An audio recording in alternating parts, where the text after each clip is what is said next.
folks, good day to you one and all, and welcome to a slightly delayed spot on the 6-hour Enduro series from Nordschleife, Germany. In fact, the longest circuit that is grand circuit race in Germany in the box today. So the voice of Mr.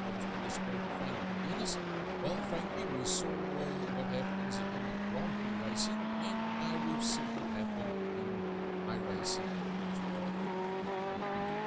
Yes, how's it going? And welcome to everybody watching this production. We come to live from the second year production studio from the city of Nürburgring, Germany, Nordschleife, and that is the Green Hell. That is the 3.64 kilometer enduro circuit right here at Nürburgring. 18 degrees Celsius out, about 11 hour wind. Track temperature is more or less the same than the asphalt temperature, 6.1 meters above the sea level. The qualifying is almost done and dusted. This is the final round of the iRSA 6-hour enduro, and today's event is brought to you by ASAP Motorsports in Pretoria. Well, thanks very much to ASAP, Mr. Karussell, coming online and supporting iRacing.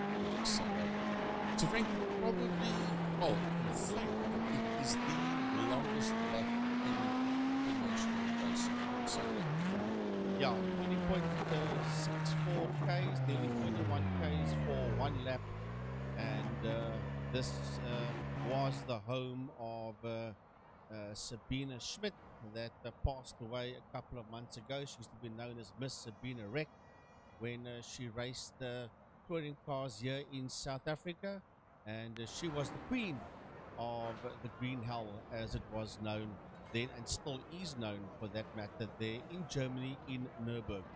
So I think the qualifying session should be something of the past as we get ready to start the 6-hour enduro for iRSA Racing, sponsored by ASAP Motorsports in Pretoria, West Gauteng.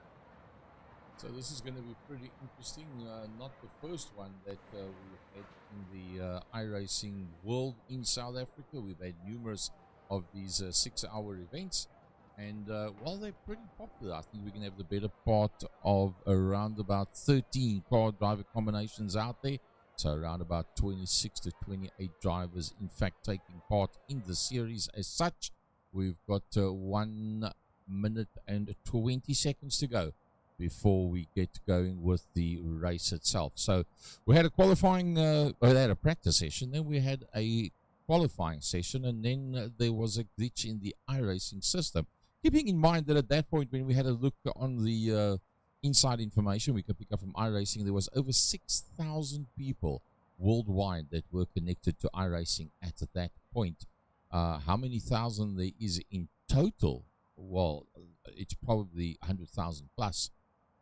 Probably close to 150,000 people worldwide that are linked to iRacing as such. So I suppose it's understandable they get a glitch every now and again. But a big thanks to Jaco Steyn, Jaco Foster, Mike Verrier, and Sandra Bakari that do the necessaries in the background to make it possible for us to do what we do with iRacing in South Africa.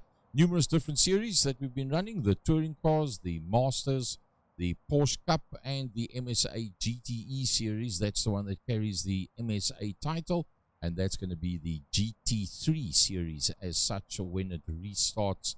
That will probably be around about the 4th week in January that will be starting up with the next session there, and that then brings in the best of the best in South African iRacing that gets involved with that. So having said all that, let's have a look at the grid. Right, so here we go with Byron Mitchell and Julian Familiaris on row number 1. Row 2 is Luke Lucchesi and Wayne Wortley. Row 3, Jaco Foster and Herman Lazarus. Row 4, Raymond Duggan, Jaco Steyn. And row 5, first time in the Enduro, is Cape Town's Ryan van Eden. And on his outside is Mike Verrier. And I think Mike could then be the first of the master drivers. Yep. Rob van Heerfer with Stephen Koenig, Nathan Victor, the young lad, GTI Challenge lad from Cape Town, Willem Botha, and then Johan Engelbrecht in the Gazoo Racing team coming off the tail end of the pack. So we are about to go racing shortly for 6 hours here at the Nürburgring, the Enduro circuit brought to you by ASAP, new and used motor spares and second gear productions. Waiting for the cars to all grid. The Porsche Cup car is the safety car that will lead them around the circuit, and then we will be all good to go. Well, it is a full lockout of Durant Motorsport on the front row of the grid. Those two AMG Mercedes-Benz cars of Byron Mitchell in pole and Julian Familiaris, they are going to be the guys to catch today. But look who's right in there behind him. He is actually the first of the Masters. That is Luke Lucchesi, not Mike Verrier, that I said earlier on. And he's going to want to have a go at those two Durant Motorsport cars. Luke's teammate for today will be none other than Francois Hubert. And the two of them, I must say, when it comes to the 6 hour enduro, they make a pretty mean team. Then Jacques Botha is there in that fourth position, and he sits there just on the outside of Luke Lucchesi as the safety car moves off the line. And it's a combination of Porsches, of Mercedes-Benz cars, of BMWs. There's a couple of Audis that also chucked in the mix in this category. Then there's also McLaren cars. I don't think any of the drivers are out there in McLaren sports cars or Lamborghinis for that matter. I think the majority of the cars will be Ferraris, BMWs, Mercedes-Benz cars and Audis. So that is the logos of the cars that you see there next to the names of the drivers as the safety car leads them around the Nürburgring. So Frankie, how do you memorize Nordschleife? You don't.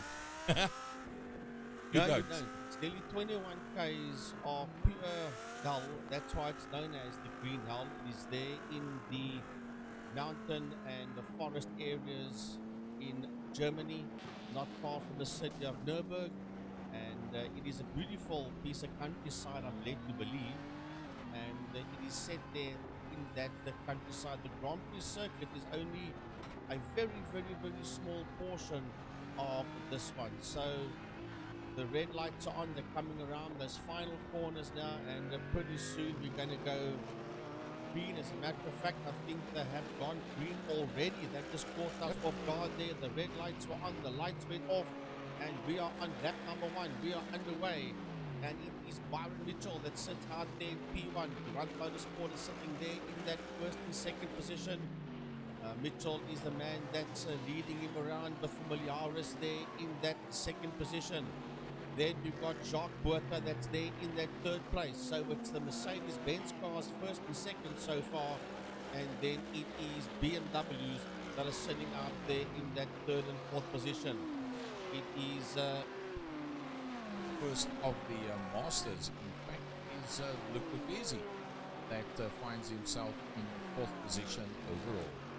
So the opening laps, we will stick there to see exactly where they all are because they're right there with each other. As a matter of fact, Luke Lucchesi's got Dolacek and Stephen McCarthy right there with them. Although McCarthy is sitting second overall in the Masters category with Willem Botha in that third position. But we ride aboard here with Team Pantera Racing's Luke Lucchesi.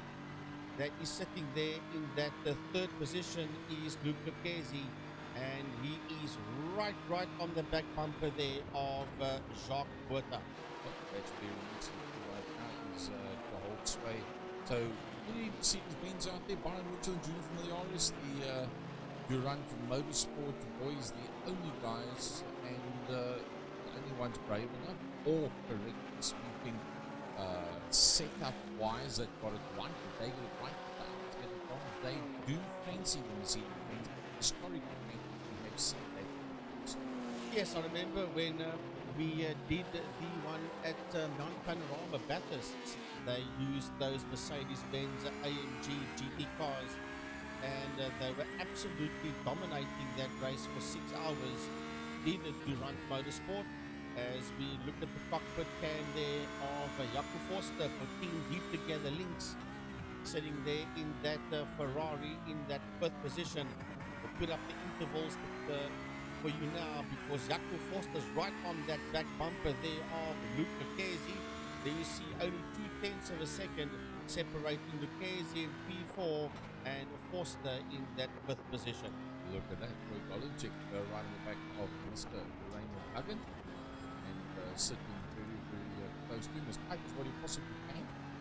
Nice to see that everybody took it very calm on the get-go, and there's been no problems whatsoever for anybody.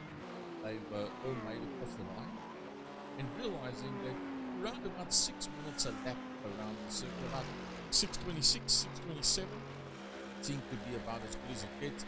And the two Mercedes-Benz in the colors of Durant Motorsport already leading out, but there's that back third, fourth, and fifth. Yeah, third, fourth, and fifth. That is Berta Lucchesi and Forster.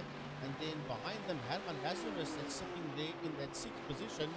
He has got Raymond Duggan and Troy Dolicic in there. That's that second group of cars behind the group that we're riding on board with now. As we have a look at that front right-hand suspension there of Team Pantera Racing, Luke Lucchesi's BMW, 5/10 of a second between himself and the other beamer there of Jacques Buerta, that is in that third position. As it goes, this very tricky bank, the left-hander, and then off camber, chucks you to the right-hand side, and down in the distance you can see those two AMG Mercedes-Benz BMWs of Mitchell and Familiaris pulling away. But that fight for sixth position, that's what I want to have a look at there. They come towards us. And Herman Lazarus is there in P6, and he's got Raymond Duggan, Troy Dolicic, and Ryan van Eden right in there. There Van Eden comes into view. He's the last car in that screen, and they are chasing down at this point of view that sixth position, and at this point in time of Herman Lazarus. But there's still a long way to go. Only 4 minutes 35 seconds out of 6 hours done. Looking at the ducking and dive, you get the impression that Dolicic wasn't happy with his qualifying position, and realizing that the frequent flyers are going to be getting away at the front end of the field, he has to get past Raymond Duggan and quickly, because already Raymond Duggan has dropped the better part of a fair amount of track space off the back of Herman Lazarus. Herman Lazarus has not been able to hold with Jaco Forster. He's over 3.5 seconds already. And that's just, well, not even a completed lap. Still got about a minute and a quarter before they the lap. So I think Dolicic is pretty under pressure at this stage of the fight to get past Raymond Duggan and then not let Herman Lazarus, there you see Herman Lazarus in front, and to not let that man get away in front. Yeah, well, Duggan is right in there. He is second behind Lazarus, and a 10th of a second behind him, as you see on the screen there, is Troy Dolicic. Now, Troy will be saying to Duggan, get a move on, let's get going, because Ryan van Eden is 2.2 seconds behind me, and if he can close up on us, we can have a three-way fight. That's not exactly what Troy needs at this point in time, but it does look as if they are now getting away from Van Eden. At one stage it was 1.9, it went to 2.2, 2.3, it's now gone to 2.5. So even on lap number 1, they are beginning to get away there under Ryan van Eden as Dolicic has a look up on the inside of Duggan. They are side by side. That's that long straight that they're going down, and if he can get his nose ahead of Duggan, you'll fancy a go there at Herman Lazarus as well.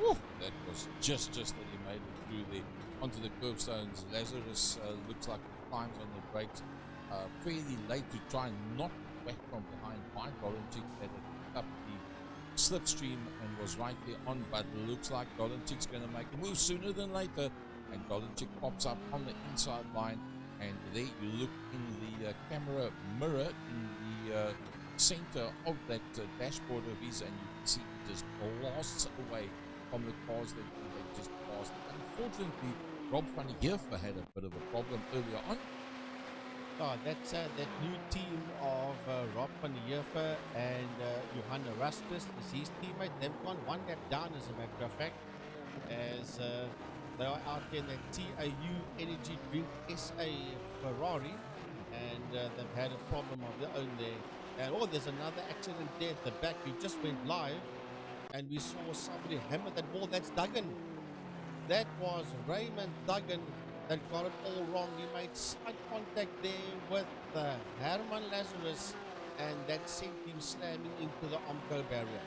Well, I think he was trying to miss Herman Lazarus. Correct. In trying to miss Herman, that is what happened to him. So unfortunately, and that then brought Ryan van Eden into play. So there comes Ryan van Eden, he just puts his foot down, he says, please down outside the circuit, and he pops through, and Ryan van Eden makes up. Yeah, so Van Eden is another man that's on the move there due to that situation. This is a replay. And in fact, Willem Botha. Yeah, so Willem Botha in that replay also makes the move there on Raymond Duggan. And Duggan is now losing ground big time. He's all the way down there in P10 as Luke Lucchesi. That's a replay of Luke Lucchesi for Team Pantera Racing in the Red Bull Racing Beamer. Hammers the Omco barrier, and he will surely be overtaken there by Herman Lazarus. Let's have a look and see. Yes, Lazarus did get his nose in. Well, they spent a lot of damage on the front of that car. That was pretty much a nose first that he went in. So I'm pretty sure you're going to find at the end of lap number 1, Luke Lucchesi is sitting with a problem, and he in fact looks like he went off track the second time. Oh, that was just the after going into the wall, he tried to get out of the way. So that car looks like it's not thinking correctly, and now he's had that situation over there, and well, that's going to cost him dearly. And that was the leading Masters entry that had that point. That also had part of that incident. Yes, it was. You'll have a look and see now. There he gets nailed by Engelbrecht when he tried to get that BMW. He's back on track again. So that is a double, maybe even a triple whammy out there for Luke Lucchesi. And now you've got a situation that looks back to get back to the pits, and Stephen Turney goes past him. So Luke Lucchesi dropping down desperately down the pit order. But Byron Mitchell doing what he does best. Yeah, Luke is all the way down now in that 14th position, and surely is going to have to take that BMW to the pit area. But there are no problems up front for the Run Motorsport team. Mitchell sitting out there in P1, 1.5 seconds behind the Familiaris in that second place. They're going to come up to put a lap shortly on Rob van der Heever. They nearly a minute behind Rob before they catch him, but Van der Heever has already gone one lap down. He's sitting out there in 15th and last position. Is Van der Heever, and his teammate for today is Johannes Erasmus.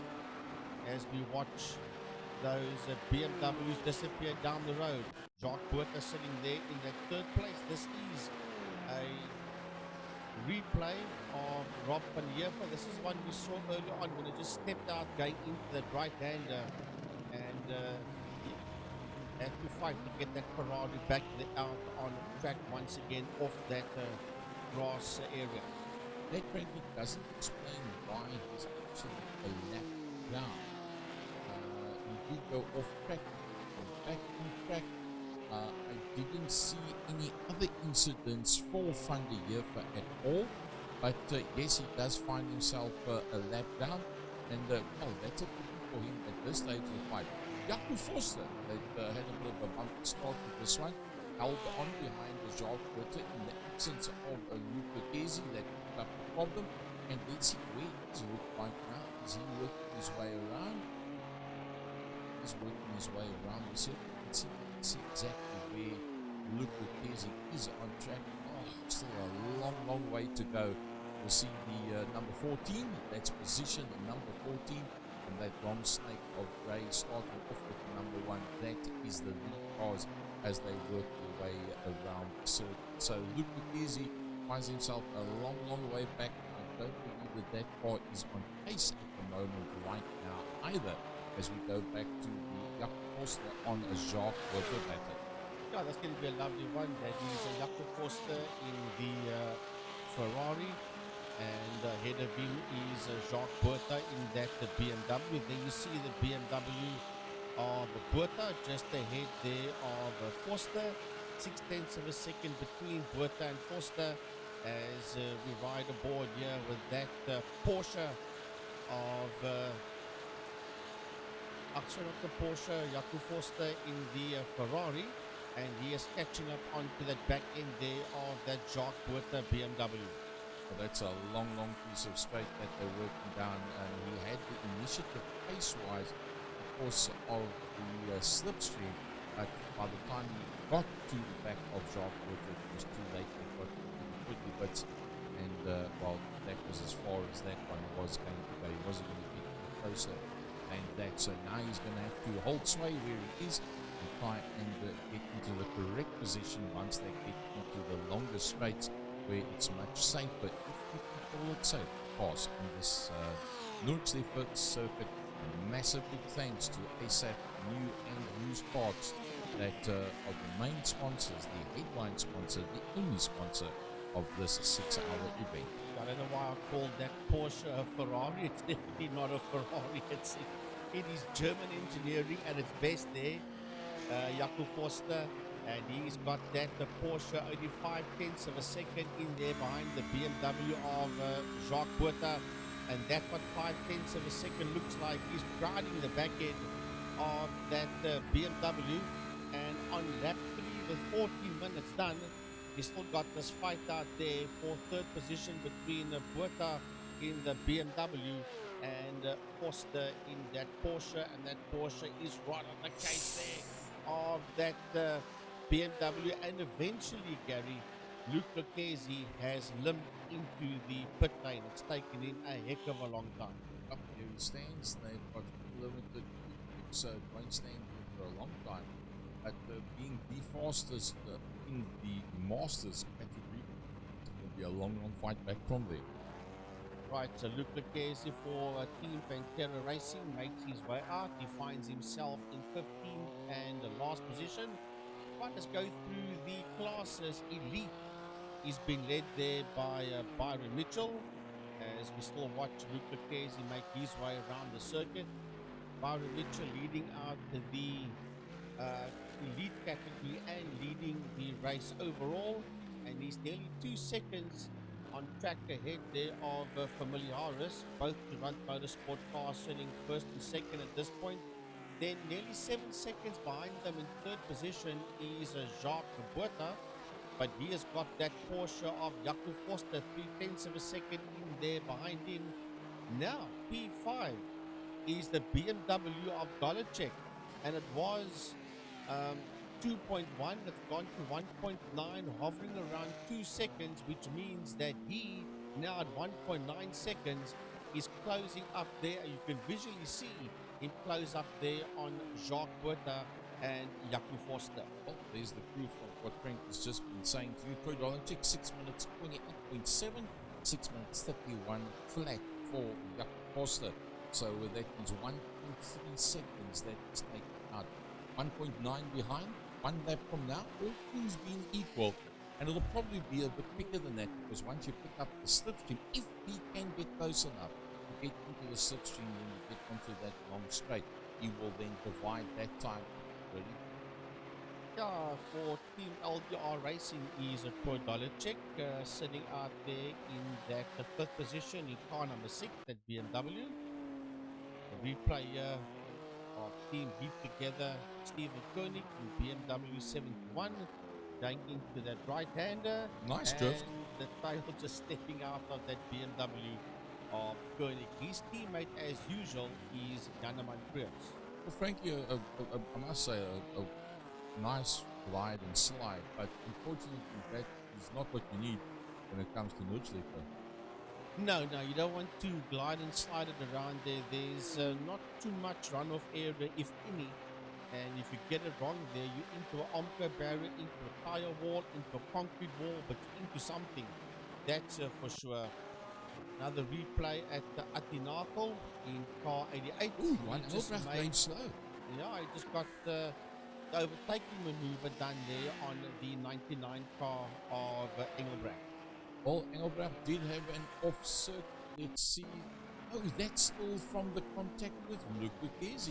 Hence the fact that Engelbrecht is still running slower. So Luc's been in, but it looks like Johan Engelbrecht has not been in to fix any of that damage, and I think that's counting against him. Yeah, no, he didn't go into the pits, and obviously he's got a car that is crippled at this point in time, so he's nursing a damaged motor car around the circuit. Is Johan Engelbrecht. There's Herman Lazarus. He is in that sixth position. He's 17, nearly 18 seconds behind Golacek, but he's only 1 second ahead of Willem Botha. There's Botha right in there behind Herman Lazarus. So those two BMWs are chasing each other down. Willem Botha for Gazoo Racing, busy working his way around is Willem Botha. So let's see if he can make a move there on Lazarus. That's just ahead of him in that blue BMW. As we can see, Byron Mitchell, Julian Familiari started on the front row of the grid for Durant Motorsports, the sole lone two Mercedes-Benz out there, and they are in the position that they qualified, which is fantastic for them.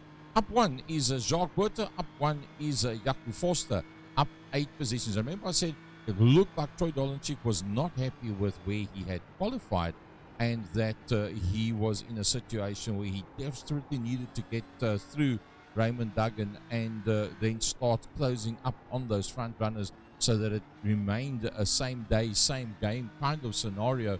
And well, it looks like he managed to achieve that without any times going off circuit or anything like that.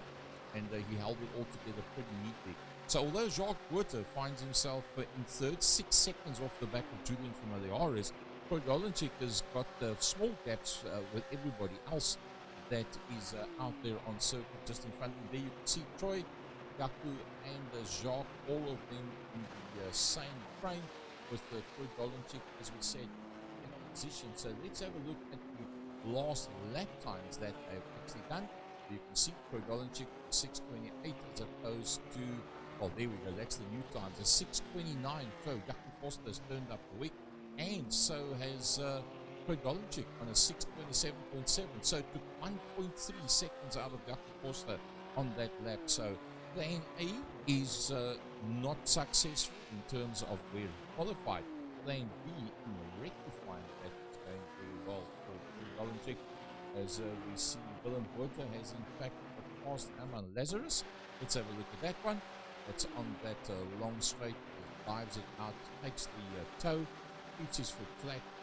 Two similar type of vehicles, so nothing much in the straight line speed apart from the fact that having that slipstream is evidence that that is definitely the way to go. Where you want to pass, that's the easiest way to get through. Troy Dolenchik 1.4 seconds off the back of Jaco Forster, but Jaco Forster is now only 0.8 back from Jacques Botha. So that's a pretty decent one. Let's see if we can pick up the races per class. That gives us a rough idea, but unfortunately it's not correctly loaded. Let's go to race overall, and that will give us the race overall positions as well with the last lap times there. So let's have a look, see who's been sweating it out with the off tracks. Ryan van Eden is the highest with 7 points against him, 4 for Luc Easy for that off. He had Jacques Botha with 3, 2 for Troy Dolenchik. Stephen McCarthy once again, Jaco Forster once again, into Byron Mitchell once again, flawless out there, not having off tracks to bait. So Right, so it is Mitchell that's still sitting out there in P1 from Familiaris, that's there in that second position. There we see the two of them come through. Nearly 2.7 seconds between Familiaris and the man ahead of him, Byron Mitchell, for Durant Motorsport 9 and Durant Motorsport 10. And they are 6.8 seconds ahead of Jacques Botha. There we see Jacques Botha, but Jacques Botha that is making his way around. It's still got Jaco Forster right in there with him, and Troy Dolacek is getting closer. Dolacek is getting a whole lot closer there to him, and then they've got a 21-second gap on Willem Botha. Has Dolacek that sits out there in that fifth position, but he's only 1.3 seconds behind Forster, who's once again just under a second behind Jacques Botha. Here comes Herman Lazarus. He's sitting out there in that seventh position, and he's 5.7 seconds ahead of that Ferrari of Raymond Duggan, who in turn is 19.5 seconds ahead of the April 24/7 and Sujin property car there, and that is a Audi R8 of Steve McCarthy that's there in that 10th position. He's only 2.8 seconds ahead of Atinagel. Atinagel in that Porsche is not too far behind that man you see on screen there, namely Stephen McCarthy, as McCarthy works his way around. So let's have a look at who's lying first, second, third, fourth, and fifth in all the classes. The elite class is led by Byron Mitchell from Jacques Botha, from Kodolacek, Atinagel, and Stephen Koenig. Thank you. That's in fact incorrect because it's not showing in the RS. Yes, this is true, They in fact did not enter correctly, or the computer didn't, and for that reason it doesn't show on the class as it should. So it is in fact the two Mercedes-Benz, the Grand Motorsport guys, Byron and Julian, and then the next one is in fact Jacques Botha. So Jacques Botha doing a lovely job at this stage of the fight for the PHP champs. Then it is Jaco Forster also in the elite class. Remember, his teammate Dan Spammers, a frequent flyer out there as well. I actually picked it up when I mentioned that it didn't sound right to me, and then you said, Frankie, but it is rather not. Of course, yes, because I did miss that familiar RS Mercedes-Benz there. But I'll tell you what, Troy Dolacek is not missing Jaco Forster, because he's only 0.2 of a second behind Jaco Forster in that fight there for that fourth position. So Dolacek is right on his skate. As a matter of fact, you see the car a bit further down the road. That is Jacques Botha, and he's nearly 2.7 seconds ahead of Forster, who's now coming under immense pressure from Dolacek. A 10th of a second is nothing. You can cover that with the proverbial handkerchief, never mind a blanket. That's how quick these guys are, and that's how close Dolacek is there to Forster, right in there ahead of him. And Willem Botha, my goodness, 23 seconds behind them. But we've got to keep an eye on this fight between Jaco Forster, 0.2 of a second, which is nothing, ahead there of Troy Dolacek in P4 and 5. Let's see the gap. There's the gap to Jacques Botha. Let's go back from Jacques Botha. You see that is the group behind them. So for the likes of the Jaco Forster, he looks up of the front windscreen. That little red dot, that is what his target is, and that red dot's called Jacques Botha. Yeah, and that's what 3 seconds looks like between Botha and Dolacek has got him. There you see him go around him, and Dolacek has got his nose up ahead there of Jaco Forster. He's now 0.2 of a second ahead there of Jaco Forster. Let's have a look and see, will Forster fight back, or will Dolacek pull away from Jaco Forster? Jaco Forster for team heap together links. He's not going to allow Dolacek to just disappear down the road like that. But Dolacek is already closing the gap there on Botha. It was 3 seconds when Forster was behind him. It's now 2.1 seconds because it's no longer Forster. It's now Dolacek that's chasing Jacques Botha. Well, that little red dot has now become a little red block, as you say. It's closing all the time. It's getting bigger and brighter. Now bigger and brighter. Red dot now all of a sudden looks exactly like the tail end of Jacques Botha. So let's have a look for Jacques Botha. What does he see in front of him?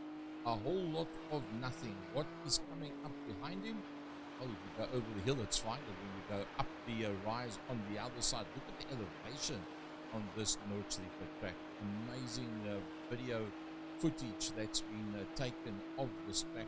and converted into iRacing data that gives us the picture that we see now. But speaking of data, Julian, familiar is all over the back end there, 0.312 of Byron Mitchell. So Byron Mitchell having broken away from Julian. It's a story now. Yeah, that's changed completely because all of a sudden, as Gazza was saying, there Julian is crowding the back end of him, and I There think was a he must problem. have had it off. Yeah, I was gonna say I think he must have had it off, and there you can see on the replay that there was that off, and Byron Mitchell spins it around, taps the Armco barrier, catches it very nicely indeed, and then he loses that position there to Familiaris. Van Eden finds himself going into the pit lane, so that's one of the first normally timed stops. We can refer to it like that. But, well, that's turnaround. Byron Mitchell and Julian Familiaris, lovely stuff as they go. Troy Dolenchik, what did you say, Frank? 2 point what? Let's make that point north or point less than a second. Yeah, Familiaris took that position away from Mitchell, but I see that he's given it back there to Byron Mitchell again. So Byron's still sitting out there in P1. Familiaris is there in that second position. Jacques Bertha 5.1 seconds behind them, but it's now 7/10 of a second. And look how quick Dolenchik has pulled away from Jaco Forster. He's now 2.2 seconds ahead of Forster. He just dropped Jaco Forster in his pursuit there to go after Jacques Bertha. Frank, tell folks at home a little bit about all this, shall we call it sign writing, livery, what's the right word for it, that is on the circuit. That's pretty epic and something that is historical at the specific circuit. Yeah, that's been coming on for ages. That is when they're not racing on that track. The track is normally open for people to go and have, I don't want to use the word fun, but they're allowed to go out on the circuit with their own cars. And then they basically write on the track that they were here or they attended a race event. But they tend to do that obviously when it's not a live circuit. And then they literally leave their mark by saying that they were there. And that's been going on at that circuit for decades and decades. So, Troy Dolenchik having made the move on Jaco Forster, now having made the move on Jacques Wood. Remember, it was Jacques Wood, Jaco Forster, and Luke Easy were the guys that were together when Luke Easy went off. Luke Easy going into the pits, dropping right to the back end of the field, now finds himself between the 14 and 15 seconds off the back end of Johan Engelbrecht. So, leading masters out there, Frankie. Well, the leading masters, as I see there, is the man that's sitting in P6, and that is Herman Lazarus. And he's 32.7 seconds behind Jaco Forster. Then it will be Willem Botha that is sitting overall in 8th position. Then third will be the man that's in P10. That will be Stephen McCarthy. Directly behind him, Johan Engelbrecht, and then Luke Lucchesi. And then that's about it, because I think the Van der Heever team is an elite team but that I cannot verify. I'm not sure exactly under which category he and Johannes Erasmus fall.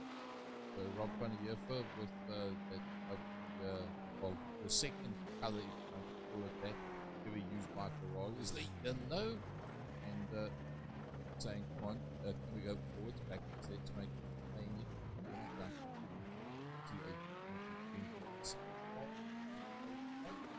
That pass to Ryan van Eden, as it was Van Eden that went off circuit. Let's see what that correct. Yep, that's Ryan van Eden.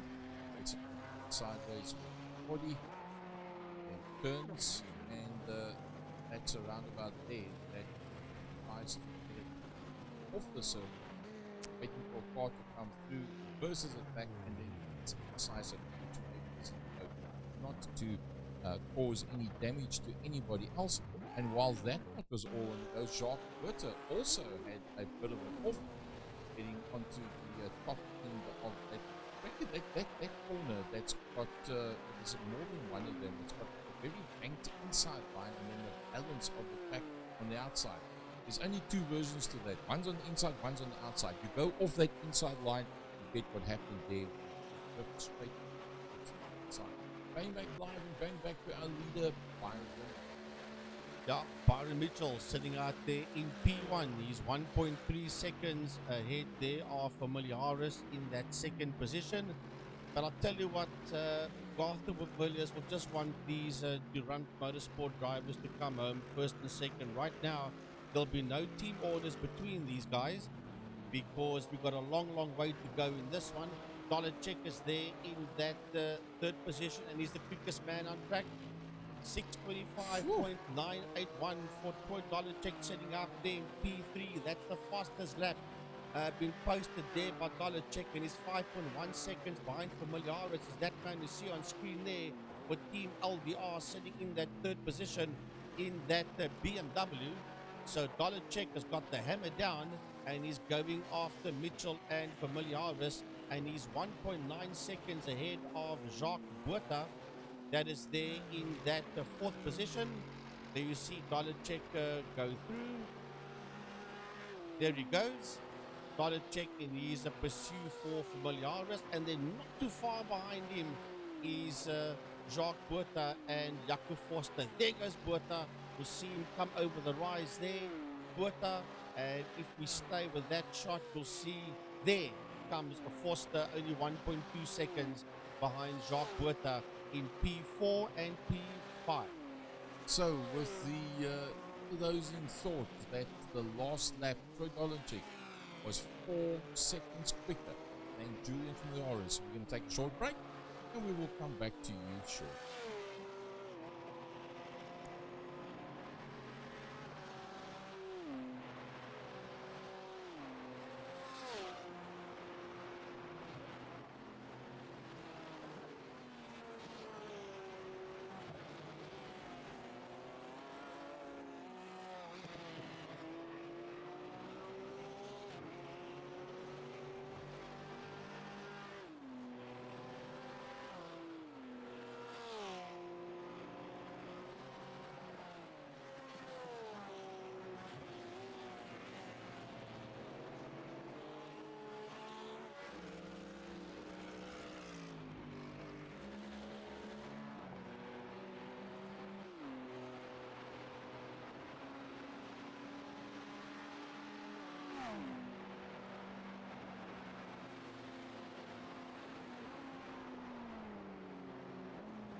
folks, and we are back with you again.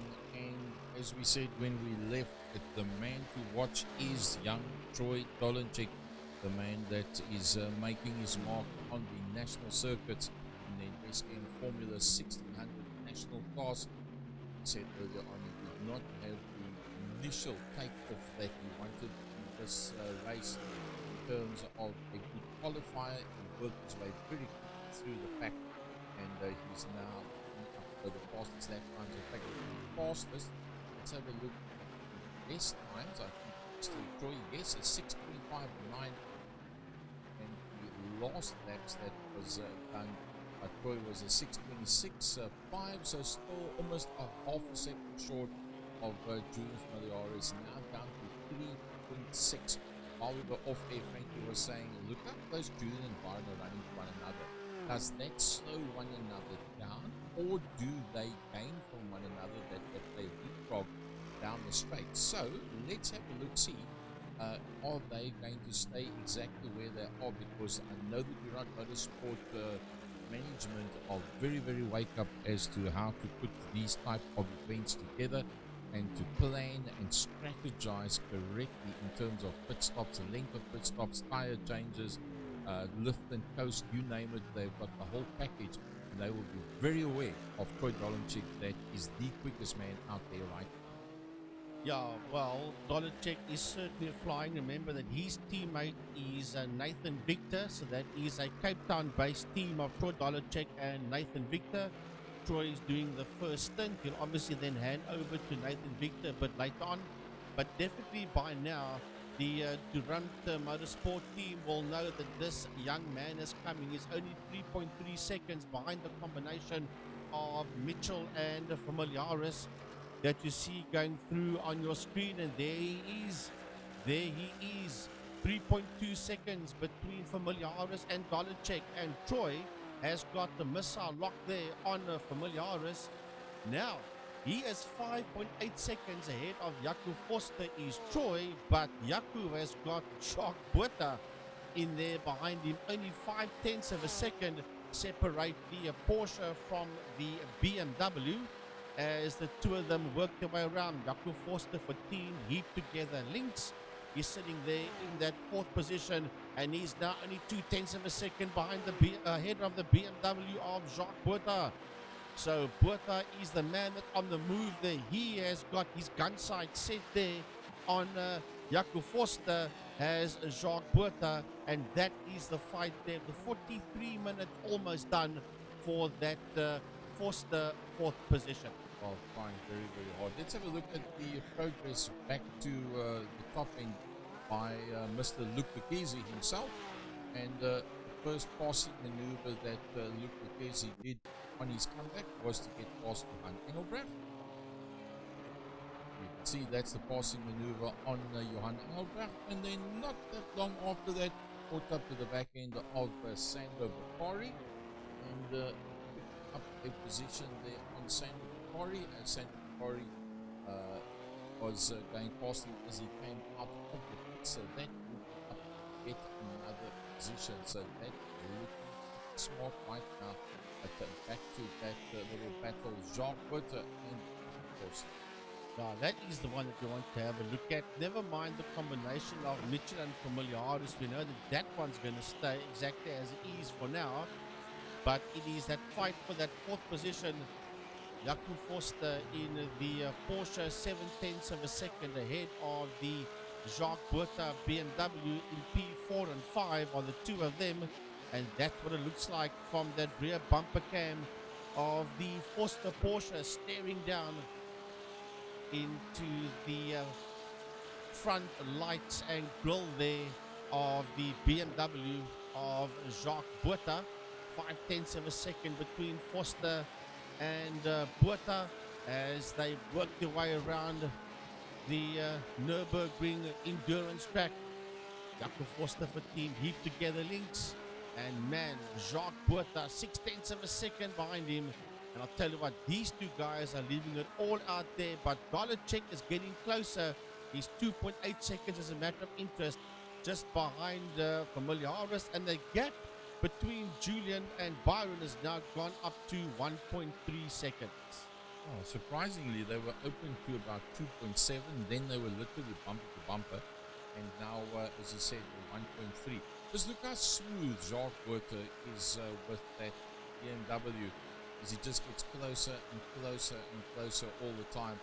Actually looking very, very solid and very smooth.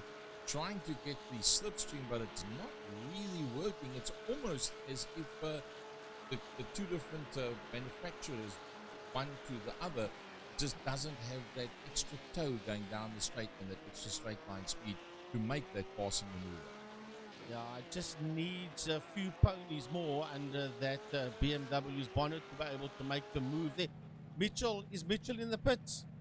Yes, Byron Mitchell is in the pits. I saw him drop down to P5 and he is in the pits. 45 minutes done and Byron Mitchell is in the pit. Now, is this a routine pit stop or did something go horribly wrong? Something went wrong into the Armco barrier and then into the wall, and that's the reason why. And there you see Dolacek go through there on him as well. Like this, thank you. I hope you had a nice day. And straight past him goes Willem Buerter, having had that incident as well. Let's just see exactly what happened to Willem. Ooh, just getting caught out completely there by in fact, just turning a little bit more than what he wanted it to be. Getting a little bit of road rash on the left-hand front corner. So It'll buff out. I think a good polish will buff out a lot of that. And Stephen Koenig's just so Jason here was the man that took him out of the pit lane, and well, it's interesting to see Jason. Yep, there goes Jason. So he takes over the driving duties. Mitchell hands it over to Kutsia as Jason Kutsia is now out on the track, and they find themselves now in that fifth position. There is Jacques Buerter. Jacques Buerter, Jaco Forster, 8/10 of a second between Forster and Buerter just in there behind him, and still they are going one-on-one. Remember now, because of all of this, you'll see that it is now Dolacek that's up in that second position because of that situation that Byron Mitchell had. Then he went into the pits and handed the car over to Jason Kutsia. This is a replay of Luc Lecaze you just saw out there. That's where he made the passing maneuver, and that's moved him up to 7th overall in the race. Right, so Jacques Buerter is a man that sits there in that fourth position, and he and Jaco Forster are still having their own little battle out there. And this battle between Forster and Buerter, between the Porsche and the BMW, this one's been going on for most of this 48 minutes since this one got underway. He's sitting there with Jacques Buerter in the THT Championship car. He's there in that fourth position, and just ahead of him, 5/10 of a second ahead of him, is that Porsche being powered around this circuit by Jaco Forster. I think Troy Dolacek is going to be top of the discussions for the German Motorsport team. He's just done a 6:26.3, Yeah. 6:28.2, so it's 1.9 seconds quicker than Julian from the RS. Neither of them, to my mind, has been to the pits yet. Nope, they haven't. And well, the fact that we're watching with Jacques and Jaco, they also have got it. So the leading car is the German Motorsport car of Jason Kutsia. Julian from the RS, if he doesn't hoof it up, is going to be caught from behind by Troy Dolacek, and the smart at that with 49 minutes down in the closing of the first hour of the 6-hour event. And if Troy can get just a little bit closer, that's that banking that we spoke about earlier on. There's two sides to it. There's the inside, there's the outside, there's nothing between. So Troy Dolacek down to 1.3 on June for the RS. Will they do an undercut? Will they do an overcut? Will they come into the pits at the same time? Well, time will tell as we reach the 4 o'clock top of the hour mark. here in Cape Town with 49 minutes done. We'll have a look and see. Jacques Boita is sitting there in that fourth position, staring down at the Jaco Forster Porsche. I'm sure he's sick and tired of looking at that 00 Porsche ahead of him, and he wants to get his nose ahead of it somehow, somewhere, someplace around this long lap. Remember, 2021 Ks, 20.6 to be exact. Dollar check, there he goes, and he's right on him. Dollar check is right on Familiaris. He's under a second in there behind Familiaris, and all of a sudden, whatever Durand Motorsport plotted and planned, it's been torn apart. Not only by the fact that Mitchell made a mistake and then went into the pits and handed the car over to Jason Kutsia, but it's also been ripped apart by Troy Dollarchek, because this young man, he is not interested in what team those boys race for. He wants that lead. Sandro Bakari in the BMW, he took over there from Herman Lazarus, and that Beamer just stepping out there on Bakari. That is Stephen Koenig Drift. Yeah, it's a Stephen Koenig Drift. Sandro Bakari for Scuderia Bakari out there in that 69, and he took that car over from Herman Lazarus. 4-point turn, that takes up a whole heap of time. If the other guys are busy doing 120 kilometers an hour, then it's a lot of ground that you lose. So is Troy Dollarchik close enough to be able to get the slipstream? 0.8, 0.7, still too far back, 7.7, 0.6. It's getting closer and closer, but he's running out of straight line. I think it's going to be one more lap before he's going to be able to get past the likes of James Miliaris. 0.5 down to 0.4 and back into the tighter sections. Yeah, that's heading towards the end of the lap. Matter of fact, you go around that corner, then you start a new lap, and still this Foster Butter combination. Julian's in the pits, and so is Troy. Familiaris and Dollarchek. Well, you said, will the one go for the undercut or the overcut, or they're both coming together? There's your answer, Gaza. They both came in together. Yep, they're both in there. So that takes Jaco Forster and Jacques Boita to the front end of the pit. But keep in mind, they have not yet. So have a look there at Jason Kutsia, because Jason Kutsia is then the leading driver that is out there on circuit and has done a pit stop already. He's on his way down that long straight. You see on the right hand side of the track map where that couple of grey dots is, that is in fact the pit lane, and there comes Jason Kutsia. Heading towards the end of the lap. You know you're heading towards the end of the lap. Familiaris has shown their pit exit, so Julian might just get out onto the circuit ahead there of Jason Kutsia, and he has done so. But Dollarchek is still showing, standing still there in the pit lane. It's a long stop for Dollarchek. It was just a second off when they went into the pits. In fact, it was right behind him. There is the second of the Mercedes-Benz. And it's going to drop behind Jason Kutsia. So June Miliaris from Jason Kutsia for Dollarchek, and that is off. They have done those pit stops. So Jacques Boita and Jaco Forster have in fact made 3 minutes at number 9 on this circuit. They're going to go just a little bit further than everybody else. See Stephen McCarthy and Engelbrecht have not come into the pits either. Troy Dollarchik now on the back of Jason Kutsia, but remember, Jason Kutsia now finds himself 21 seconds off the back of arguably the race leader in real terms once everybody else goes into the pits. So Troy, having picked up one of the cars that he wanted, is now going to have very, very hard to get past him. And I mean, to catch Jason Kutia's one thing, to pass him is another. Yeah, well, here comes Dollarchek, 3/10 of a second between himself and Jason Kutsia. And Sandro Bakari is busy making his way through. He's only 2/10 of a second behind the car you see in front of him in P10, and that is Willem Botha. So they are fighting out there for Botha's 10th position.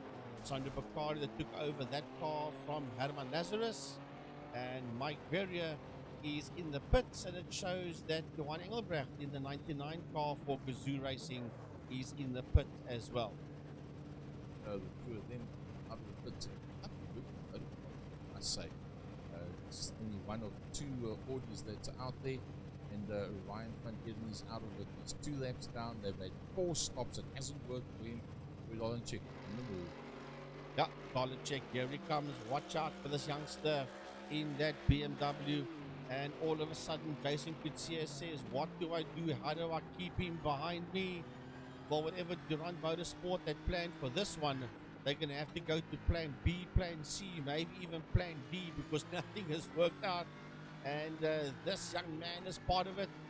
$2 check for LDR Racing in car number 6, sitting out there in 5th position, 0.2 of a second behind Jason Kutsia. And dollar check is a lot quicker out on circuit than what Kutsia is. No doubt about it. He is quick. But to get past Jason Kutsia is another story. Now, Jacques Buerter is not stupidly far. He's about a half a lap away from going in for his pit stop. And it's going to be interesting to see once Jacques Buerter and Jaco Forster with 4 seconds between the two of them, how that's going to play itself out once they go into the pits. Oh, if there's anybody that can follow right on your bumper, that's Troy Bollinger. But if I was Troy now, I would sit just where I am and be in the slip, be in the toe of that Mercedes-Benz, unless, of course, he finds a place where he feels he can have a go. Otherwise, I would sit in there just behind him, Gary, and wait for that long straight before you head towards the end of the lap, unless he's going to be very brave and go for a move somewhere as Stephen Koenig eventually makes his pit stop. We're going to try and explain to Troy Bollinger now is not the time. Troy doesn't believe that there's no time like now. Well, if Kutsia keeps on putting wheels on the grass like he did there, sorry, Gary, then he will hand that position to Dolacek. I'm sure that Bollinger would love pressure on Jason Kutsia and force him into an error. That would be almost more of a than just using the slipstream. Once you put out front end of the see there's where they are now, and the main straight, the longest straight of all, and I think he's gonna do what you said. I think he's tried it, and Jason's not gonna let him through. Let's stay right there with him. He's not scared whatsoever to stick right in somebody's back bumper. He's a master at following somebody around the circle and still whoop up the lines, as you said. Jason can see under pressure. Is this the one where Troy goes past? Might just be. Why wait? No, why wait, Frank? Let's go. Well, if you're going to be pressurized and drive on the grass and drive on the curbstones, well, then you're going to hand that position to Troy, and you won't have to wait for that long straight. And in doing so, he's handed that 4th position to Dolacek now. Let's have a look and see. Will Jason come back? I suspect so. Or is Troy going to make it 0.8 of a second, go to 0.9, and then go to a second, and then get bigger? We'll have a look and see. Meantime, in P7, there is Luke Lucchesi, and look, while all this was going down, Luke Lucchesi is the lead master driver out there, and he sits in that 7th position, and he's pressurizing the lead driver in Atinachel. Ati was one of the first people that picked onto the server. Can't believe it's only it's another minute to go, and the first hour of this race is already going to be over. So an amazing recovery there by Luke. If I've got my facts correct, they are on unlimited quick repairs, otherwise with a high-speed circuit like this. Oh, pit lane, Jacques Buerter's in. Jacques Buerter's in, and Jaco Forster is in as well. Where is Julian from the RS? Here he comes. Julian from the RS, is he close enough to be able to take it away? Jaco Forster is standing in the pits. Jacques Buerter is standing in the pits. Where is Julian from the RS? You can see him coming through that last complex of corners. That is right there by the pit entrance. You'll see it now on his right hand side. There's the pit entrance. Jaco Forster, there he stands, and comes Julian from the RS, and he takes over the lead once again. Thank you very much. He says going into turn number 1 for Durand Motorsport 10, that is Familiaris now. They asked, Buerter is making his way out of the pits. Jacques Buerter for THT Champions Racing BMW. He is working his way out on the circuit, and here comes Jaco Forster. So they join in 2nd and 3rd Yes, Dollar Check now in that fourth position, 6.4 seconds behind Forster. And he's going to have to go some because Jason Kutsia is right there with him. There's Dollar Check. The car behind him you saw was Kutsia. And Ati Nagel has been overtaken there by Luke Lucchesi. And as I so speak, Ati Nagel goes into pit lane. Yeah, and Johan Engelbrecht has just had an off circuit as well. Let's see what happened to Johan Engelbrecht. It's running out of road ideas around about the same time. A lucky recovery there. I'm not losing too much time whatsoever, and let's go back live. So Julian from the RS leads him out at the front end of the field. He's got Jacques Putter in the second position, but Jacques is 13 seconds further back. Then we've got that man, Jaap Koster, and then the problem for all of them is this young man here.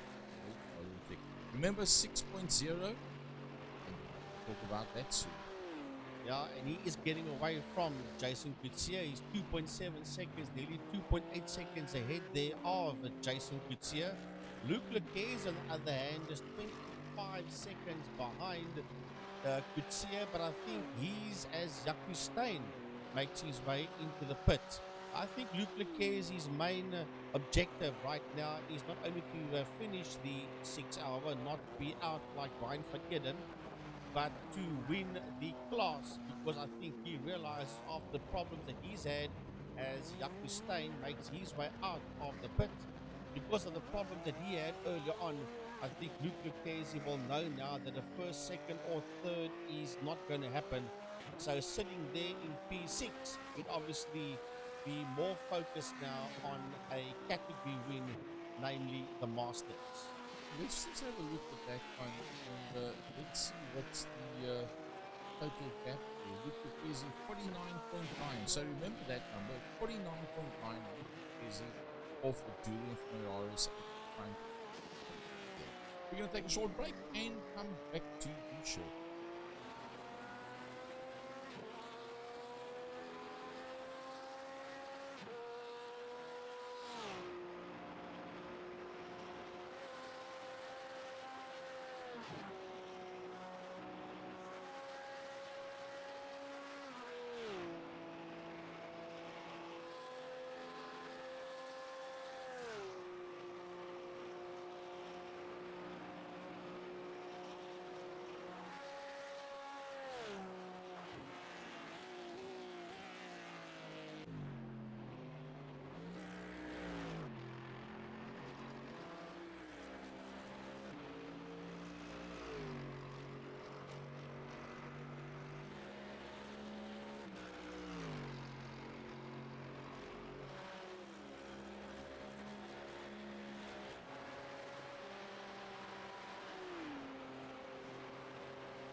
with us. And for those of you that missed the beginning of the race, Nordschleife and Nürburgring, one of the versions of Nordschleife in the beautiful countryside in Germany.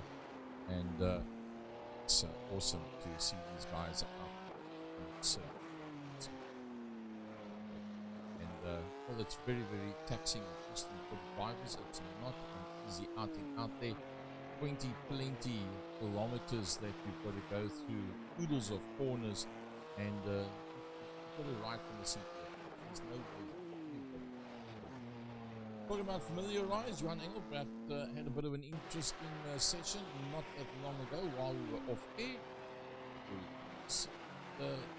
Has one person failed in the step out, and Zoom for himself. Easy with the interim, and Willem Botha had an off circuit. Willem Botha's actually gone very well, just a break in concentration, almost held onto it, and the tail end got around. And if the tail end didn't get around, he wouldn't actually have lost that much time before, trying to make sure he doesn't damage the right hand front corner. Obviously, the short got polish, but got lots of fuel in the pits, but not that much polish. And so come back on. Let's drop him down just a little bit, but not too bad at this stage of the fight. Luke Lucchesi still finds himself at the front end of the Masters class. Yes, it is 1 minute and 22 seconds behind the Mercedes-Benz in P5 of Jason Kutsia. Luke Lucchesi for Team Pantera Racing. Lovely color scheme he's got out there on that BMW. He's got the Red Bull logo on the side of that Beamer. He's a Team Pantera Racing Luke Lucchesi, sitting there in car number 3 in P6 overall. But first in his class is Luke Lucchesi in the Masters, which is 40 years and older. I think it's 42.75 if I'm not mistaken. And Elites is 16 up until 39. That's how they split the two. The group 16 to 39, they call them the Elites because of that age category. And then the other one, because of that age category, they call them the Masters. But there is the man that is in third position in the Porsche.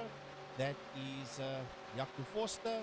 And 6.3 seconds behind him is that young man in P4, the BMW, namely Troy Dolacek.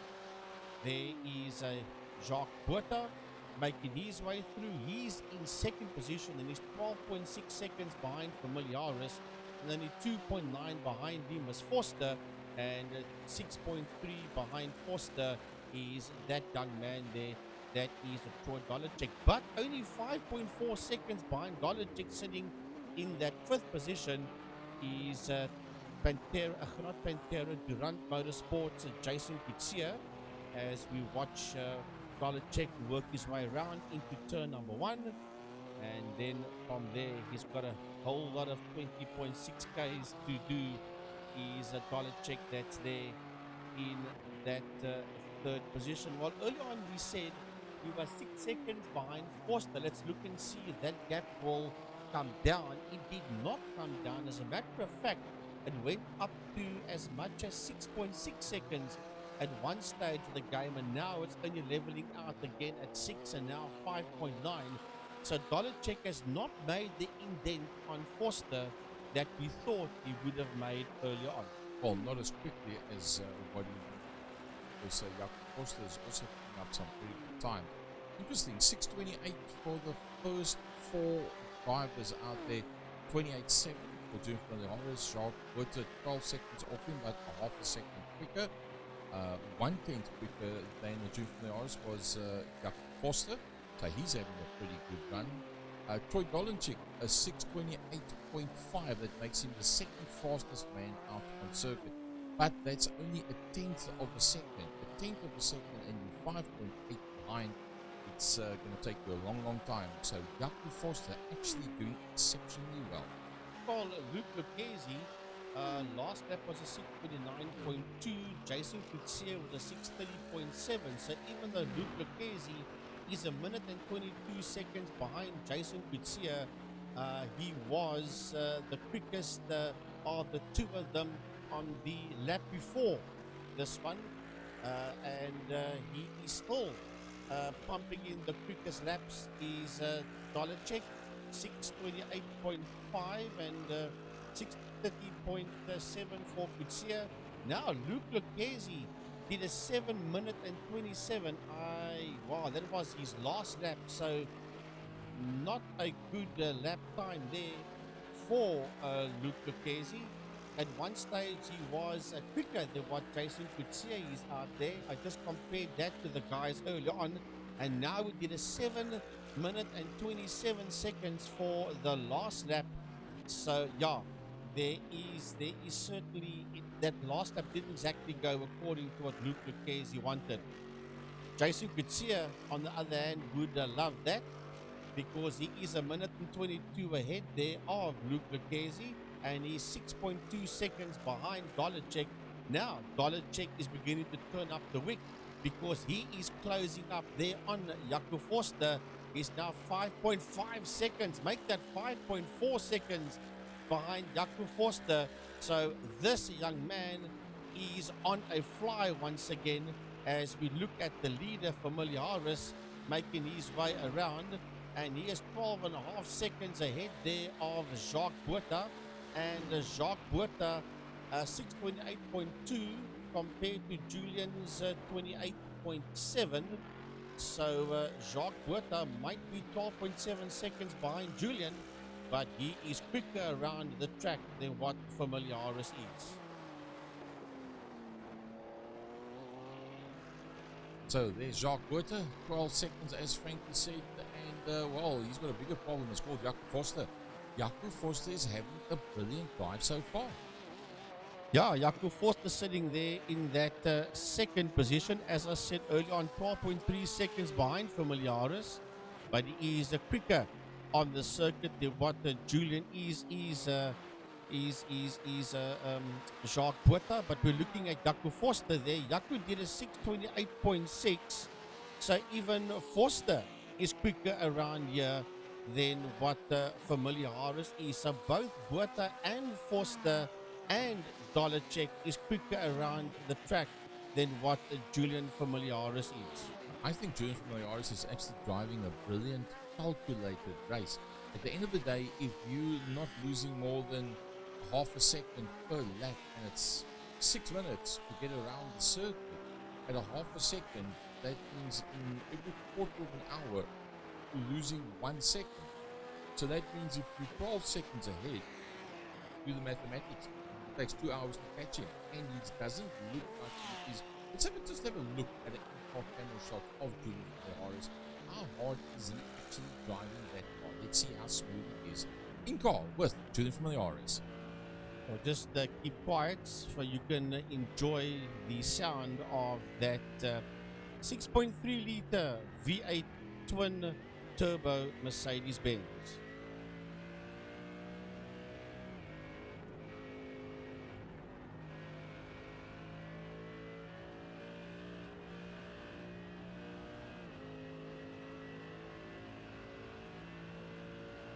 Master at work. Brilliant stuff. Just look at it.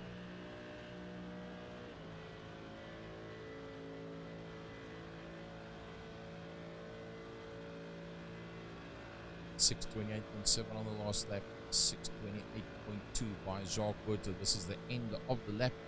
He's coming towards now. He'll come up over the crest, underneath the bridge.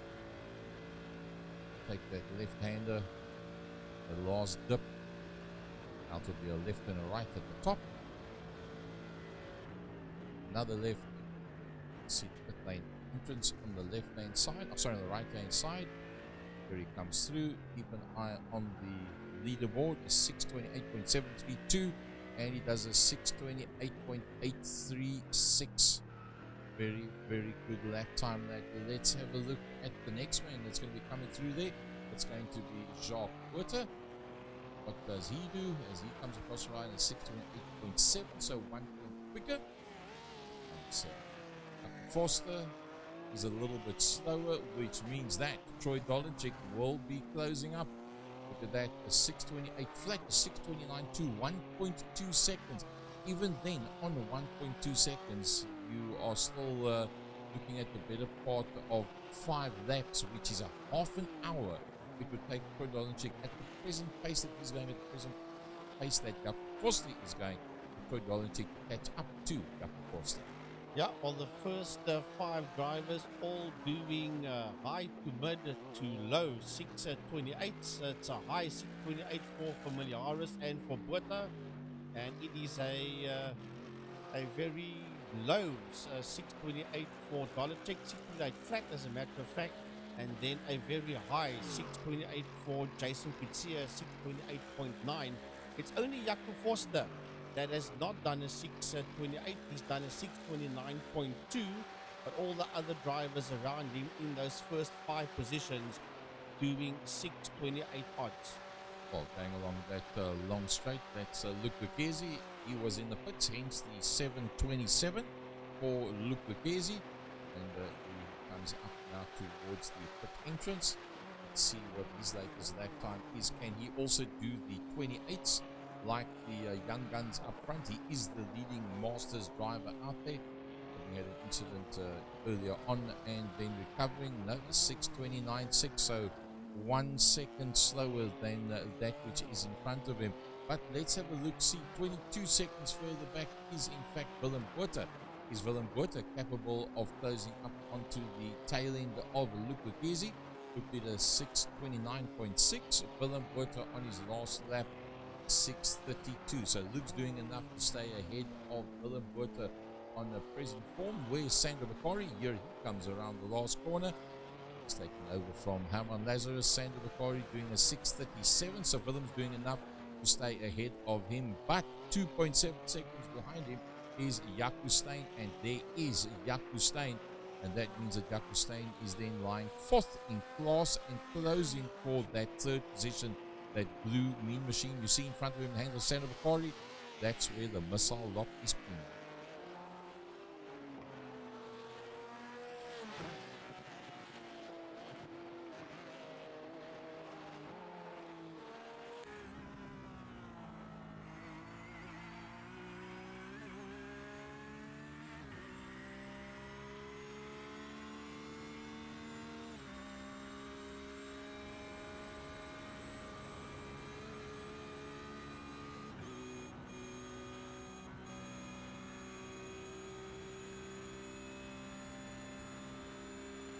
Oh, look at the pace that they get.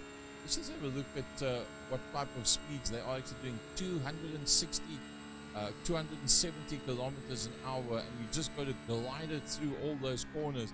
How do you then determine where you need to drop it down from literally knocking off 140 kilometers an hour, going down 3 gears, and then climb on the gas again? Jaco Steyn 3 seconds, well, 2.5 seconds quicker on the last lap than Sandro Bakari. It's going to be interesting to see how that one pans out as they get closer towards the end of. Oh, that's some marginal stuff. It just shows you how hard he's pushing it. Recovers pretty well, doesn't lose too much time, but well, that just gives Sandro Bakari a little bit of breathing space. 3.4 now the gap between them.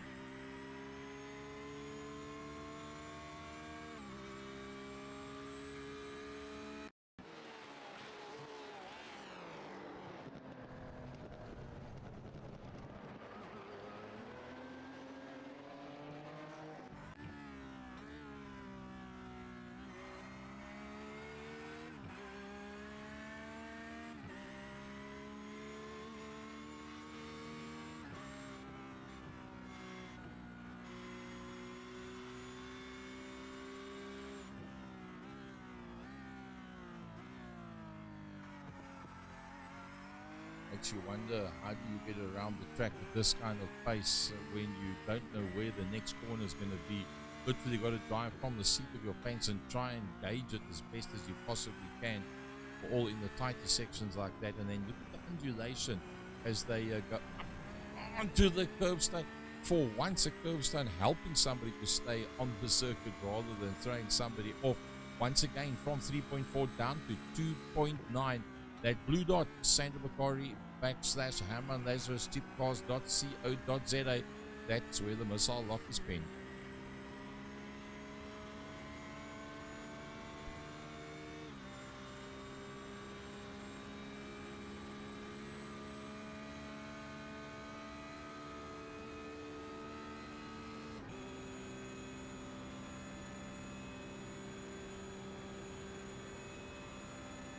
All right, we're just going to sort out the one microphone. That's a bit of a problem for us as we watch Jaco Steyn 2.9 getting closer and closer to Sander Bakari. Keep an eye on that time. Remember Troy Dolenchik? It was in the line of 6.2 and 6.4 seconds. Troy now down to 3.6. He's taken 1.2 seconds out of Jaco Forster, and slowly but surely closing down the BMW onto the Porsche. And Julian Familiari still leading up front. Jason Sear finds himself 7.8 seconds behind Troy Dolenchik. So the German Motorsport guys in first and fifth position. Sixth overall on circuit. First in class is Luke Lucchese from Willem Botha, Sander Bakari, Jaco Steyn, and then Mike Verrier out there in the first of, the lone Audi out there was Ryan van Eerden. That is out of it. See, Johan Engelbrecht has in fact gone into pits now. That was a loading error. In fact, it's Robbie Teams that is driving under the name of Johan Engelbrecht. Had a problem when they loaded, so they went out and used the loading details for Johan Engelbrecht to be able to get him in as the teammate. And that has worked pretty well.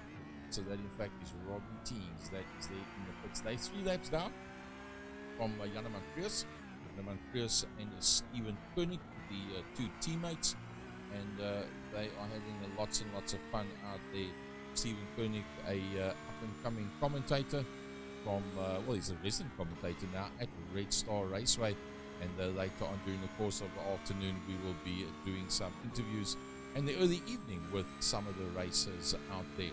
So we're going to take a short break and we'll come back to you shortly.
Right, folks, we back here with you. Well, it's been very interesting. There was a lot of people that said Nordschleife, 20 odd kilometers, 20.6 to be in fact. It's not going to be that interesting. It's actually turned out very interesting. So let's have a look from the top end down in terms of the elite class. It's Julian Familiaris that is leading them out. He's on lap number 14. We 1.5 hours into the 6 hours of racing. One of two Mercedes-Benz that's out there. His last lap was 6 minutes 28.491. That means that it was 1.4 seconds quicker by a Brazilian, Jacques Botha, out there today. I know he did quite a bit of practicing on the circuit and obviously has a very good sixth sense for tracks where you can't familiarize, nothing, no pun intended, Mr. Familiaris, but you can familiarize yourself with the circuit. A 6:27.272 is what's just been done by him. 10 seconds further back is Jacques Botha as he comes up and he puts his lap in a 6:26.9. Another 3/10, but still 10 seconds to go from there. Jaco Forster, a 6:22.2. That 6:28.2. So that means that he's not closing at all on the back end of the car in front of him. Troy Dolanchik, surprisingly, having a pretty bad lap at his standards. If that's a 6 minutes 30. If we look at his best time, he's done a 6:25.9. So that means that 4.1 seconds difference between that and his best lap to date. But I suppose you can't do everything perfectly all the time. He's seesawed from 5.4 sometimes down to just under the 4 second mark. But Jaco Foster's doing a brilliant job holding him out at this stage of the fight. Jason Pitzier, the second of the two lone Mercedes-Benz out there in the Durant Motorsport colors. He's in the 5th position, finds himself just inside of 7 seconds of Troy, with Troy having had not a dismal lap, but as opposed to his normal lap times, a slower lap. Jason Pitzier putting in a sterling effort there on a 28.6, so that plays very much in his favor. Then looking further, Frankie, at the Masters, led out by Luke Lucchesi, that had an incident, dropped to the back of the pack, recovered all the way back to the leading Masters in this race. 6th overall and leading the Masters. Yeah, Luke Lucchesi is sitting out there in P6. It is 1 minute and 23 seconds behind Jason Pitzier, and his last lap was a 6:28.754 for Luke Lucchesi, sitting out there in P6 and the 1st overall in the Masters category. Then, nearly 51 seconds behind Luke Lucchesi is Jaco Steyn, 50.8 to be exact, and his last lap was a 6 minute 37.4 for Jaco Steyn, up there in that 7th position for iRSA Red in car number 88. Then behind him in P8 in the BMW, 5.7 seconds behind Jaco Steyn is Sandro Bakari for Scuderia. Bakari sits there in P8 in the BMW number 69. He's 5.5 seconds behind Jaco Steyn, and his last lap was a 6:40.622. Then wow, look at that. Jaco Steyn, Frankie, a 6:35.9. Let's see what Sandro do. So Jaco Steyn's doing it all right. Jaco Steyn takes 5 seconds there out of Sandro Bakari. Then Sandro Bakari, of course, is second of the Masters drivers out there to Luke Lucchesi. Third in the Masters category and sitting in 9th position in the Audi is Mike Verrier. He's a 1 minute 2 seconds behind Bakari, and he's done a personal best there of a 6:40.309 for Mike Verrier. Then third overall, I was going to say, is Steyn, and he just Botha, and he just slowed right down. I think he's had the whole front end of that car is rearranged. That's why Willem Botha just disappeared off that map, and that's the reason why, because he was sitting right in there behind Mike Verrier, and he is all the way down in that 14th position. Oh, that car's looking very, very sad. I doubt he's going to go back to the pits as such. car doesn't want to turn, it doesn't want to go, and that's and in fact jumped to pits. From there, said nope, it's not going to work. They go straight back to the. Well, Mike Berger sitting out there in that ninth position, in that Audi, a minute and 2 behind Sandro Bakari. As I said, he did a personal best of 640.310. Did Dr. Mike Berger, and he is a third overall in the Masters. Luke Lucchese is first in the Masters, then it's Sandro Bakari second, and then it is Mike Berger in third. And overall, they are in P6, P8, and P9. The three of them overall on track, but first, second, and third in their category. Lap 15, 1 hour 36 minutes done in this 6 hour.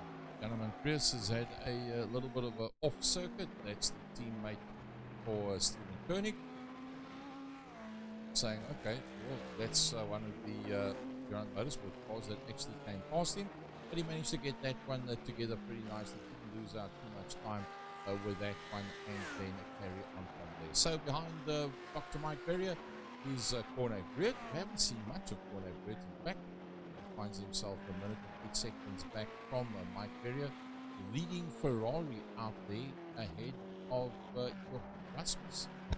Yeah, there is Johan Rasmus. They're sitting out there in that 11th position in the Ferrari, 1 minute and 31 behind Corne Britt.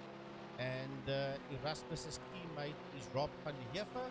The two of them share that yellow TAU Energy Drink SA car. They share that Ferrari that's busy powering its way around. And Janeman Prius is now in that 71 car. Stephen Koenig is his teammate, and Stephen was in that car earlier on, and he has handed that 71 keep together BMW to Janeman Prius. They're about to go lap down, because there comes Jacques Witte, and he's second overall out there on circuit. So he's actually closing up on the tail end of those guys. A 6:28.3 by doing from the RS, very, very consistent in the 28s up front. It's all he needs to do at this stage of the fight, holding that 11-second gap. What are we going to get? A 6:28.6, so taking 3/10 out of Jacques Witte, so that's quite fine. Let's have a look at Costa as he works his way through. Costa's a little bit further back. He does a 6:28.1, and Jason Kutsia into the pits. The second stop that is being done by Durant Motorsport. That an undercut or an overcut? I think it's pretty much just on the dot where he needs to be to come in. Right, let's have a look and see as Jason Kutsia is in pit lane. Where is Luke Lucchese? There is Luke Lucchese making his way around. He is out there in 6th position. He is leading his class now. Luke Lucchese in the P6 has got that long straight that's looming up, and he will know around that right-hander. He can hook top here and pour it down that long straight, which will take them towards the end of the lap. He's busy powering and storming that BMW down, and he's not going to take that position away from Jason Kutsia, because Jason Kutsia is out on a track ahead of Luke Lucchese. There's still a minute and 23 between the two of them, so Jason Kutsia, or that minute 23 will change the moment Lucchese crosses that line, but Jason Kutsia is still out there ahead of Luke Lucchese. Lucchese P6, and Jason is still there in that 5th position, 54.6 seconds behind Troy Dolacek. See if we can try and short circuit this with a rim shot back to Luke Lucchese. It's too big, doesn't give us any real indication of what that gap is. So if you look on the right hand side, right at the bottom of the screen, you see that green number 6, and that is the gap going further up on the left hand side to the number 5. Now look at that 4 grey dots in the left hand top corner: 1st, 2nd, 3rd, and 4th. And that 4th is in fact that name you see on screen now. That is Troy Dolacek. Looking forward from Troy Dolacek, that car that you see in front of him, that's Johanny Rasmus, and then ahead of that is in fact Jakob Koster. This is a passing maneuver, a lapping maneuver. In fact, that he needs to pull off kind of very, very quick. And as you so speak, he puts the lap there on Erasmus and goes ahead there of Erasmus now. He has moved up ahead of the back marker. He's got 3.1 seconds between himself and Jaco Forster. Forster, in turn, is going to have to make overtaking and a lapping maneuver there on Janeman Prius. There is Janeman Prius, you see in front of him, as Sandra Bakari is in pit lane. So Jaco Forster will know that Dolacek is behind him. Dolacek has put the lap there on Erasmus, and Forster puts a lap there on Janeman Prius. So that was a successful overtaking maneuver to lap Janeman Prius. So here comes Troy Dolacek. Now, Troy Dolacek has got to get past Stephen Koenig's teammate, which is Janeman Prius. That's the one in front of him. Janeman Prius in the BMW and being closed down here pretty quick by Troy Dolacek. Now, Troy can see Jacques Butte ahead of him, knows that that's his actual marker, but this is his stumbling block in the interim. Yeah, you can see Forster just there. He's 1.6 seconds behind Forster, but is only 8/10 of a second behind the man that is going to lap, namely Janeman Prius. So Troy Dolacek will want to get through quickly, because he can see the man that he wants to overtake for track position, namely Jaco Forster, just there. Well done to Janeman Prius. Moves out the way and says, I cannot keep you back, young man. You can go after him.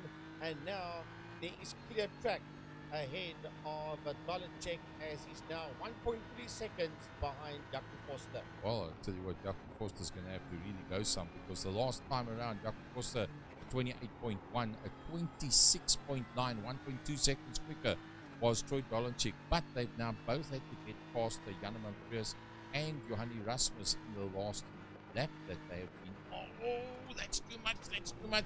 He recovers it very, very neatly. Well, I tell you what, Frankie, one of the favorite parters for you that you commentated on through the years, and next weekend will be the last round of Extreme Festival with the Formula 1600s, the Investment Formula 1600s at the very last event of the year. I think they made up to Swartkops Raceway, in fact. And that man that will be driving on board with young Troy Dolacek, the son of Wally Dolacek Jr., the grandson of Wally Dolacek Sr., and, well, their mom also, well, his granny, should I say, also Joy Dolacek, very well known in motorsport circles. So you'll probably find the Dolacek Sr. and Seniors are busy watching this race, and he's now 0.4 of a second that he's closed up. Somehow the difference is the braking markers. He seems to be brilliant on the brakes as opposed to a very quick Jaco Forster. Jaco Forster will be panicking now. He's only 3/10 of a second ahead there of Dolacek, and here comes Troy Dolacek. Dolacek's going to make the move somewhere. Watch out, that long straight is coming up. That long straight is coming up there. They're on that long straight now. Now, will the Porsche pull away under the BMW, or will Dolacek get him? It's 3/10 of a second. The moment he picks up the toe on him, he stepped out of line, so he broke that toe there on himself there on Forster, and I don't understand why he did that. Obviously he had a reason why he done that. Julian Familiaris takes the Mercedes-Benz into pit lane. A very short pit lane and quite an elevation, as you can see by the wall on the side. So he takes that one in, and coming closer, there is the man that's going to take over the lead, Jacques Butte. What a brilliant drive by Jacques Butte. And Jaco Forster. There as well. Jaco Forster. Swat. Steering. And Dolacek is also there in the pit lane, and he hands over to Nathan Victor. So Umpi Swart has taken over from Julian Familiaris, and Nathan Victor has taken over from Troy Dolacek. So Julian and Troy can now have a rest, as Umpi Swart and Nathan Victor will continue. Umpi in the Mercedes-Benz, and Nathan will take over that BMW from Dolacek. Well, Jason Kutsia is not exactly far away from him. That's that last little complex of corners. Up, but exit. Umpi's going to make it out in time. He will be ahead of Jason Kutsia. Will Nathan Victor make it ahead as well? I think he will. Where is Jason Kutsia? There comes Jason. No, Jason's gone into the pits. Jason must be in the pits. Where is Jason? Let's try and pick up Jason Kutsia. There he goes now. I just saw him flash through that was left-hander. He was too fast for the cameraman. The cameraman couldn't pick him up. He was very, very quick out there.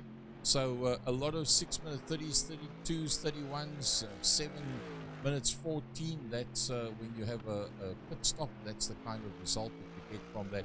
Luke Lucchesi now finds himself 33 seconds off of Jason Kutsia, the leading Masters out there. He's ahead there of Jaco Steyn by 1:04. He's ahead of Mike Berrier by 1:15. So pretty much in a no man's land at this stage of the fight. Johnny Rasmus and Van Engelbrecht into the pits. Yeah, and there we see Erasmus in the pits. Is he going to hand over that car back to Van der Heever, or will Erasmus do another stint again? And we'll have to have a look and see. Big thanks there to ASAP Spares. This is a replay. Is this a routine pit stop? Ooh, that car's already been. That car is crabbing. That's why he went to the pits. He's obviously had it off somewhere in the TRU Energy Drink car. We'll have a look and see. This could show us exactly what he did wrong on the dirt, and it veers off to the left-hand side and plows there into that Omco barrier. Another big attempt by Luke Lucchesi to put in a fast lap, and unfortunately he's had a bit of an off track.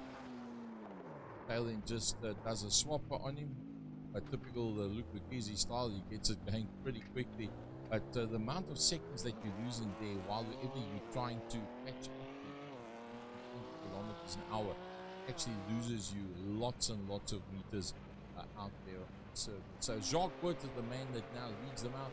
Let's have a look at those pit stops as such. And Jacques Wood and Jaco Foster once again with less pit stops than Umpi Swart, Nathan Victor, Jason Kutsia, Luke Lucchesi combination, although Luke is probably pretty close to a pit stop now. Remember, he had one earlier pit stop than everybody else. So Jacques Wood and Jaco Foster, 48 plus 5, that's about 53 seconds. That should maybe be enough. Jacques Wood might actually be able to retain the lead after a pit stop. Does he do a tire change or not? We've seen some of the front runners do at least 2 stints on one set of tires up until now. Jacques Wood, the man that sits out there in P1, 5.7 seconds ahead of Jaco Foster. Remember that the two of them still have to go out there and make their second pit stop. The other guys from Umpi Swart all the way down to Jaco Steyn have made their pit stops, but then again in that first stint of pit stop, everybody else had made their first stop. Jacques Wood and Jaco Foster made those pit stops a lot later on.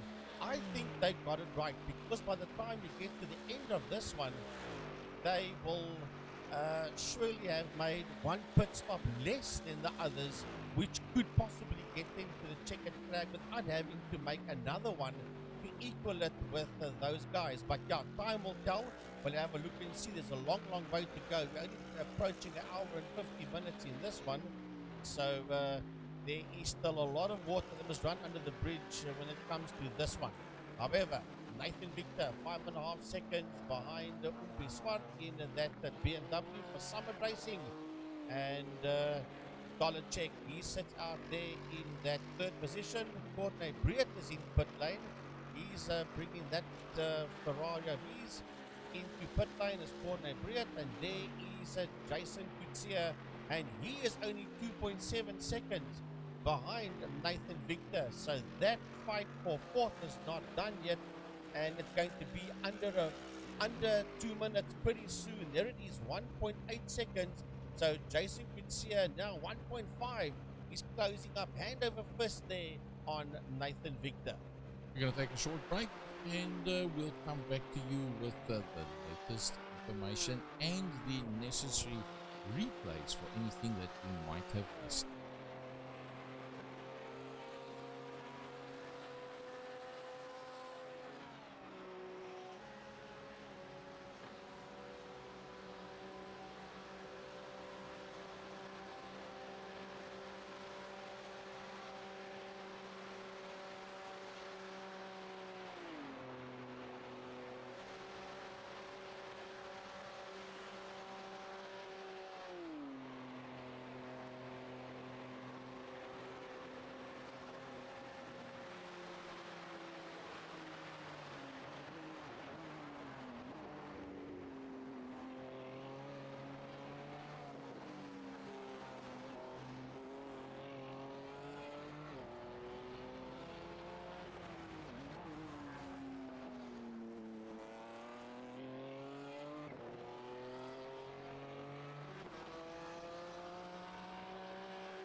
Right, we are back again. A big thank to ASAP, new and used motor spares. They are in put order for sponsoring this one. And as we just come back from our break, we've noticed that the two leaders had made their way into the pit area. Hence, there are new leaders up front.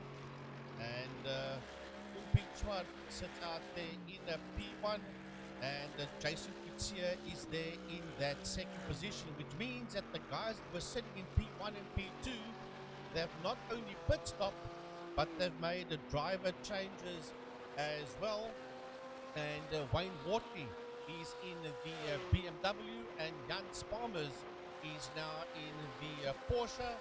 So they have turned drivers around. Jaco Foster handed over there to Spalmers, and Jacques Botha handed that 7 car over to Wayne Wortley. And they are sitting now in P3 and 4, which means that 2 hours into this race, everybody in that top 4 have made pit stops. It is order restored for Durant Motorsport because they got those two Mercedes-Benz cars back in P1 and P2 with just under 10 seconds between Yuri Swart and Jason Kutsia. Right, Francois Hubert is making his way out of the pits. He's taken that car over from Luc Lucchesi. So Francois Hubert busy making his way out. Nathan Victor is in the pits. Remember, he took that car over from Dolacek. So he's come back into the pits again as Nathan and then driven right back out again. So not too sure what happened there. We might pick that up on a replay. Remember, we were just taking our break. And we'll see if there is a replay of anything that did maybe happen to Victor. Then he had to go into the pits and get it sorted out. But he's back out on track again. He is in P6 and it shows 4 pit stops that they have made. And he is 5.3 seconds behind Francois Hubert, that is now in that BMW that was in the hands of Luc Lucchesi. Lazarus back out on track again. He's taken that car back over from Sandro Bakari, and Lazarus is sitting there in that 8th position. Well, still in the pits is Atinagel. It's up on the jacks. Herman Lazarus closing, but I don't think Herman Lazarus is going to get there quick enough. He's still on his way up the straight. Atinagel on his way out of the pits. So Atinagel will then take that Porsche ahead of Herman Lazarus BMW. Does Herman go into the pits now as well? Nope, he's going to carry it straight through. He's done 2 pit stops. He'll carry it straight through from there, and he will carry on. 1 minute 13 further back from there, Stephen McCarthy. Yeah, Steve McCarthy's taken that car over from Mike Verrier. Mike Verrier in that Audi, and he's handed that over to Steve McCarthy. And they are in the Masters. They are 9th overall on track, and they are 3rd in the Masters. Francois Hubert leads the Masters, Herman Lazarus in 2nd, and the combination of Verrier and McCarthy are sitting out in P9 and 3rd overall in the Masters category. So they are in the top 3. There is Raymond Duggan. He is in that 10th position, and he's 1 minute and 5 seconds behind Steve McCarthy in the iRSA Racing Green Ferrari. He's Raymond Duggan, car number 13. He races out of the elite category, Raymond Duggan, and they have done the 2 pit stops only. Matter of fact, the Nathan Victor Dolacek combination, they have done 4 pit stops. Francois Hubert together with his teammate Luc Lucchesi have done 3 pit stops, and Atinagel, who is the teammate of Jackie Stein, they have done 3 pit stops as well. Everybody else has done 2 pit stops except for those drivers that are not in anymore. Rob van der Heervoort is back in the car again. He shares that car with Johannes Erasmus, and they have also done 3 pit stops. So yeah, we seem to have 13 of the 15 cars that is in the race at this point in time. This is a replay at Adenauer. Just clip, you don't clip that curve. It'll just send you back in a different direction, and Nafel hammering the Armco, and then finding his way across the scenery back onto the track once again. Right, let's have a look at, for those of you that have missed out from the beginning of the race, let's have a look at some of the bigger incidents that's happened. This is an incident that happened with Robbie Teams. That was very much, in fact, that was before the green flag, in fact, that he had a bit of an off track. So let's go after the green flag. Here is Rob van der Heever.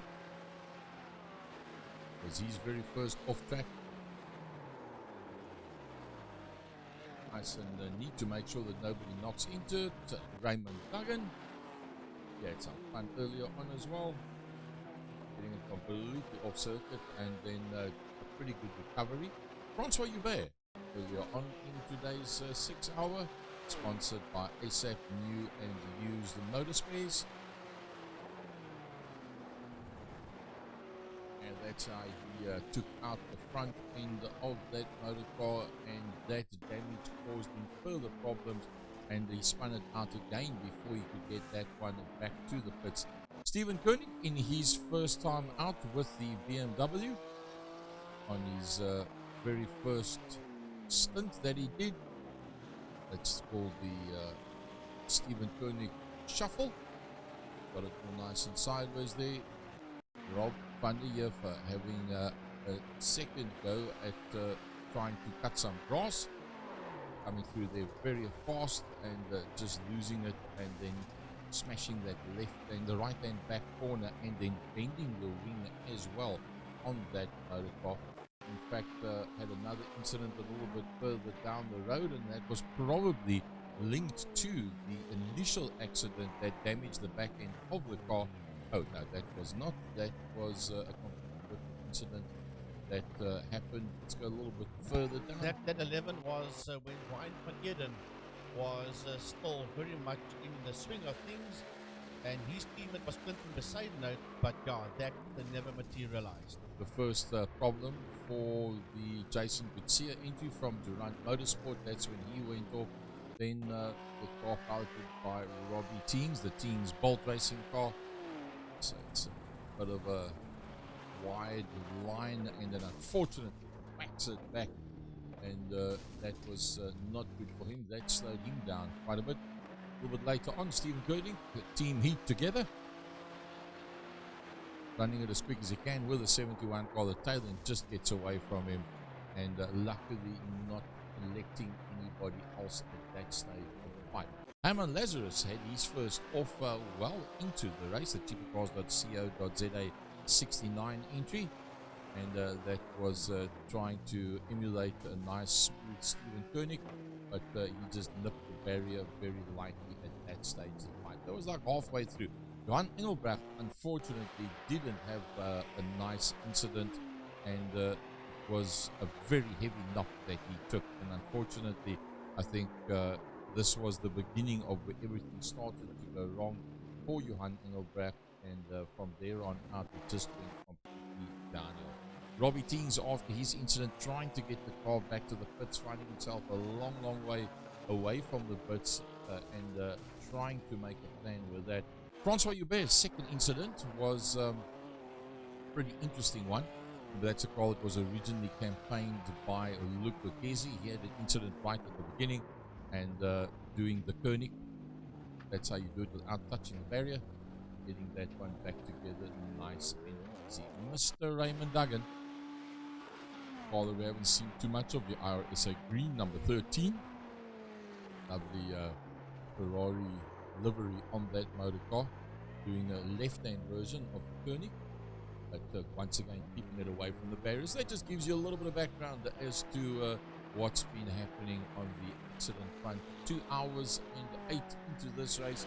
It's Umpi Swart that is leading them out, and Umpi Swart, Jules Miliaris is a brilliant combination, and we now see Jason Gutsia that is now joined in there with Byron Mitchell having had his stint, and the Durant Motorsport cars are back to the front end of the field. The front four all having done 2 stops. Right, so that's where we are. 2 hours and 9 minutes into this one out of 6 hours, and it's hard to believe it's only done the 20 laps. If you're going to track, it's 20.6 k's long. 2 hours and 10 minutes into this one will only take you 20 laps. It's going to be interesting to see at the end of the 6 hour exactly how many laps they're going to be able to get in by the time we reach the end of the 6 hour mark. However, this man couldn't be too worried about that. That is Yuri Umpiswar. And this is a man that next weekend at Swartkop Raceway in the Polar Cup Nationals will be fighting a few other drivers for the championship. He'll be fighting Clinton Besaidnout. He'll be fighting Darby van der Merwe for the championship. And don't forget about Charles Visser Jr. as well. He'll also be in the mix for that national championship. And Upi came so close last year, but he lost it to Leighton Free. That man, Jason Kutsia, that you see there in second position. Early on, Gary was saying and telling you guys out there at home about Dollarcheck. They'll be racing out in the Formula 1600s next Saturday, and so will this man, Jason Kutsia. He'll be out there as well, fighting with Dollarcheck and the Heldenise brothers and Josh LaRue, just to name a few other drivers out there that he will be campaigning with. There we see Wayne Wortley sitting there in that third position. Wayne Wortley in that THT Champions BMW P3 car number 9. And Wortley is 12.9 seconds behind Jason Kutsia, and he is nearly 17 seconds ahead of the man that's in fourth position, namely the man you see on screen there in the Porsche, Jan Sparmers for Team Heap Together Links. So let's have a look. That's the interval. Let's then have a look at the total gap in the front four after 20 laps, which is 400 kilometers, 2 hours and 11 minutes. It's only 38 seconds that splits up front four at this stage of the fight. Francois Joubert leading out and now fifth overall on circuit. Francois Joubert in the Luc Lucchese Francois Joubert Pantera Racing combination. Those of you that missed out on the initial part of the second year production, sponsored by ASAP New and Used Parts. They had a bit of a, well, Luc had a bit of an offer right at the beginning, and eventually worked his way all the way back through the Masters field, from fifth back up into that first position, and looking pretty good. Not that far behind him, the young gun, Nathan. Yeah, Nathan Victor. Oh, and Nathan Victor's got a problem. Nathan Victor turned that car around. He hammered that Armco barrier very hard. And right now, Nathan Victor, that is in that sixth position, 21, 22 seconds behind Francois Joubert. He is undoing at this point in time everything that Troy Dollarcheck had done earlier on. This is a replay on the grass, and then turns it in and flips that curve, runs it onto the sand, and that's not what you want to do. He's trying to rectify it. He does a swapper and parks it up against the Armco barrier. Now you're going to have to do more than one turn to get that car in a straight line and to continue. They're sitting out there in that sixth position for Team Dollarcheck and Team Summit Racing. Well, pretty off again, so maybe that car's just not handling properly anymore. I think Nathan Victor is going to pop that one back to the pits. Yes, he does. He's jumped it straight back to the pits after the contact that he initially had, and there he stands in the pits. So, wow, that's a bit of a knock. Troy Dollarcheck, having tried so hard, one of those things that happens, you could accept it's the way that it is. Yep. As we go back on circuit with Ati Nagel. He's 22 seconds off Herman Lazarus, who finds himself in a bit of a void, because Herman Lazarus is 1 3/4 minutes off the back end of the leader in the class, and he's got a 22-second lead there over Ati Nagel. Well, Ati Nagel in that seventh position, and 1 minute and 1 second behind him is Stephen McCarthy sitting in P8 in the Audi, and McCarthy is second. That's the car you see there. It's a lovely Audi R8, and that will have a screaming, howling V10 motor in it. That thing's rear end Remember, it's not a front wheel, a front engine mounted car. The engine sits behind the driver. The engine sits in the back of those Audi R8s, and he's a minute and one behind Adenauer in P8, and he's second overall in the Masters category, and he shares that car with Dr. Mike Verrier. Then in ninth position is Raymond Duggan. He's done 2 pit stops, and he's nearly 54 seconds in that lovely Ferrari. He's a Duggan behind Stephen McCarthy. That is the top nine. Then in 10th position, now I'm led to believe that that might not be Robbie Keane's, but we're going to call it as we see it on the screen, and as we see it there, that is Robbie Keane's that's in that car, and that car he shares with Willem Botha, and he is nearly 33 seconds, Gary, behind Duggan, and he rounds off the top 10. Well, rounding off the top 10, but look what's coming up behind him. That's the leader, Umpi Swart. Yeah, Umpi Swart, and it's not just the teams, he's got Duggan and McCarthy that he's going to have to circumnavigate his way around. That's my word of the day, circumnavigate his way around. And it's going to have to get a move on because he's not too far ahead of Jason Kutsia. So by the time he picks up a Robbie Teams, he'll have about 30 odd seconds before he picks up Raymond Duggan, and then not much before he picks up Stephen McCarthy. So there are 3 back markers that's looming there for Yuri Swart. Up is closing. It's 1.3 seconds now, 1.2 seconds. So closing on the back there of Robbie Teams. But he'll be fairly comfortable with that because he's got 4.8 on Jason. You can see both cars in the same shot. And with that 4.8 second gap, he knows that he's not going to have too much problem to get in there and make a plan to get past. And from that position onwards, it shouldn't be too difficult for him to hold that gap. I just saw a car veer off to the left-hand side. Was that Robbie Teens that made an accident? It might just be Robbie Teens that just veered off to the left, and just have a look and see. I might be right, I might be wrong. Yes, Yep. it is. It is Robbie Teens. That's the 14 car that he shares there with the Botha. That's the car I just saw veer off behind the other driver we were watching there. I just can't think of his name all of a sudden. But that car's badly damaged, and it's crabbing heavily there. So he's going to have to get that thing somehow back to the pit. That car's in terrible trouble. It could be a long, long drive for him back to pit lane. All right, we're going to take a short break and we will come back to you with a updated score.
All right, folks, we are with you from the Sector Studios. A big thanks to ASAP Used Motor Spares, or new and used, in fact, motor spares. That's Mr. Hubert himself, Renier. Big thanks to Jaco Stein, that's been doing homework in the background, getting the leaderboard sorted out for us. So let's go from the top down. It is Umpie Swart.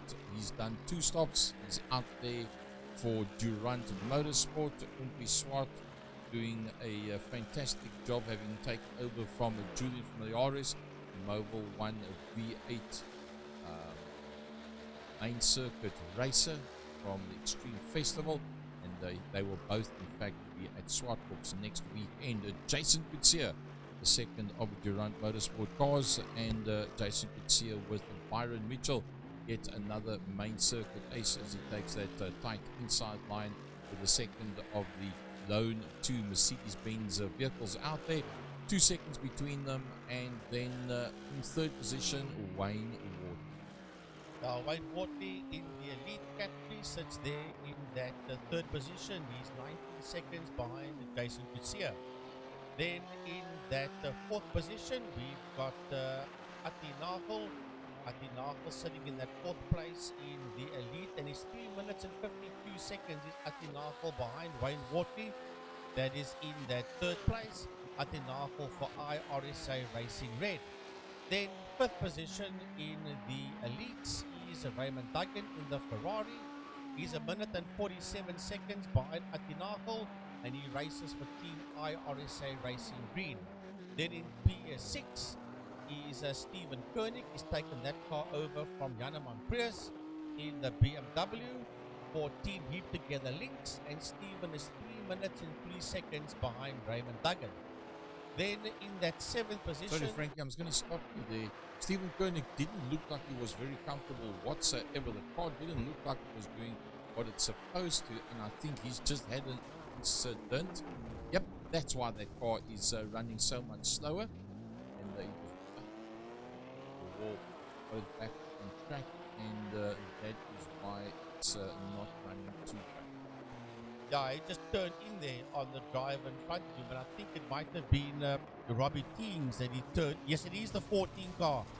It's Robbie Teens, and he just turned. He turned slightly to his right, and I don't think he realized at that stage that Robbie Teens was that close to him, and he hammered into Robbie Teens, and once again, that BMW number 14 is crabbing its way around the Nürburgring. Ooh, it's even worse than what it was before. Now look where that number 5 is, the green 5 on the right hand top corner of your track map. That's how far they're going to have to try and get that car around the circle. It's a long, very long way from there. Yeah, he's busy working his way down there. We see right at the bottom of the track map, you see that red line. That is basically to indicate the end of the lap. So that is more or less in that zone where the pit is. So he's got a long way to go before he gets that car there. Right, Jan Sparmers. So the leaderboard has been rectified for us by Jaco Stein. A big thanks to Jaco. We were under the impression that Jan Sparmers and Jaco Forster is in the elite category, but they're not. So thanks to Jaco, got it sorted out for us.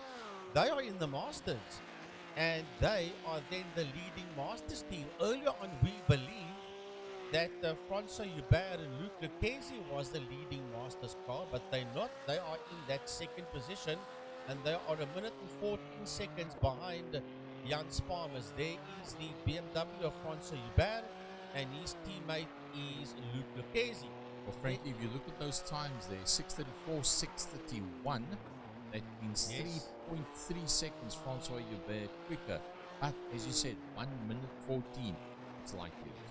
That's a long time to be behind another driver, specifically in motorsport. Then in 3rd position in the Masters is Herman Lazarus, and he's 1 minute and 47 seconds behind Francois Hubert, and his teammate is Sandro Bakari. Is Herman Lazarus for cheapercars.co.za. Then in that 4th position, 1 minute and 40 behind the Lazarus BMW is the Stephen McCarthy Audi, and he's a minute and 39 behind him, and he shares that car with Mike Verrier for 8 Ball 24/7 and Sujin Property. And that is the first 4 cars in the Masters. Then in that 5th position is Robbie Teams. He shares that motor car with Willem Botha, and that car is crabbing itself all over the place. Remember, he was involved in the accident a few seconds ago with Koenig, and that's a replay as he's trying to somehow get that BMW back to the pit area, and he is in a lot of trouble. He's Teams and Botha for the Teams Bolt Racing BMW. Got as far as the pit entrance and just wouldn't do that last piece. Now he's got to try and make it pit lane, and that's exactly what you don't find in a race like this. It's going to take him quite a bit of time. He's going to get it in there. There's Koenig, that's up on the jacks already, so that one is now going to get a quick repair on it, and you'll get it back out on circuit again.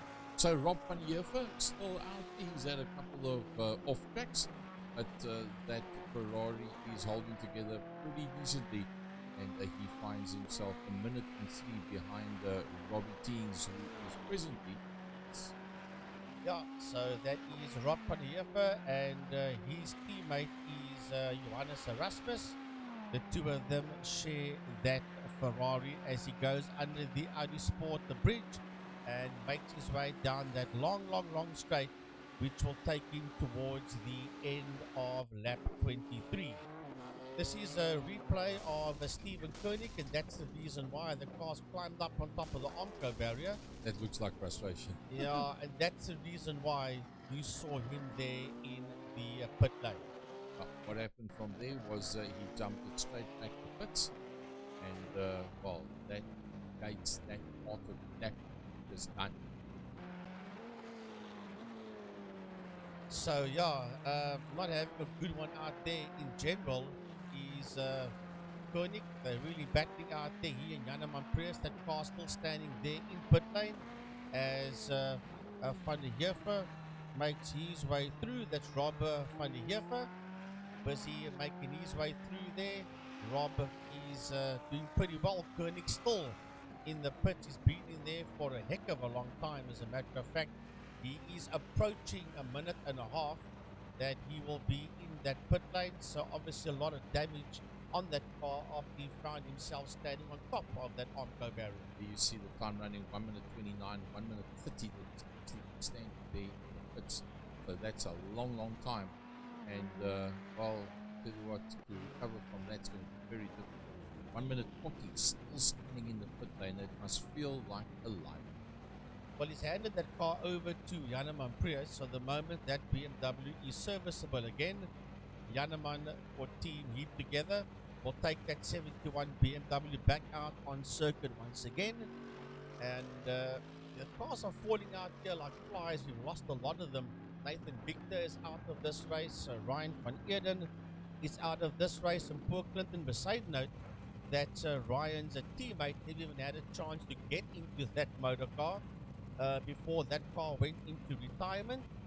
As we watch Wayne Wortley, that sits there in that 3rd position. Jason Kutsia is in that pits, and he hands the car over to Byron Mitchell. So Byron Mitchell climbs back into the Durant Motorsport 10 Mercedes-Benz, and Mitchell will take the car back out on track again after it was handed to him by Jason Kutsia. And Chris climbs in behind the steering wheel, 2 minutes 47. That beam has been standing there already, and that's going to cost them very dearly. Going to have to somehow make a plan to get that car back together and get it back out on circuit. So some good news for some people, some bad news for some people, and well, as always, 6-hour races, very interesting to follow. We'll come back to you shortly.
folks, we back with you again, and well, the interesting thing that has happened in watching it here as we were sitting backstage, Francois Hubert was in second position overall in the classes.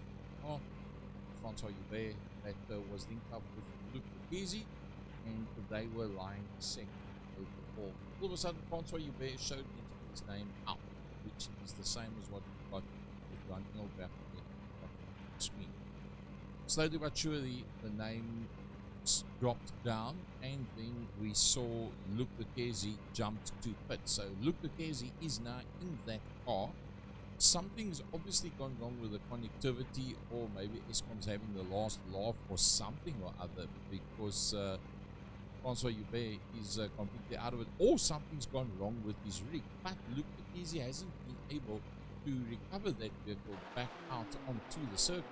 So that has turned things completely upside down, and you might actually find that Luc Lucchesi and Francois Hubert, due to connectivity or rig problems, I would tend to think it's connectivity, because it was in the name of Francois Hubert, then it showed jump to pits in the name of Luc Lucchesi, was not able to make it back to the circuit, and it's already 11 minutes that they've been out of the racing. So not looking good for the leading Masters team, but looking very, very good for the likes of Spalmers. Spalmers that we originally thought was with the elites, but is in fact with the Masters, and looking pretty decent out there. 4 minutes and 41 ahead of Sander Bakari. Well.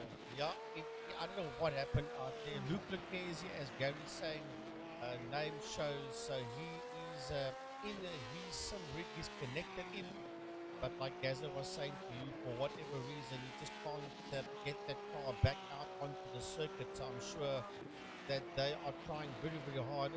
If any information does come through to us via the WhatsApp group, because they tend to listen to what we are saying, and if they have any information, the guys that are listening to us, I'm sure that they will oblige, and they will keep us informed as to exactly what the situation is there with that car, and then we can relay that situation and that information to you people watching this production at home.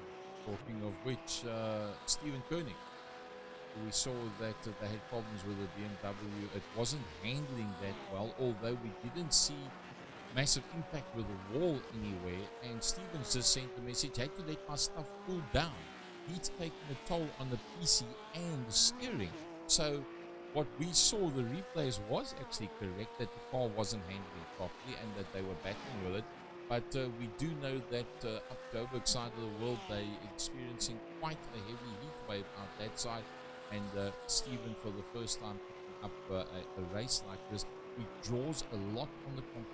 20.6 kilometer track does a lot of draw on your PC, and that heavy draw on the PC builds temperature as well. And for that reason, Stephen Koenig had to park it and just let everything cool down a bit, and then hopefully be able to get going again. Is that maybe the same situation for Francois Hubert and Luc Lucchesi? We're going to go off air for a couple of six. We're going to make a couple of phone calls and see what information we can get together for you and explain what exactly is happening in the background.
So, folks, back with you again, and as you know, Second Gear, we like to bring you the inside line, and Second Gear Productions also likes to bring you the inside line.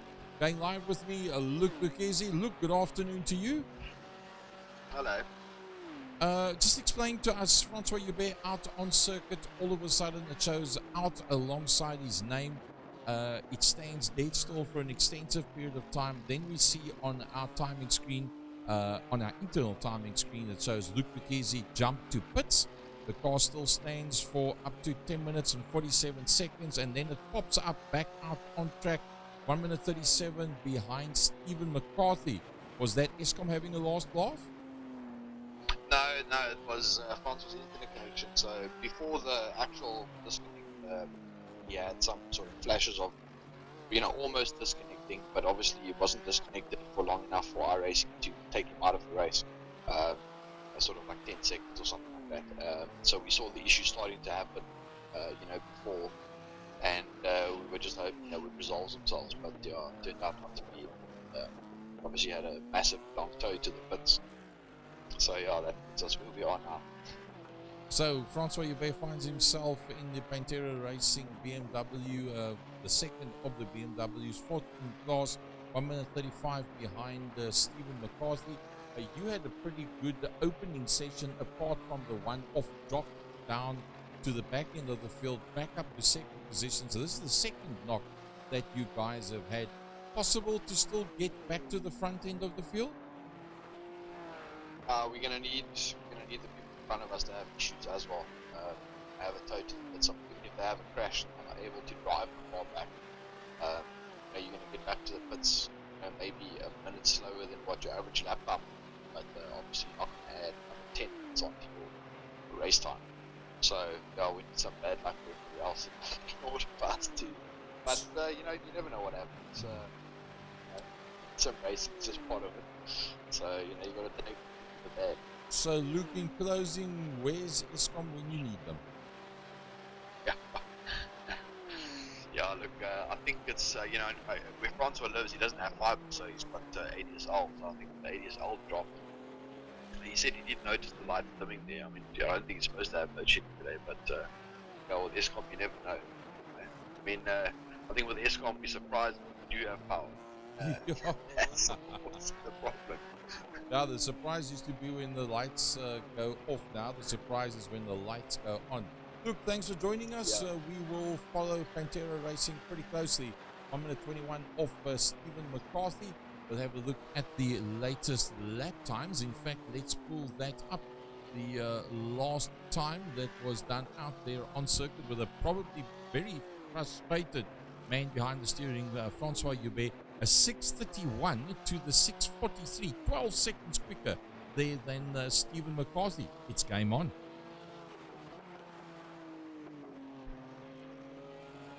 Yep, we'll have a look and see what has happened there with Steve McCarthy. Look, Lukezi, touch sides with you later in the day. Alright, thanks, chat later. Bye. So, as Frankie said, let's get the inside line. So, lack of connectivity on the one side, overheating for Steven Koenig on the other side. Frankie, from the top, Wayne Wortley leading out. Yeah, in the lead, that's Wayne Wortley that's actually out there in P1. Those two Mercedes-Benz cars have dropped down to P2 and P3 in a class, and they've got Jan Sparman that is in there between them. And Jan Sparmers, according to the leaderboard, is sitting third overall and first in the Masters category. So there's Wayne Wortley. That's a replay of THT champions Wayne Wortley. The whole bonnet of that BMW was gone, and some panel beating done to the front end of that car. Still making his way around without the bonnet on that car, and he is right on the case of Rob van der Heever. He's going to put a lap there on van der Heever, gives him a bit of a nudge. Even that Ferrari is damaged. Look at that, the rear wing of the van der Heever yellow Ferrari. There is battle scars on that car as well, as he puts a lap there on van der Heever does Wortley. And 52 seconds down the road is the next man who'll try and attempt to lap, namely Sandro Bakari. there's a lot of damage on that back ring. Doesn't look like that much, but believe you me, in iRacing terms, that makes quite a big difference as to how the car is going out there. So Umpiswart in that second position, keeping the Mercedes-Benz name up high. Lewis Hamilton pretty much on the same page with Mercedes-Benz, although Jos Verstappen is happy with his son picking up his second World Championship title earlier today. Umpiswart leading out there from Byron Mitchell. Yeah, Byron Mitchell is sitting there. Byron Mitchell is not too far behind him. As a matter of fact, he is 24.9 seconds behind Umpiswart, not too far behind him. 25 seconds is a massive gap between Umpiswart and Byron Mitchell. And then 3 minutes 32 behind them is the Porsche of Adenauer. There goes the iRSA Racing Red Porsche, number 88 in P4 in class, and that is Adenauer. And he's 2 minutes and 34 seconds behind German Prius. That is the next man he will catch and put a lap on there. Adenauer sitting 4th overall in the class. Then 1 lap behind them in P5 is Corne Briet. Corne Briet is sitting in that 5th position, Corne Briet. And then we see Janeman Prius. He's 2 laps down, and they are back out on track again.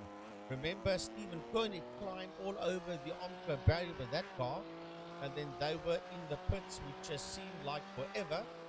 Prius got back in the car, but he had to sit and wait until that car was repaired to release him back out on track again. He is 2 laps down, but he is in 6th position overall in the elite category. Jan Sparmers leading out for the Masters. He's had a pretty good run out there, I must say. He will be pretty happy with the way things have worked out. Maybe Jan Sparmers, no slouch whatsoever with the Jacob Forster THT Links team. And one person's bad luck, another person's good luck. Their biggest competition would have been Luc Lucchesi and Francois Joubert in the Pantera Racing, but that due to unforeseen circumstances with connectivity problems for Francois Joubert has made a notable difference. Is it enough for Spammers and teammates to pick up an overall victory? Well, we're going to have to stick around and see. Sandro Bakari will feel pretty tough with where they are right now. 2nd position overall, although they find themselves 5.25 minutes down. Taken that a pit stop is around about a minute. Let's have a look at the number of pit stops that they have actually had to date. How does that one play out? Sandro Bakari and them have had 4 pit stops. Jan Spammers only 2. Wayne Wortley only 2 as well. So Jan Spammers can't be that far away from the next stop in the pits, and that will then bring that to the 4 or the lower 4-minute mark as such. Francois Joubert eventually finds himself connected to the system and back out there, 1.5 minutes off Sandro Bakari. Let's have a look at his slightly irritated, probably last lap time. Francois Joubert is 6:31, and that taking 26 seconds out of Sandro Bakari. Yeah, and it looks as he's a minute and 29 behind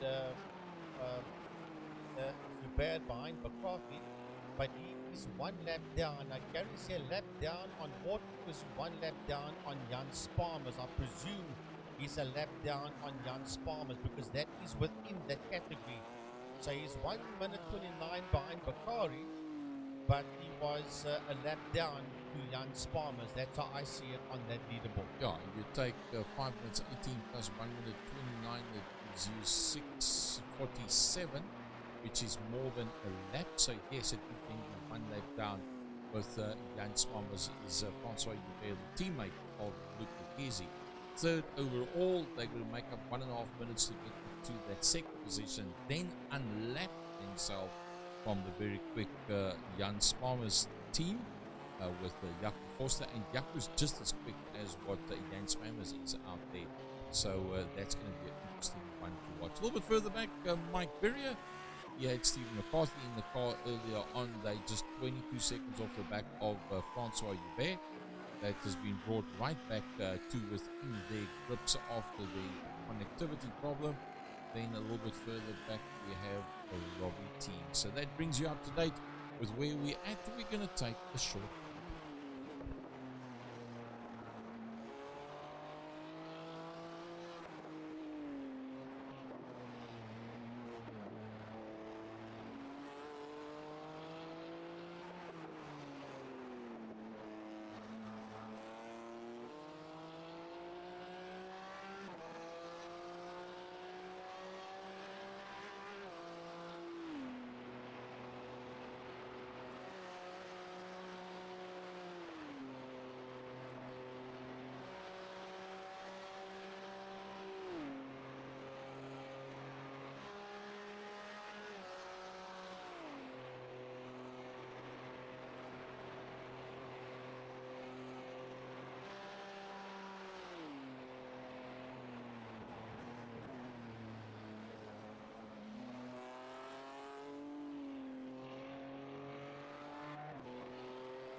right, we're back, and as we join you, we got a change between Francois Hubert and Mike Berrier.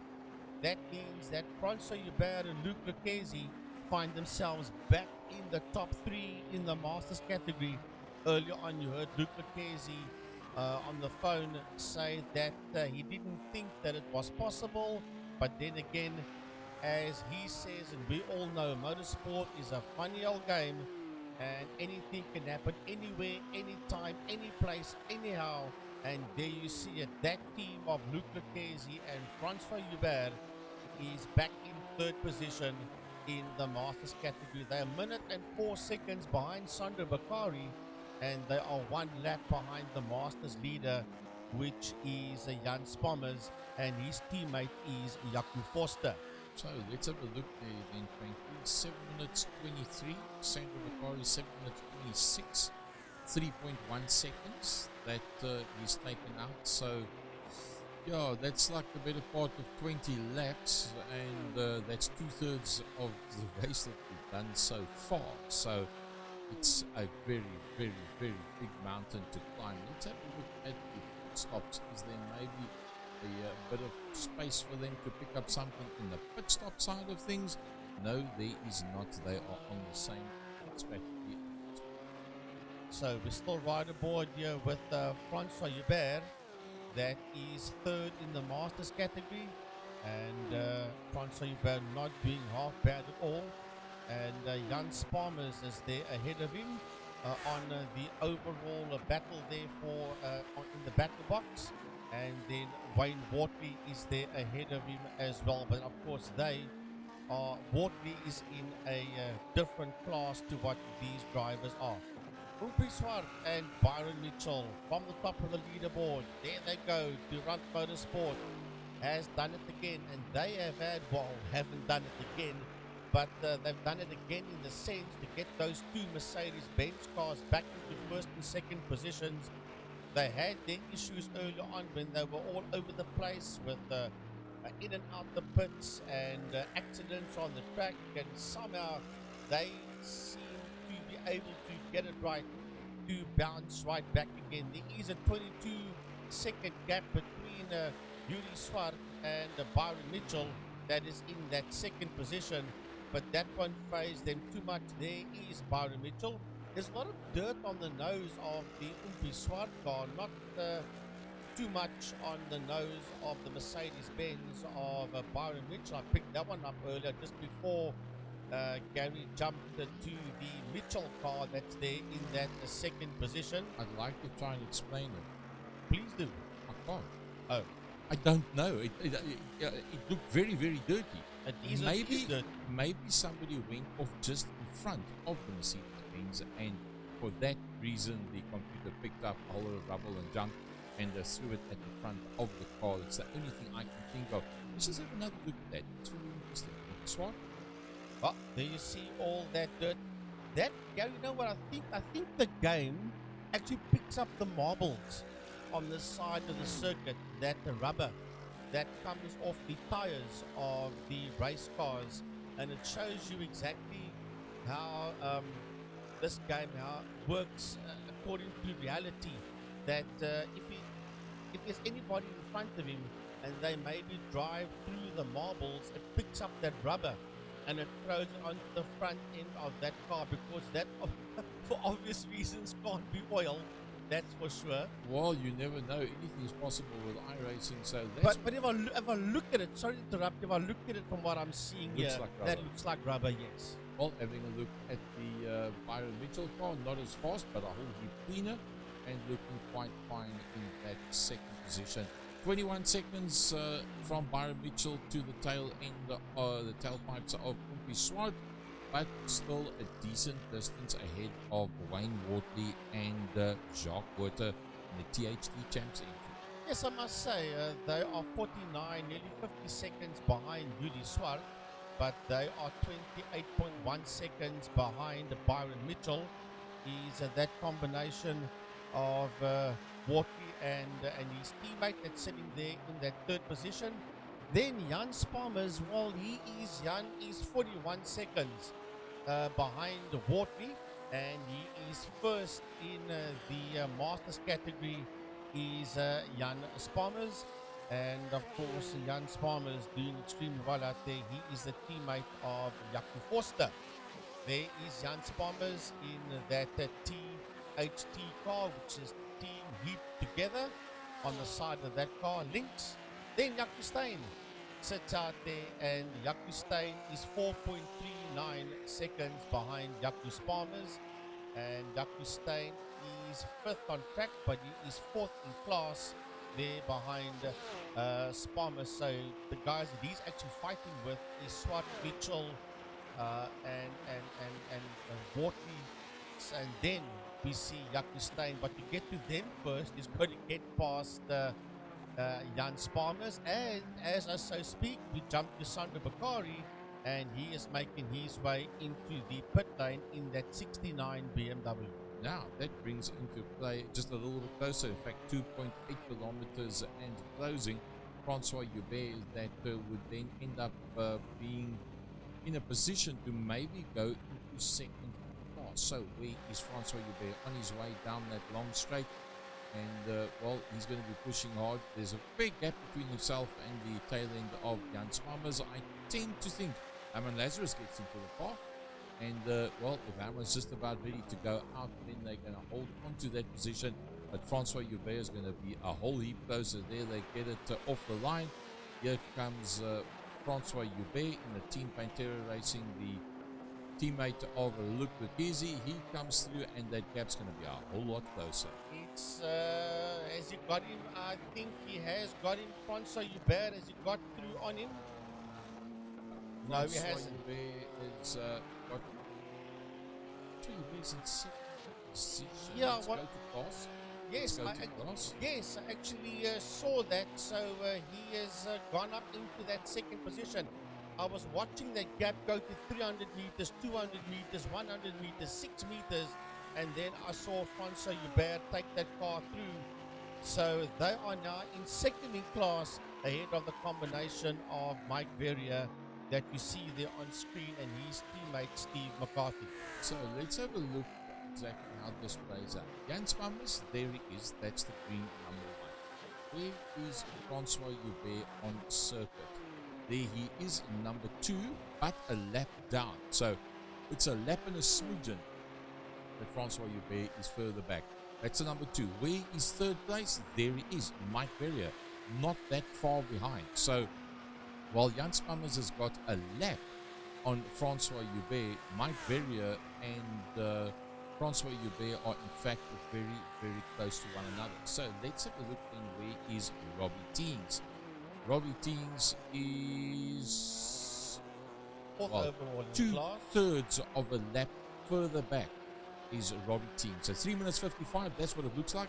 If you look at the 1, the 2 underneath it on your left hand side of the track map, and that's 6 seconds difference between them. The 3 is Mike Verrier, and then the 4 is a long, long way back from that. Almost 2/3 of a lap is the difference there. So Francois Joubert actually doing a pretty decent job right now. It's looking pretty decent for Francois Joubert.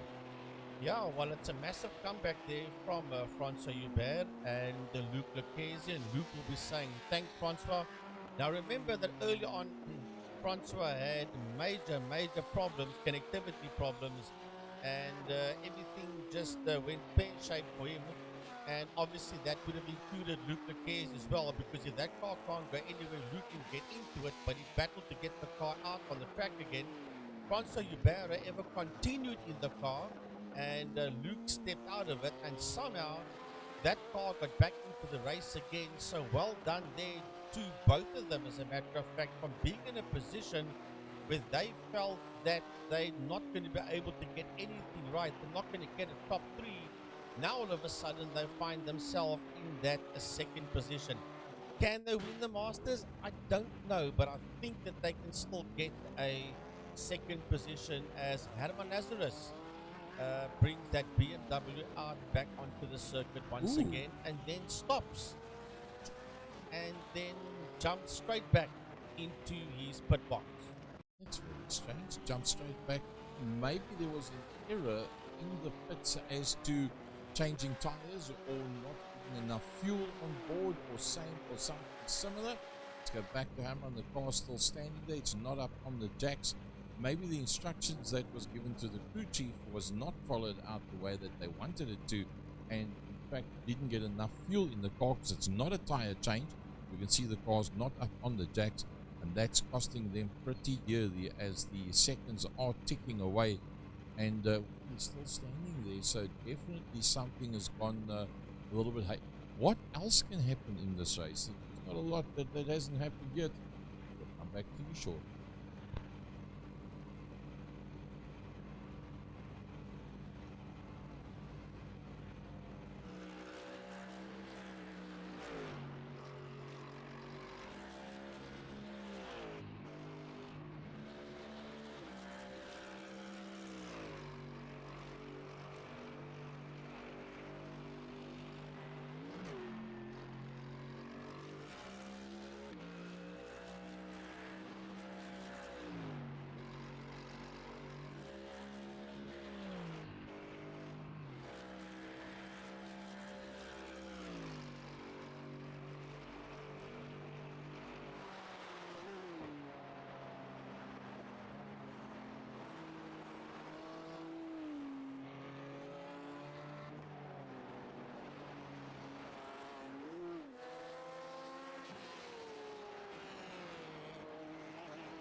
Right, folks, we are back with you. This is the 6-hour event sponsored by ASAP New and Used Parts, that Victoria side of the world.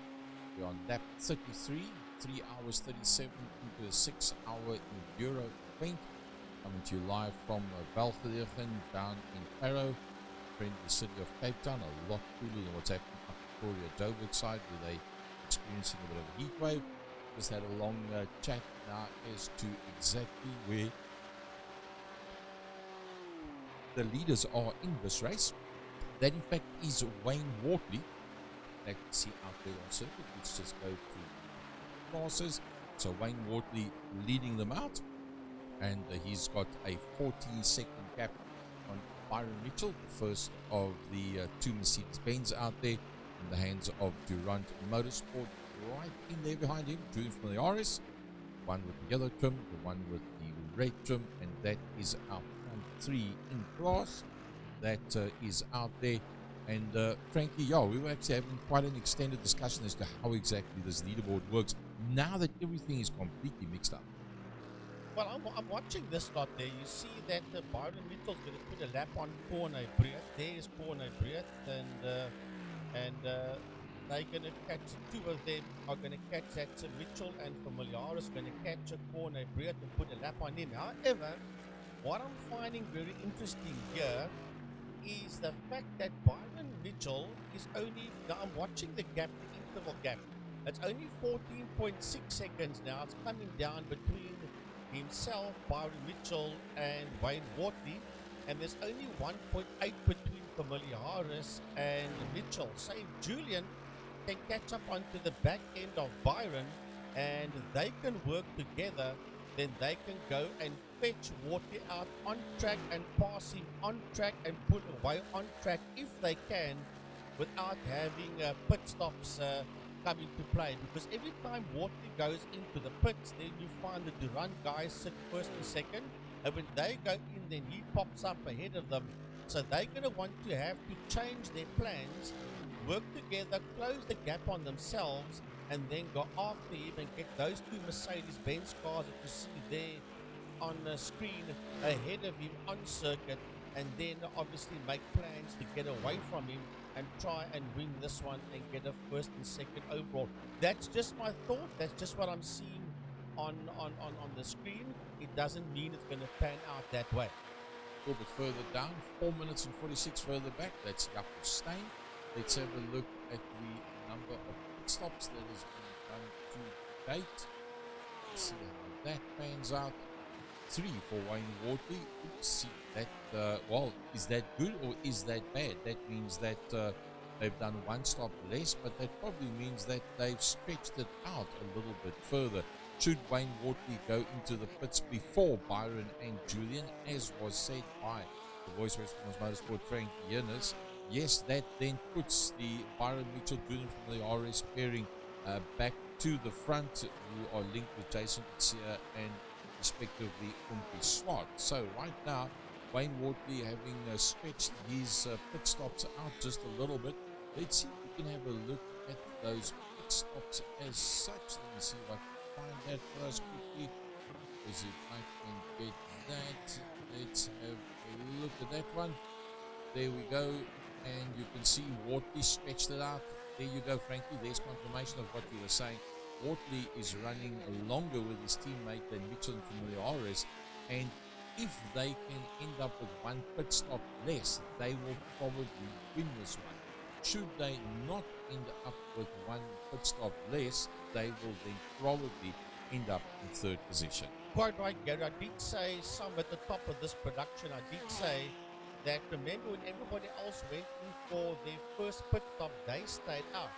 And when everybody went in for their second one, they only went in for their first one. Now that was the combination of Jacques Buerta, Wayne Wortley, and the combination of Jaco Forster and Jan Sparmers. That would then be those two cars. So then I also said that they might have to do one pit stop less than everybody else. So, and I'm sure that the Durant guys are aware of it. So as I was saying, that these guys need to work together, the Durant boys, to try and get ahead of him on track and pull away, they will also know that that Wayne Wortley car, Wortley and Jacques Botha, is probably at the end of the day going to have to do one pit stop less, which would then count in their favor. It sounds complicated, and it is complicated, folks, because it's endurance racing. And in endurance racing, any damn thing can happen anytime. The only thing certain about motorsport is that nothing is certain. And specifically when it comes to endurance racing, anything can happen anytime. It evolves. It's a living, breathing thing, an endurance race. It evolves all the time, and you never know how it will end until the checkered flag comes out. Well, let's look at this scenario. That's Jan Spalmers. That's the man that's leading the Masters. He's had 3 pit stops as Jan Spalmers. Had a very good race event to date. I don't think he can be upset whatsoever. Jacob Forster in the TLT Links team with him. So they are leading out. But just in front of him on circuit is in fact the man that is second in class. So let's just go one track position further forward. There he is, and that is the man that's in second position. So just about just about to be lapped, but has actually just unlapped himself at this stage of the fight. And there he is, and there is the man that's in fact leading the class. So at this stage of the fight, literally 6.5 minutes is the difference between first and second position. There you can see on screen 6 minutes 25, and well, it's going to be very difficult from there. But Francois Joubert and Luca Pizzi have done 5 split stops. Jan Spammers has in effect only done 3 with his teammate. So take 1 pit stop time and deduct that from the 6:35, and you still have a pretty decent lead by Jan Spammers. Yeah, so once again, does it sound complicated for the people out there that aren't used to motorsport? Yes, it does, but don't worry, just sit back and enjoy it. We know what we're talking about here. Trust us, your In check's the in the post. studio. We've actually got confused a few times out here, but it's the nature of this racetrack. It's a very, very long racetrack with one lap being 20.6 Ks, and it's a never-ending lap, and it can confuse you every now and then. That is why that's another reason why they call it the green hell, because it confuses the hell out of everybody. But it's a very technical racetrack, and you cannot afford to make mistakes on this circuit. It will bite you severely. I take it the greens refer to the beautiful scenery around the circuit. Yes. Because it's very, very lush scenery. Let's have a look at the blimp shot of what it looks like. Look at that all over. Every single shot that you get from the circuit is definitely in a rain belt, and to lots and lots of precipitation. Nice to see that the whole surrounding area looks as nice as what it is.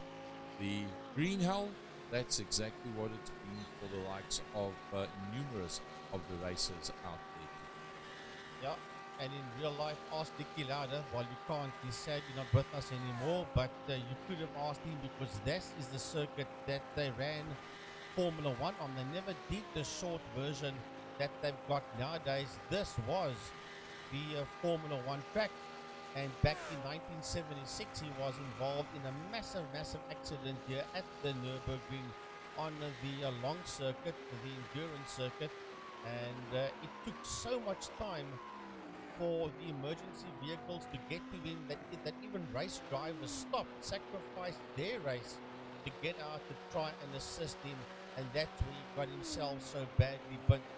And you wouldn't believe it, 8 weeks later he was back behind the Ferrari and racing the Ferrari steering wheel, I should say, and racing once again. But the point is, it happened on this very racetrack that these guys are doing the 6-hour endurance out there on the circuit.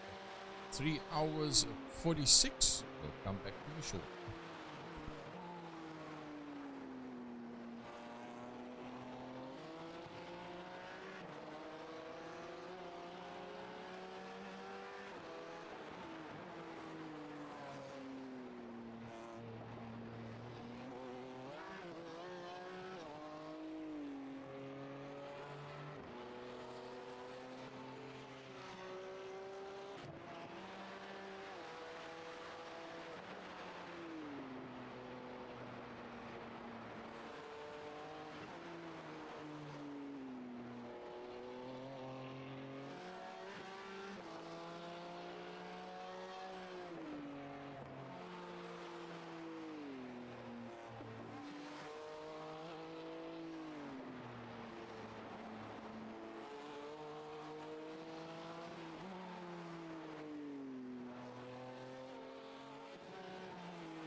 Right, 3 hours and 53 minutes left. We are approaching 4 hours. A big thanks to ASAP Motor Spares. And a couple of replays while we were off air. This one is that's the one that we saw when he stopped and then jumped straight back into the pit area again. And then Jaco Steyn for iRSA Racing Red in the Porsche on the sand, on the grass, and then he was a passenger from there on in, and eventually got that Porsche back out onto the track once again and continued on his way. And that was a replay there of Jaco Steyn. Then a replay here once again of Jaco Steyn.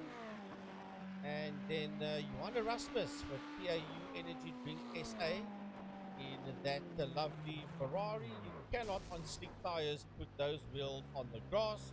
It'll grip and it'll dump you into the Armco barrier, and that's exactly what happened there in that replay to that Ferrari of Johan Erasmus, or Johannes Erasmus, but as he's also known, as you can see on the screen there, as Johan Erasmus. And then he went on his way once again.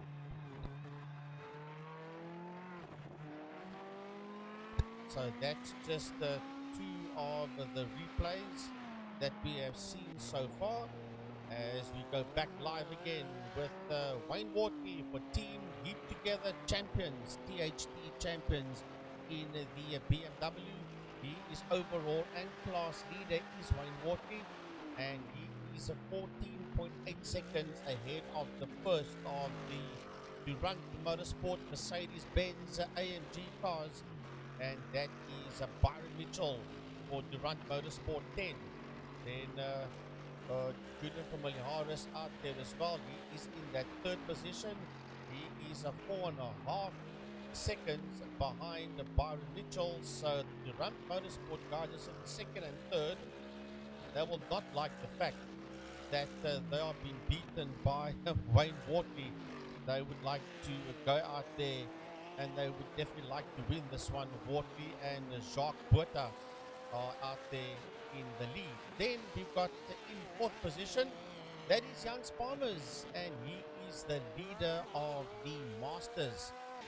Now, Jan is 43 seconds behind Familiaris, and he's a minute and 2 seconds behind Wortley. He is a Jan Spalmer sitting in fourth position, and he is first overall in the Masters category. Then in fifth position, we've got Jaco Steyn, and he's coming up on a couple of back markers there. Lazarus, Prius, and McCarthy is Jaco Steyn in the 88 car, and he is fourth in the elite category.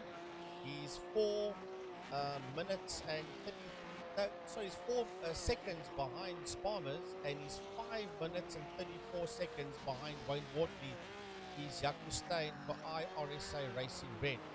Then in P6 and second overall in the Masters, he's 1 minute 53 seconds behind Steyn. He's that man, Francois Hubert, and he is the first driver to go one lap down on race leader Wayne Wortley. Then we have got Raymond Duggan. Raymond Duggan is in the elite category. He's nearly 43 seconds behind Francois Hubert in that Ferrari for iRSA Racing Green, and he is also a lap down on Wayne Wortley.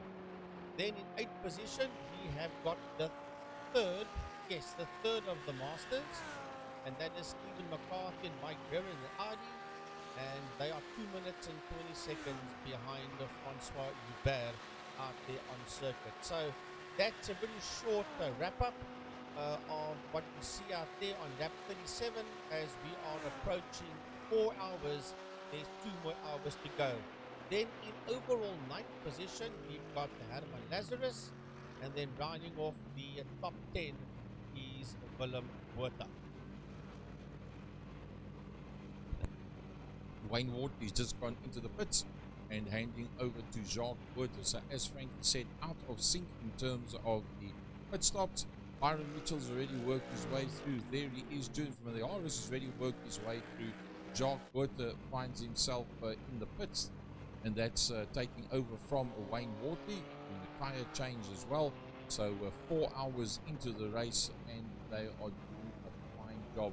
The leader in the Outroppies class, if we want to call it that, Jan Spammers, comes into the pits as well. So Jacques Buerter retains third overall and the third in class, as the fourth place car, Jan Spammers, comes in, and then it's Jacques Buerter that takes that car out of the pits.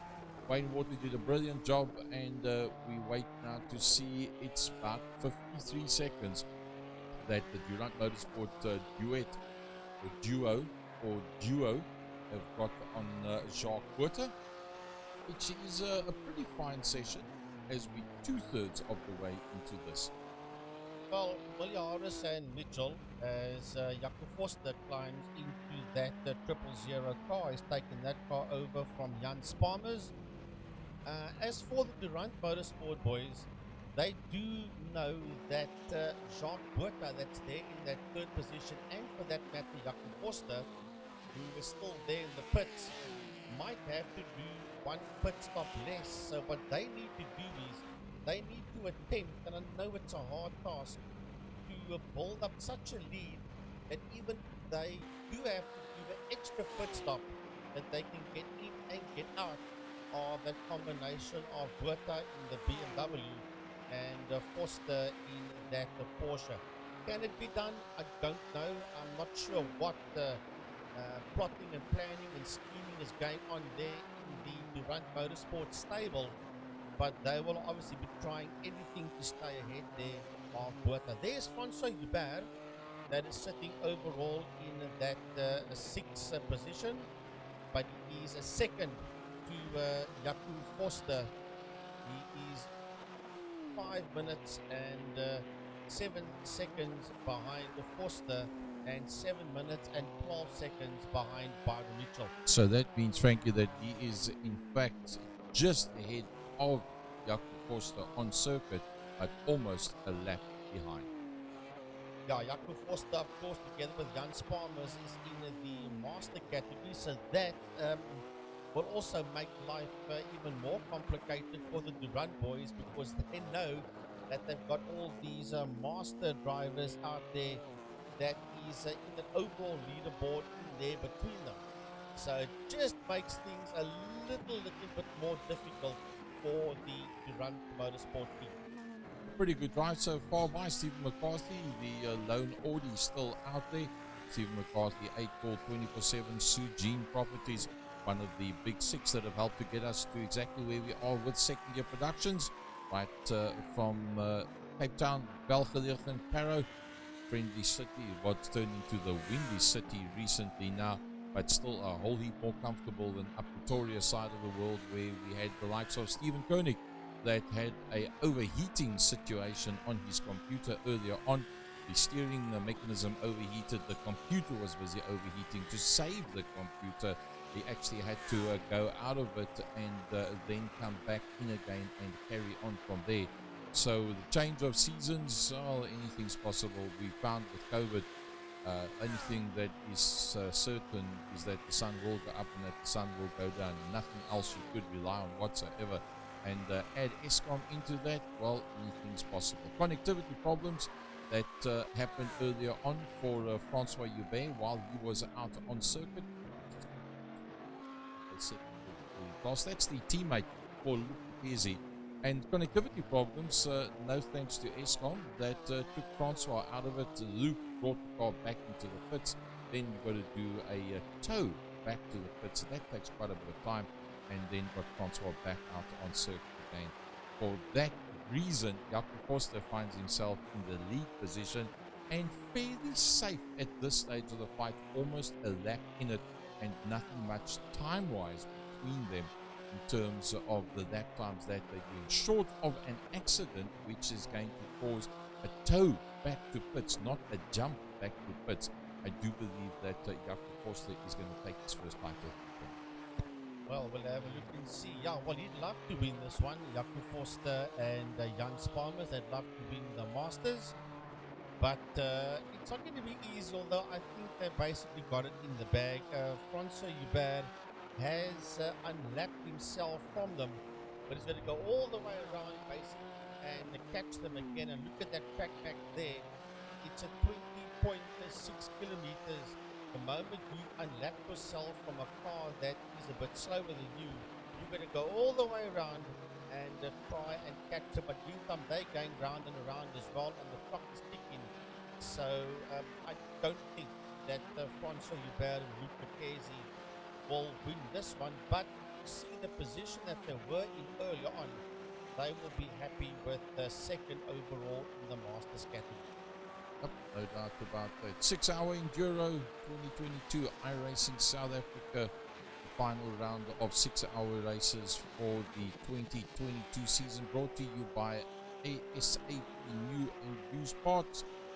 And you'll see on the left-hand top corner the email address. Support those that support us in motorsport. We'll be back with you shortly.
with 4 hours and 15 minutes done. A big thanks to ASAP New and Used Motor Spares. ASAPspares.co.za. They're in Gauteng, in Pretoria West. A big thanks to them for the sponsorship of the 6-hour Enduro. Testing 1, 2. Oh, he's there. Sorry, I just didn't see the line running on the screen, and I knew the mic was on, so I do apologize for that. So, big thanks to ASAP New and Used Motor Spares. Right, here we go. Byron Mitchell and Julian Familiaris sitting first and second. For the Run Motorsport, 7.2 seconds gap between the two of them. Jacques Buerta took over that motor car from Wayne Wortley, and he sits there in that third position. Now he is 57.6 seconds behind the Durant Motorsport team. Probably you will find by the time we get to the checkered flag that they, being Buerta and Wortley, will have to do one pit stop less than the Durant Motorsport boys. So therefore the Durant guys are going to have to pedal as hard as they can, as I said earlier on, and try and get a sizable lead on that Jacques Buerta Wayne Wortley car, so that if they do have to do a pit stop more than Buerta and Wortley, that they can stay ahead of them by the time they get to the checkered flag. So that would probably be what the Durant Motorsport team is telling Mitchell and Familiaris, together with Upiswar and Jason Kutsia as well. You guys now need to get on with the job. It's hammer time, guys, and give us qualifying laps from now on until the checkered flag, which is still quite some distance away. Well, that is just my theory. It doesn't mean that I'm right. As we have a look at the replay of Adenauer, and that's what I saw earlier on. Just got back into the studio from having our break. We just stopped on the circuit and then leapfrogged back into the pit area. So exactly what went wrong there, well, that I don't know. There is Jacques Buerta. That is the people, the driver that I was talking about earlier on. He and Wayne Wortley, they are 58.1 seconds. He's Buerta behind Familiaris, and he's 1 minute and 5 seconds behind Byron Mitchell. There is Raymond Duggan. Raymond Duggan is 7 minutes and 20 seconds behind Buerta, and he is a lap behind Mitchell, and he's the first driver in overall, in total, to go one lap down, and he sits fourth in the elite category. Then Stephen Koenig at 10 minutes and 44 seconds behind Raymond Duggan, and 2 laps behind Byron Mitchell is Koenig and Janeman Prius. And trust me, believe me, they have had their fair issues with that THT team heaped together BMW. And even so, they never ever gave up. They continued, Gaza, and they find themselves in that top 5 in the elite category. Adenauer still there in the pits, and I do believe that it's a beautiful, beautiful paint and spray job of those rims. Probably the nicest livery of all the cars out there. I think it's really looks like Raymond Duggan's come into the pits now as well. There he comes, and he'll put his position.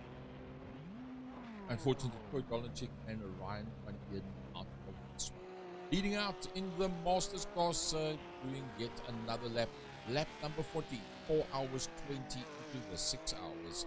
Leading out, Jaco Costa. Yeah, that is Jaco Costa in the 000 car. He and Jan Sparmers are teammates in that Porsche, sitting out there in the P1 in that category.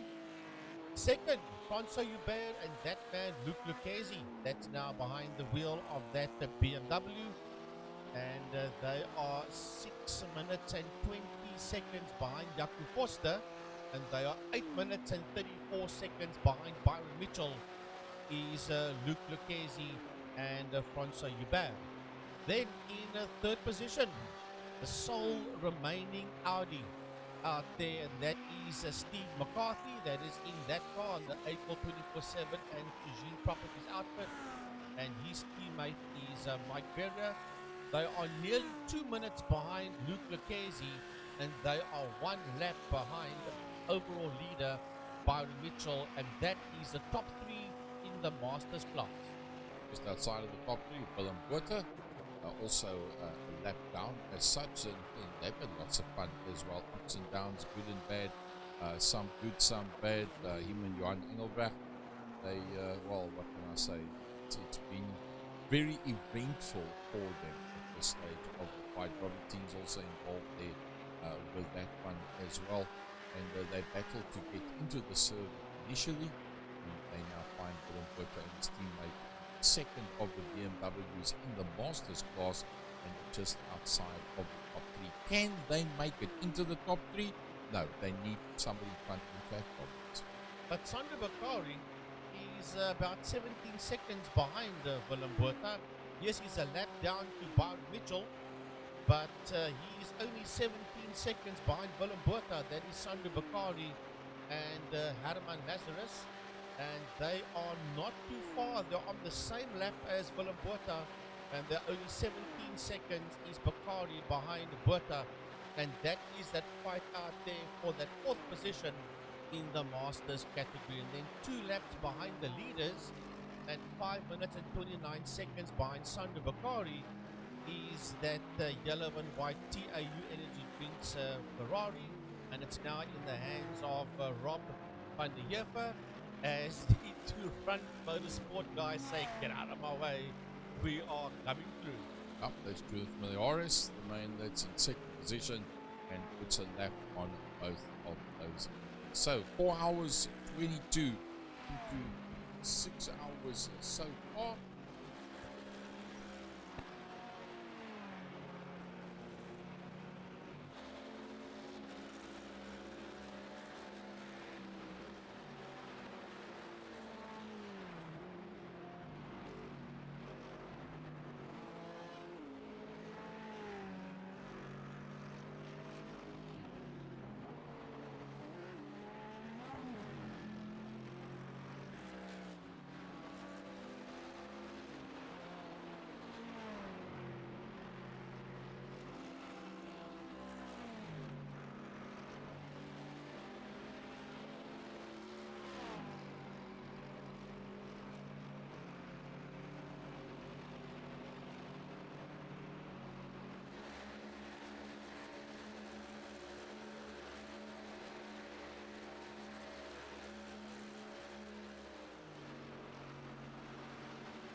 Right, we are back again with 1.5 hours left before we see the checkered flag at the 6 hour of the Nürburgring, the Green L, the endurance circuit that they do with 24-hour on, believe it or not. Big thanks to ASAP, new and used motor spares. They are in Gauteng in Pretoria, and their email address is asapspares.co.za. There is your race leader and class leader, and that is Julian Familiaris out there in that number 10 car sitting out there in P1 for Durant Motorsport, and he is 18.2 seconds ahead of the sister car being campaigned now by Jason Kutsia. 18.2 seconds, and you can bet your bottom dollar that they're going to want to get these two cars across the line in P1 and P2. Only 11.7 seconds behind Jason Kutsia is Jacques Buerta, and he's only 30 seconds behind Familiaris. And I must say, they've done very, very well, him and Wayne Wortley. They've been driving the wheels off this THT Champions BMW from the get-go, right from the time the clock started ticking and the red lights went off, and they find themselves third in class and third overall. Then we've got Jaco Foster. He is the first of the Masters. He and Jan Sparmer sitting in P1 in class and fourth overall. And on track, he is 50.3 seconds behind Jacques Buerta and a minute and 20 behind Familiaris. Then behind him in P5 overall and second in class is Luke Lucchesi. And Luke is a lap down on Familiaris and 6 minutes and 22 seconds behind Jaco Foster. And I think that Luke Lucchesi and his teammate Francois Hubert have now realized that unless something goes very wrong with Foster and Sparmers, that second position is probably where they will end. Then we've got Raymond Duggan. He's the next driver on the board, and he is in the elite category out there in that Ferrari. He is in the sixth position, and he's also one lap behind overall leader Julian Familiaris. Then we've got Stephen McCarthy in that Audi R8. Sorry, before we get to Steve McCarthy, I apologize. We've got Ati Nagel. Ati Nagel is in the elite class, Ati Nagel, and he is also one lap behind Familiaris. Then we get the third of the Masters drivers, that is Stephen McCarthy. As I speak about Ati Nagel, he's pulled the Porsche into pit lane. Stephen McCarthy is third in the Masters category, and he is in total one lap behind Familiaris as well, and he sits third overall in the category in that Audi R8 with that V10 power plant, and his teammate is Dr. Mike Berrier. As Ati Nagel makes his way back out onto the circuit, Ati Nagel still there in that seventh position, but right in there behind him and fighting for track position is Stephen McCarthy. And then behind Stephen McCarthy is Willem Buerta, 2 laps down from Julian Familiaris and Jason Kutsia. They find themselves fourth in class is Willem Buerta. He's had a pretty decent run out there. I think he'll be fairly happy with it. I mean, this is not an easy circuit. It's not a easy race to be able to try and come up tops. I think Willem Buerta will be pretty happy with the zoo racing efforts to date. Still inside of the top 10 overall. In there behind him, Sandro Baccari. Yeah, Sandro Baccari is sitting there in that 10th position, and he's fighting there with Willem Buerta, who is the other master, and he's only 2.9 seconds. He's Baccari behind Buerta, and that will be there. The two of them are in the same screen, and then coming up behind them, and I think it's to lap them, will be Luke Lucchesi. We'll see that on the back box. And he slows down and he stops us under Baccari. Well, that was just courteous.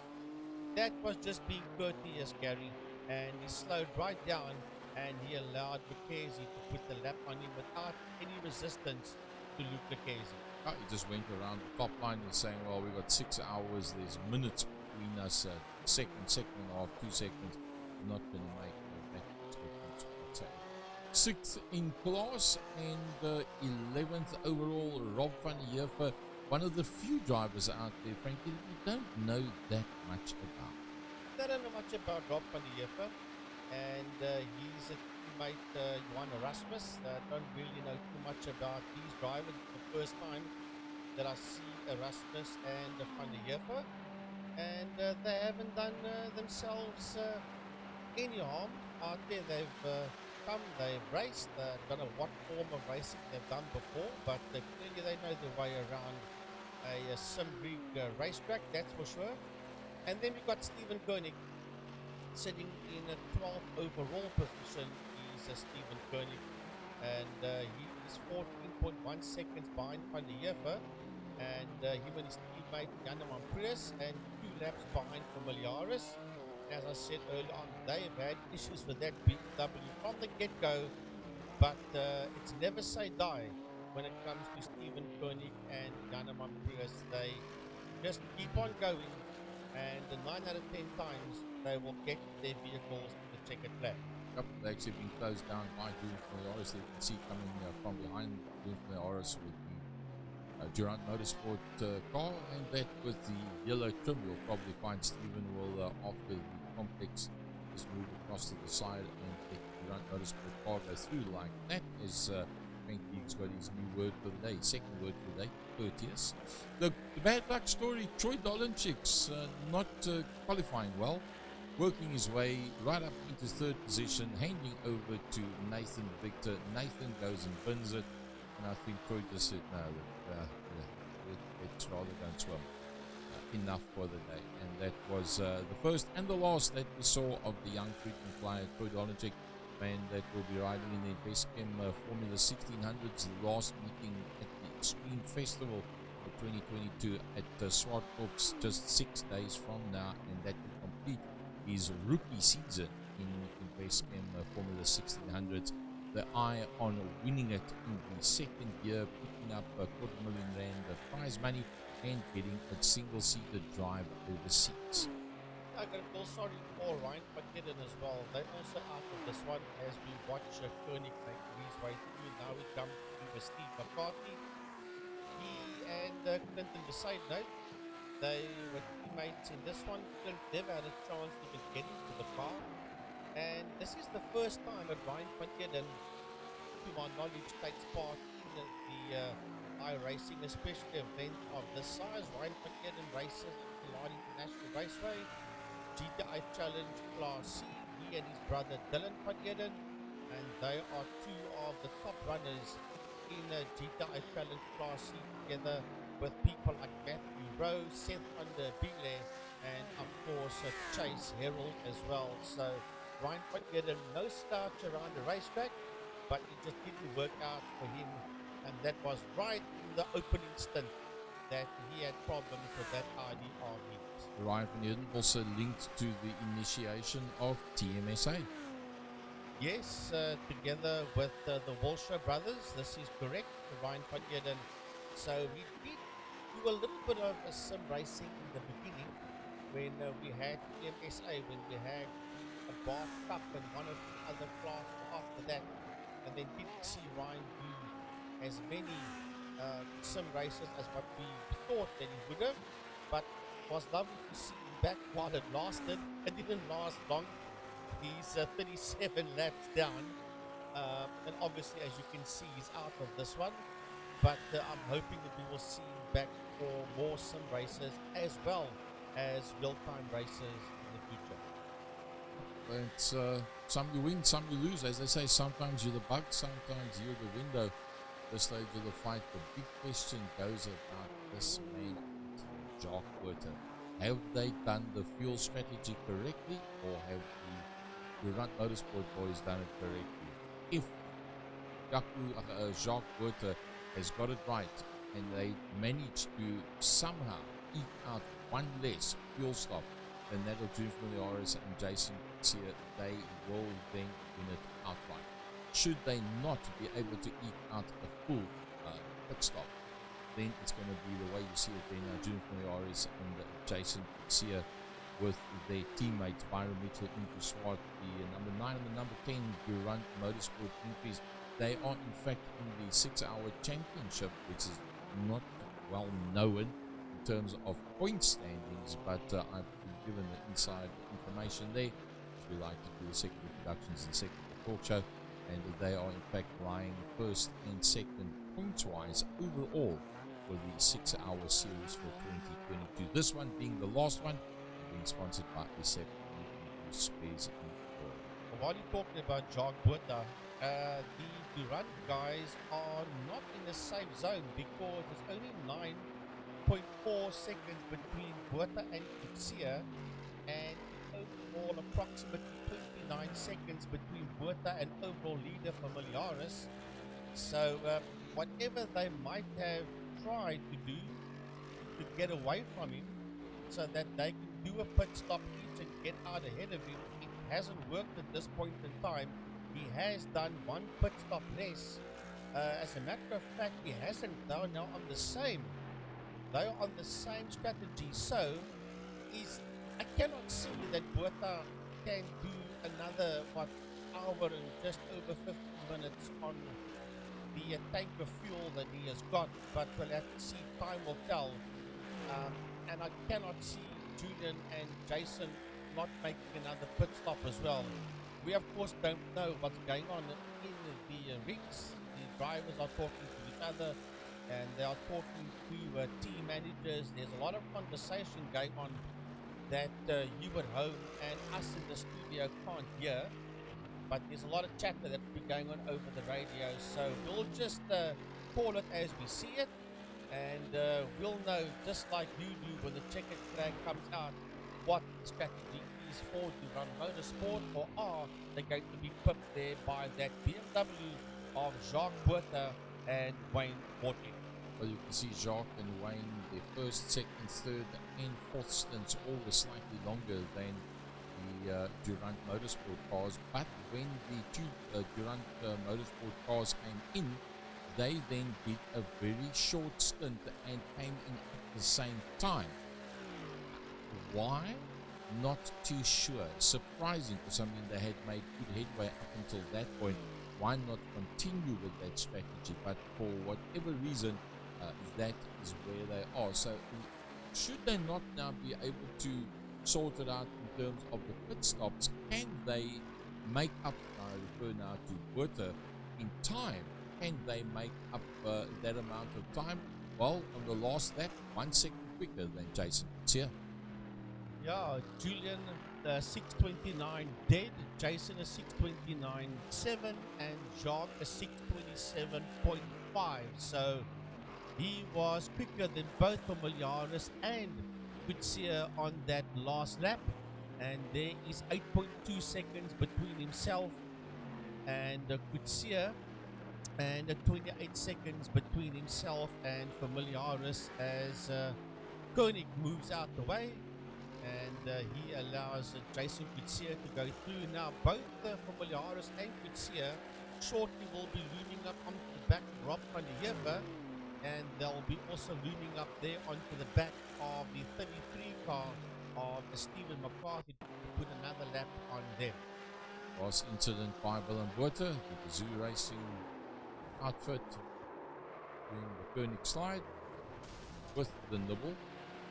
The nibble part is the part. Ooh, that was the Luc de Kezi Francois Yabert car that came through there, and then Herman Lazarus came through there as well. So 3 cars coming through while the recovery is being done there by the Zoo Racing man Willem Buerta, and he gets that one back out on circuit. So that was a bit costly in terms of time, and also a bit costly in terms of track position as such.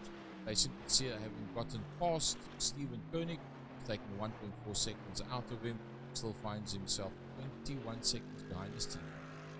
Well, the other car that went past that we saw there was a 000, and that was Jacob Foster.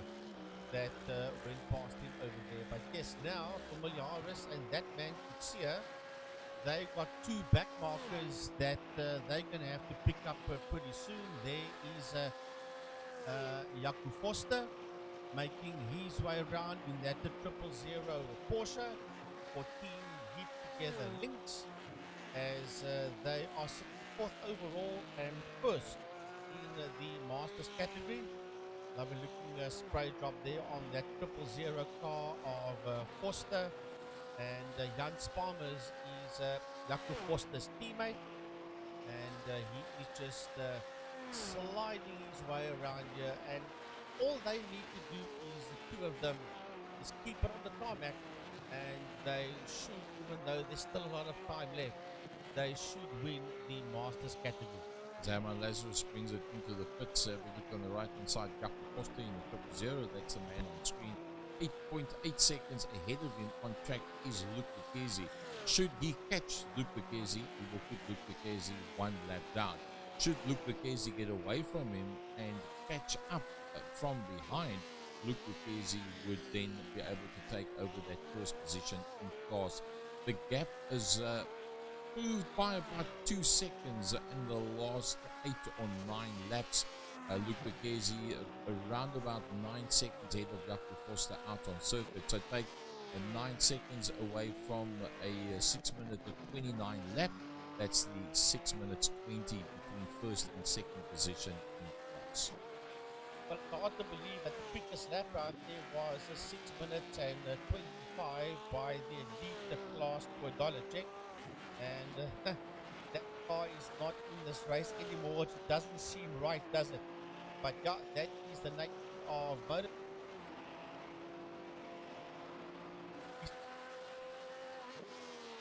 in place. But we'll look at Dr. Foster that's sitting out there first in class, fourth overall, and he is Luke Lucchesi, as a matter of fact, is the quickest driver of the Masters category.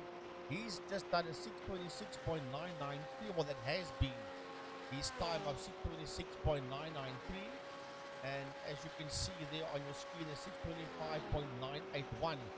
That is the quickest time in the elites set up by a car that is sadly no longer in the race. We will be back with you shortly.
folks, we're back with you, and just as we went to that break, you saw first and second, the Team Heat Together Lynx and Team Pantera Racing, both of them standing back to back in the pit lane, and literally one lap apart between them.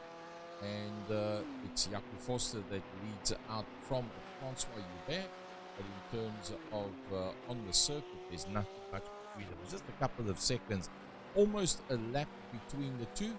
Jaco Forster being there behind Francois Hubert on circuit, but as we said earlier on, if Jaco Forster catches Francois Hubert, he puts him a lap down. If Francois Hubert can get away and catch him from behind, for the lead of Forster's.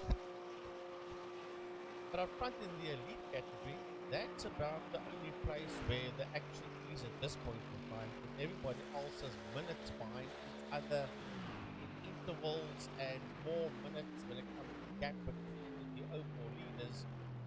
It's really between Familiaris, Kutsia, and Buata. That is where the action is at this point in time. Everything else, even though they are diving in and out the pit and doing the necessary routine pit stops, it's pretty much stagnant out there in that. Duggins has done a personal best of a 6:31.892 as a matter of fact, but it's basically between Julian Familiaris, 24 seconds ahead there of Jason Kutsia, and Jason Kutsia on the other hand is 39 minutes ahead there, seconds, I apologize. Kutsia ahead there of Jacques Buata. So it is all to play for first, second, and third between the three of them, as we look at that BMW of Jacques Buata for THT Champions Racing, and he is there in that third position. Gary, there's the pit stop strategy, and you can tell us a bit more about what you read there on that board. Well, you can see Familiaris and Kutsia pretty much on the same strategy all the way through, and then we had Buata and teammate that stretched it out for the first, the second, the third, and the fourth pit stop. Did a very short pit stint, but it could be linked to damage on the car. Then did another very short stint, and you can see that they just done a pit stop. Let's just have a look, see what was the lap the last time that they were in, lap 44, so 4 laps, which is literally 24 minutes, 26 minutes in fact, in terms of the difference between lap 40 and lap 44. So does that mean that Buata's got it right? Well, we'll only know at the top end of this. It's going to take 7.5 minutes for us to work out who got that strategy right. Can Jacques Buata run to the end with what he's got now? If he can, and the two cars in front of him have got to go into the pits, well, he's in with a shout. There's no doubt about it. Will he get ahead then of Julian Familiaris? I tend to not think so. Let's have a look at the pit time that they were in the pits. Looking at a normal, just a fuel stop, 37 seconds for a tire stop, around about the 51-second mark, and there is just over a minute between Jacques Buata and Julian Familiaris.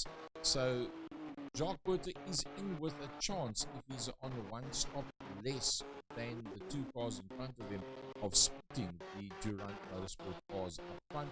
Julian Familiaris would have to make a mistake, go off, have a tow back to pits or something for it to be taken away from him right.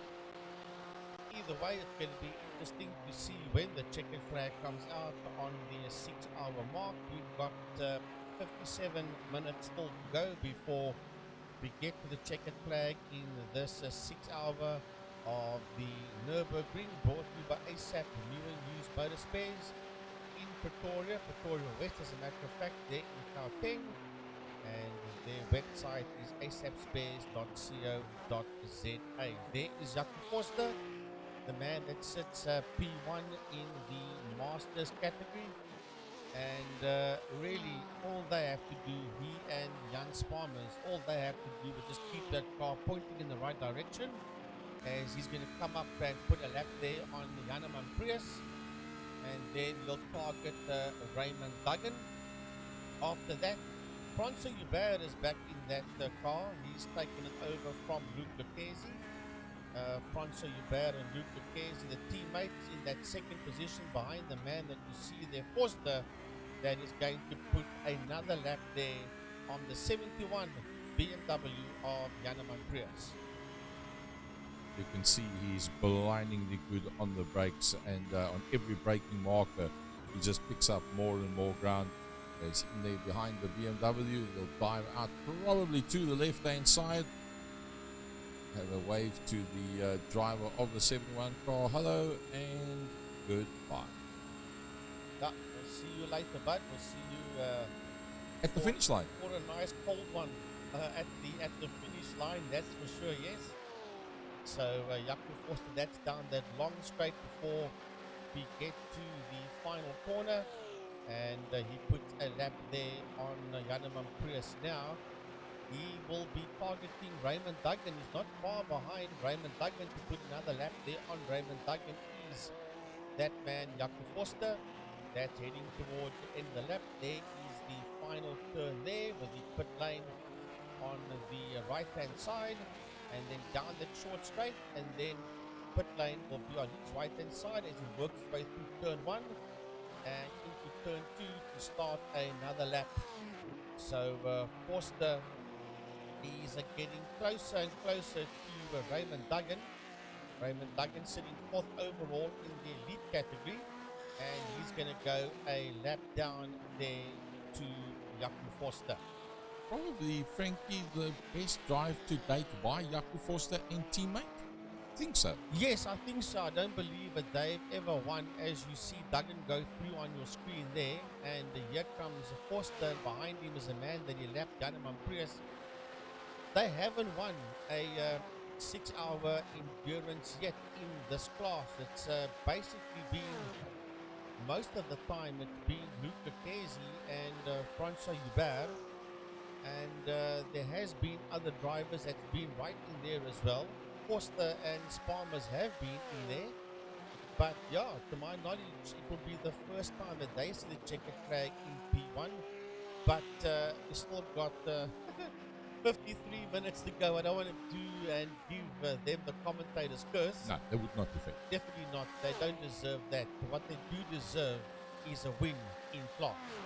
No doubt about it. And for those of you that don't know Jaco Forster, one of the things that he does is a livery on these iRacing cars, and for a nominal fee you can get the livery done by Jaco Forster. So if you can have a look on the necessary pages, Second Gear Productions, on the Western Commentators Association, you can pick it up at Tiny's Pit Box and iRacing South Africa. You can pick up the details there of Jaco Forster. You can have a chat with him, and he can do the necessary layouts for you on some beautiful livery, just like that car that you see out there on circuit right now. He, in fact, Frankie, also did the livery for the South Africa versus New Zealand, and we're waiting for the rematch on that one.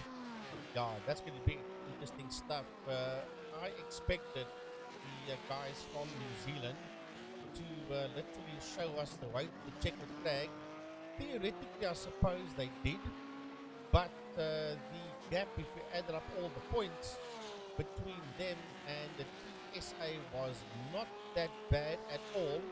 So our drivers didn't do themselves and their reputations any harm whatsoever. As a matter of fact, I think they learned something from it. And what they would have learned from it, Gary, is that rubbing is racing. Yes, no, there was a little bit of rubbing is racing. There was a little bit of robust rubbing is racing.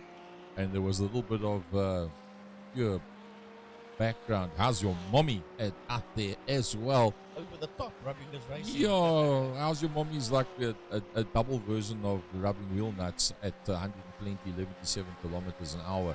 But the rematch, remember the first one with the track was chosen by Darren Logg from New Zealand, and he put together the invitation side, that the top 20 that raced against us here.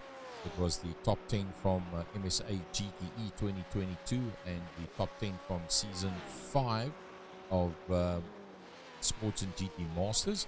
The rematch is going to be a track and a car chosen by us here in South Africa. Probably a decision made between the likes of Luke Lucchesi in conjunction with Mike Berrier and Sandra Picari, and also then I'm sure they'll chat with the likes of Jaco Steyn and then Jaco Forster, that was also involved with this one specifically. So I think they'll put their heads together and say, okay, what is another circuit where slipstreaming is a major advantage, and that makes up then for the gaps that there is, that if you're almost on the pace but you can slipstream well, you can hang in there with the guys that's more experienced and quicker than you out there on circuit. Having a brilliant session as, see, that's a biggie, Jaco Forster. Well, now that is the difference between making it nice and easy. This is going to cost. Now remember, just 6 seconds up the road, or 8 seconds up the road, is the car that was in second position, and that time is now ticking away. Francois Joubert and Luc Lucchesi. The question now is the car of Jaco Forster in the same condition that it was. Let's have a look. Is that steering wheel still centered? If we can get a cockpit shot of that one, to see when he gets it. That doesn't look like. Oh, it's definitely got damage. That means he's going to have to go into the pits. This is going to be a game changer. And he is not going to have the speed. No, it doesn't want to go in a straight line. I'm sure it's crabbing to a certain degree as well. In a straight line, look at that steering wheel. It's turned almost 45 degrees to the right, which means he won't be able to center his wheels when he wants to go in a straight line or turn left or right. That means he's going to have to overturn the steering wheel to get the wheels where it's supposed to be, one way or another, less in the left direction than what he'll have to turn it in the right direction. And this could change the game with 49 minutes left on the clock. This could possibly change the game for Jaco Forster and Jan Sparmers. 5:52 down to 5:44 already. That's the amount of time. Now he's still going to go through this complex of corners, and he's going to have to take it easy through there, because if he loses it, it's going to make a massive difference to be able to get that car turned around and going again. He's battling to keep it off that curbstone. Down to 5 minutes 41. He's doing a decent pace out there, but not easy. Remember, he's got that. That's the second time, and now it's going to get even worse. 5 minutes 38.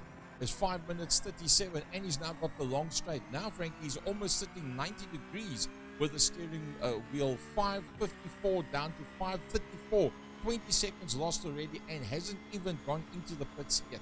Well, that's a long straight. It'll take him towards the end of the lap, and he's in serious trouble there. He is in massive trouble. Luckily for him, the car isn't crabbing too bad, and but yeah, man, he's in trouble. What's he gonna do when he gets to that little right, left, right type chicanes? We saw Luc Lucchesi a couple of hours ago. In fact, in the exact same scenario, he made it back to the pits, but he battled to get it into the pit lane as such. Well, I said the car would be crabbing. It is crabbing. I did say it isn't crabbing that bad. It isn't, but he has to come into the pits now to try and get it into the pit lane with the steering wheel. That's about 90 degrees. He's in trouble now. Is Jaco Forster, and Jan Sparmers will be shouting in his ear, what has gone wrong there? What happened? And the question is, can they get that car sorted and get it out before Joubert gets to him? Somehow I don't think so. There's a lot of damage there as Jan Sparmers jumps in to the rig. So when that car is sorted out, Jan Sparmers will take the car probably towards the checkered flag. The big question is, how long will that car remain stationary in its pit box? Well, you see where that green number 2 is, and that's only almost a third of a lap that he is away from the pits, and already Jan Sparmers is on the pit exit. So although it could have been a total game changer, it has not worked out like that, because this specific circuit, the guys have decided that they've got unlimited quick repair, and for that reason you just have to get it back to the pits. And you'll see there the number 1 at the bottom end of your screen. That is that man there. That is Jan Spammers. And a little bit further up the roadway is, in fact, Francois Hubert. Should we now end with a situation where that Spammer's car has got to go back into the pits and Francois Hubert doesn't, well, then it could turn itself around and Francois Hubert and Luc Capizzi could look at a win. Barring that, I think Jan Spammers is closing with 45 minutes to go. 6 hours of the ASAP new and used parts 6 hour of this 20.6 kilometer circuit brought to you by iRacing South Africa in conjunction with Second Gear Productions. We'll be back with you soon.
Could this be the game changer? Jason Kutsia and Yuri Swar. They are in the pit lane. The Durand Motorsport team has made its way into the pit lane. And are they going to come out ahead there of Jacques Botha? If they don't come out ahead of Jacques Botha, they want to be right on his back bumper and then make him sweat it out until the checkered flag. The question is, will he then have to make another pit stop? He will take the lead, but guess what? The Durand boys are moving. The Durand boys are moving, and they're moving together. This is brilliant tactics there by Durand Motorsport. They came in together, they leave out together, they come out in second and third position.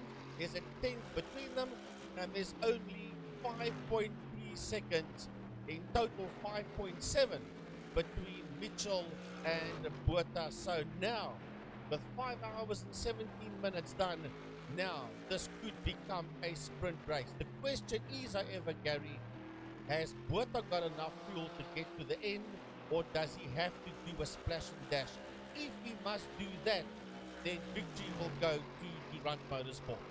Well, 4 laps is the difference between them, between Jacques Botha and Swart and Mitchell. In terms of, one much closer than that. So Fred Wallenchik was the only one that could do that kind of thing well. Give it up for Byron Mitchell. In fact, Byron Mitchell's decided he doesn't want to sit behind Kumpy. He actually wants to get past Kumpy and does exactly that. He's got the inside line going into that corner and he takes over the lead. They must just not touch one another. So the bottom line now, can Jacques Botha make it to the end, yes or no?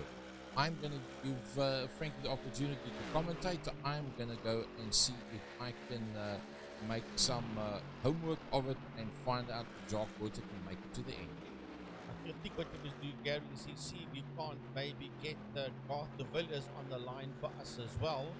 And hopefully he can give us the inside information, although I don't think he's going to give too much away. But we might be able to have a chat with him at all possible. But what I can tell you right here, right now, is that approaching 40 minutes. Oh, and Mitchell got that thing twitching underneath him. That is not what he needs right now, Byron Mitchell. And Umpi would have said, come on, you cannot lose it now. We are only, just over 7 seconds behind Jacques Botha. I don't know if Botha must do another pit stop or not. It's going to be interesting. It's going to be very, very interesting to watch and see what Botha does. Botha will be talking to his teammate there, to Wayne Wortley, and saying, right, Wayne, we're going to have to work this one out because these guys are coming. Durant Motorsport is on the move, and they are in flying formation in the second and third. How many times haven't we seen them do the flying formation for first and second across the line? They now in second and third, and that's not where they want to be. They want to be back in the 1-2 positions, and they want to take that win away there from Jacques Botha. 0.3 of a second between Swart and Mitchell. That's not what it's about, because I don't believe that the Umpi will attack Byron at this point in time, but they do need to work together to be able to get closer to Botha, and there is approximately 7.5 seconds between the combination of Mitchell and Swart in second and third to the overall race and class leader Jacques Botha. Well, Frankie, as we all like to say, second gear, we bring you the inside line. Second gear productions, we do exactly the same. So let's speak to the man that's right in there, Julian Familiaris, the teammate of Umpi Swart. Julian, good evening to you. Hi Gary, how are you? Fantastic. Well, your boys are now running nose to tail. There's just on an 8-second gap to Jacques Botha. The question is, you guys went in on lap 48, 4 laps before that, which is literally 24 minutes earlier. Jacques Botha was into the pits. According to your calculations, can Jacques Botha make it to the end without a pit stop? Gary, at the moment we're not really sure about everybody's strategies. You know, a lot of the guys have picked up damage throughout the race, so you know, to make uncalled pit stops. So we suspect that Jacques did have a pit stop related to damage or something like that, but we do think that he's going to have to do a splash and dash near the end, but only time will tell. Like I say, everyone's on a different strategy. Even the R2 cars were on a different strategy for the last 5 hours. So yeah, it's just how endurance racing works. You don't really know who's going to cross the line until the last minute. Off the top of your head, how many minutes do you think a car can stay out on circuit on one tank of fuel? Look, the max amount of laps is about 9 laps with a bit of fuel saving. So looking at about 54, close to an hour, yeah, about 57 minutes or so, somewhere around there. Well, he's done 5 laps already by Jacques Botha. Another 4 laps is 4 minutes splash and dash. I got the right body. This work, splash and dash with such a short period to go. How much time would Jacques Botha need at the head of Byron to get the end out? Look, he's going to need more than 15 seconds. I mean, just the pit lane entrance alone with the stop itself takes quite a bit of time. So regardless, even if it's 10 liters or 30 liters, you know, you're going in the pit, so you need quite a good buffer for that pit lane time. So, like I say, it's maybe Jacques makes it to the end. He's had good pace all race, so he could do a bit of fuel saving. We're not sure at this moment. I somehow don't think he's going to put, for fuel saving. He's taken 7.5 out of Byron, and he's 9.1 ahead of Umpi. Byron's really got the hammer down, and you'll probably find that he's trying to ensure that it's not in. Jacques Botha goes into the pits. Jacques Botha goes into the pits, and that was the deciding factor. He's trying to pick that up quickly on screen. There's Jacques Botha, there is Umpi Swart, and there is Byron Mitchell that has gone through. So, okay, according to Familiaris, folks, looks like they're going to run to the end. Are you pretty sure, Julian, that barring unforeseen circumstances, you've got enough juice to run to the end of this with 26 minutes to go? Yes, we both feel quite enough. Yeah, we'll make it to the end, no problem. Awesome stuff. Team orders in terms of who should end where, or is it best man over the line first? Best man over the line first. I love the way you think. Good luck with the mobile V8s up at Swartkops next week, Saturday, and hope to see you at a racetrack in the not too distant future. Well done, Julian. Let me be the first person to congratulate you on what looks to be a 1-2 for Durant Motorsport.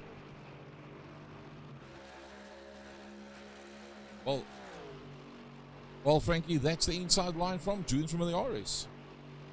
And it basically panned out exactly what I said. That if Buerta had to go for a splash and dash, was my words, and then he would lose that lead.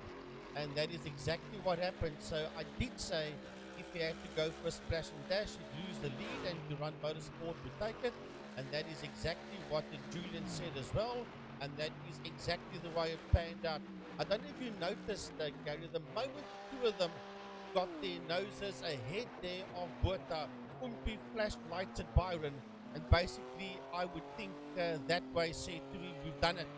We've done it. We've got enough fuel. We're first and second. We're nose to tail. All we have to do now is just not do any silly mistakes and bring these two Mercs to the checkered flag for the Run Motorsport in P1 and P2. That was probably what the flash of light was. And you probably found that they both were shouting in their headsets at each other, saying, yes, yes, we got it. And also talking to Julian and to Jason as well. So yeah, they have done it, but I wouldn't say they've done it yet. Chances are good that they're going to do it, but it would have been the hard way for them if they put off a 1-2 in this one. Do they deserve it? You bet they do. But their brains between the four of them and whoever else was involved from Durant Motorsport would have been working overtime, and I mean uber overtime, to get them into first and second positions. Now look at Jacques Buerta. Jacques Buerta in that third place, man. He is 27.3 seconds behind Umpi Swart. I'm not going to say his spirits are broken, because definitely not. He's not going to give up, because 27 seconds is nothing. If Mitchell or Swart makes a mistake anywhere out there, then that 27 seconds will be gone in a blink of an eye, and he will be either up into P2 or even P1. So he might feel a little bit dejected right now, but trust me, he's not going to stop pushing, that's for sure. I think the fact that Jacques Buerta had that crash and then had to go back into the pits, let's go a long way back, 2 hours 48 in fact, and this, if it will come up for us, this was Jacques Buerta in the team heaped together car, and just got it completely off, whacked it into the barrier, took off the bonnet, and did quite a bit of damage. Now, at that point, all was looking well. They had stretched it out as far as what they possibly could, and it was looking good that they were going to end up with one pit stop less at that stage of the fight, and it was all looking pretty good. But Jacques Buerta then had to go into the pits, and that untimely pit stop that you saw there, that he was in the pits, that was what made the difference. And I think that that one off, we had to be able to have a chat with Jacques Buerta, we can't because he's out there on circuit at the moment. That was the deciding factor between breaking the dominance of Durant Motorsport in endurance racing.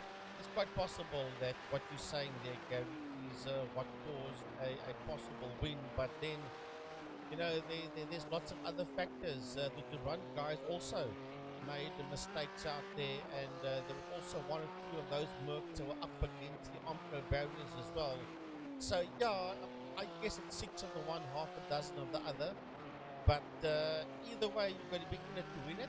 And he did make that critical mistake, him and his teammate Wayne Wortley, and they find themselves in that third position, 27 seconds behind Swart and 28 seconds behind Mitchell, as we jump to the man that sits in P1 in the Masters category, and that is Jan Sparmers. He's got some way to go before he picks up and puts a lap there on corner Bria, Ganneman Prius and Johan Erasmus. But he sits in a commanding uh, first position in the Masters category. Then you see that man there, 4 minutes and 26 seconds behind Jan Spaners is Francois Hubert and his teammate Luke Lucchesi in that number 3 um, BMW that you see making its way around. And after the bad luck that they had in the opening stint of this race, I do believe that they will be happy with that second position. Not exactly what Francois and what Luke would have been looking for, but they'll take a top 3, they'll take that second position. I love the team that's in third position here, Mike Verrier and Steve McCarthy. They are a lap down to Byron Mitchell and 4 minutes and 15 seconds behind Francois Hubert. And trust me, believe me when I tell you that Mike and Steve in that Audi R8 with that V10 power plant will be very, very happy with a top 3 in the Masters category. I do believe that they're going to have to do one more stop. If you listen to Julian Familiaris from the two leading teams up top, the Durant Motorsport teams, he was saying around about 9 laps. 6 nines is 54. Add a half a minute times 6 to that, it's about 55 and a half minutes. And if you look at Mike Verrier, they were last in on lap 43. They're now on lap 51. That's 8. My calculation says either this lap or on the following lap, probably we're going to find that the 8.24/7 Suitbeam Properties Mike Verrier backslash Steve McCarthy entry is going to have to make a additional pit stop.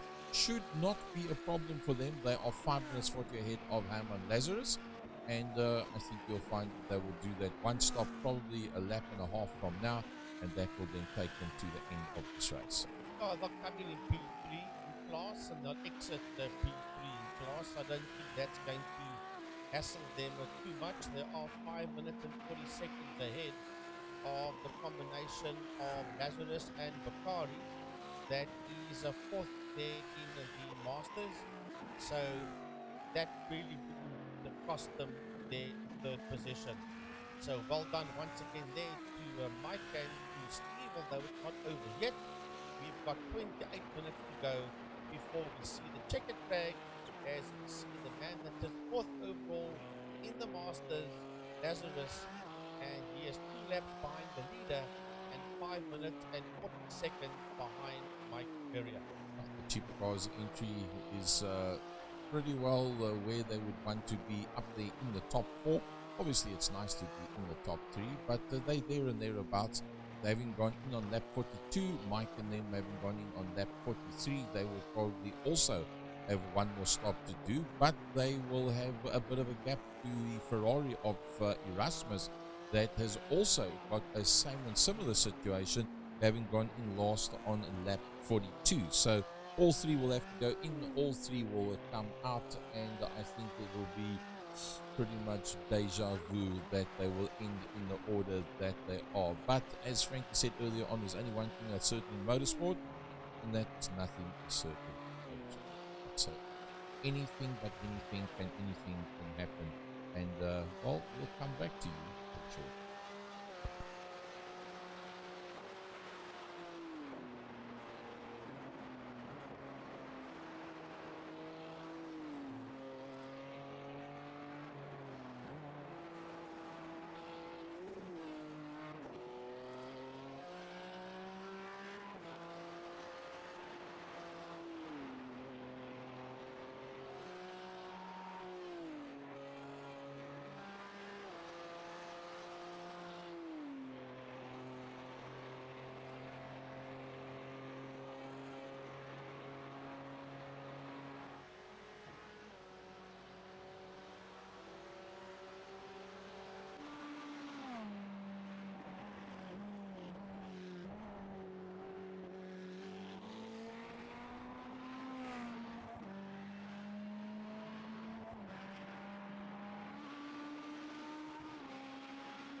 we see the checkered flag, and Byron Mitchell and Umpi Swart sitting out there in P1 and P2 as we look at Jan Spalmers that's now behind the wheel of that Porsche, and he's taken that car over, has Jan Spalmers from Jaco Forster, and with 19 minutes left on the clock, Jan Spalmers will now take that Porsche to the checkered flag and victory in the Masters class with 4 minute and 13-second lead on the combination of Francois Hubert and Luc Lucchesi that is there in that second position in that category.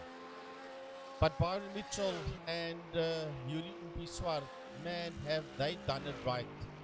There is 3 seconds now between Byron and Umpi, and I think Umpi's just dropped off a little bit to get himself into some clean air so you can stomp on the gas of that Mercedes-Benz and haul it around this circuit as quick as he possibly can and still keep in touch with his teammate, with Byron Mitchell, because he was right on Byron Mitchell's back bumper early on. Then he dropped down to about 1.6 seconds behind Byron. He's now 3.2 seconds behind Byron Mitchell. They've got this one in the bag. Gary, will they do the formation flying when they get to the end? I think they will, but they need to have enough time between themselves and Jacques Botha as to be able to do it. Otherwise, Botha will be all over them as Mike Verrier makes his way into the pit area. And hands over to Steve McCarthy will take that car to the end. They've got 14.2 kilometers the gap between themselves and Herman Lazarus. As he works his way around with tipcars.co.za, that BMW, that's the 3 second race data that they are out there in, and they are well set with the situation that they are in with Steve McCarthy on the pit exit. So we'll take that one out and take it to the checkered flag. Barring accidents and unforeseen towbacks, I think Jan Spammers and teammate will win this one ahead of Francois Hubert and teammate from Steve McCarthy and teammate from Herman Lazarus and teammate, and then Johan Erasmus and teammate. Unfortunately, we've lost out on the Robbie teams, Johan Engelbrecht teams, and they it's just not worth it. Too far out of it, not going to carry on from here. And we'll only have 5 people of the 7 that started in the Masters category that will then make it through to the finish.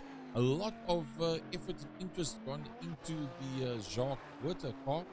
He's had a very good run, him and Wayne Wortley in the Team Heat Together Champs, the elite class.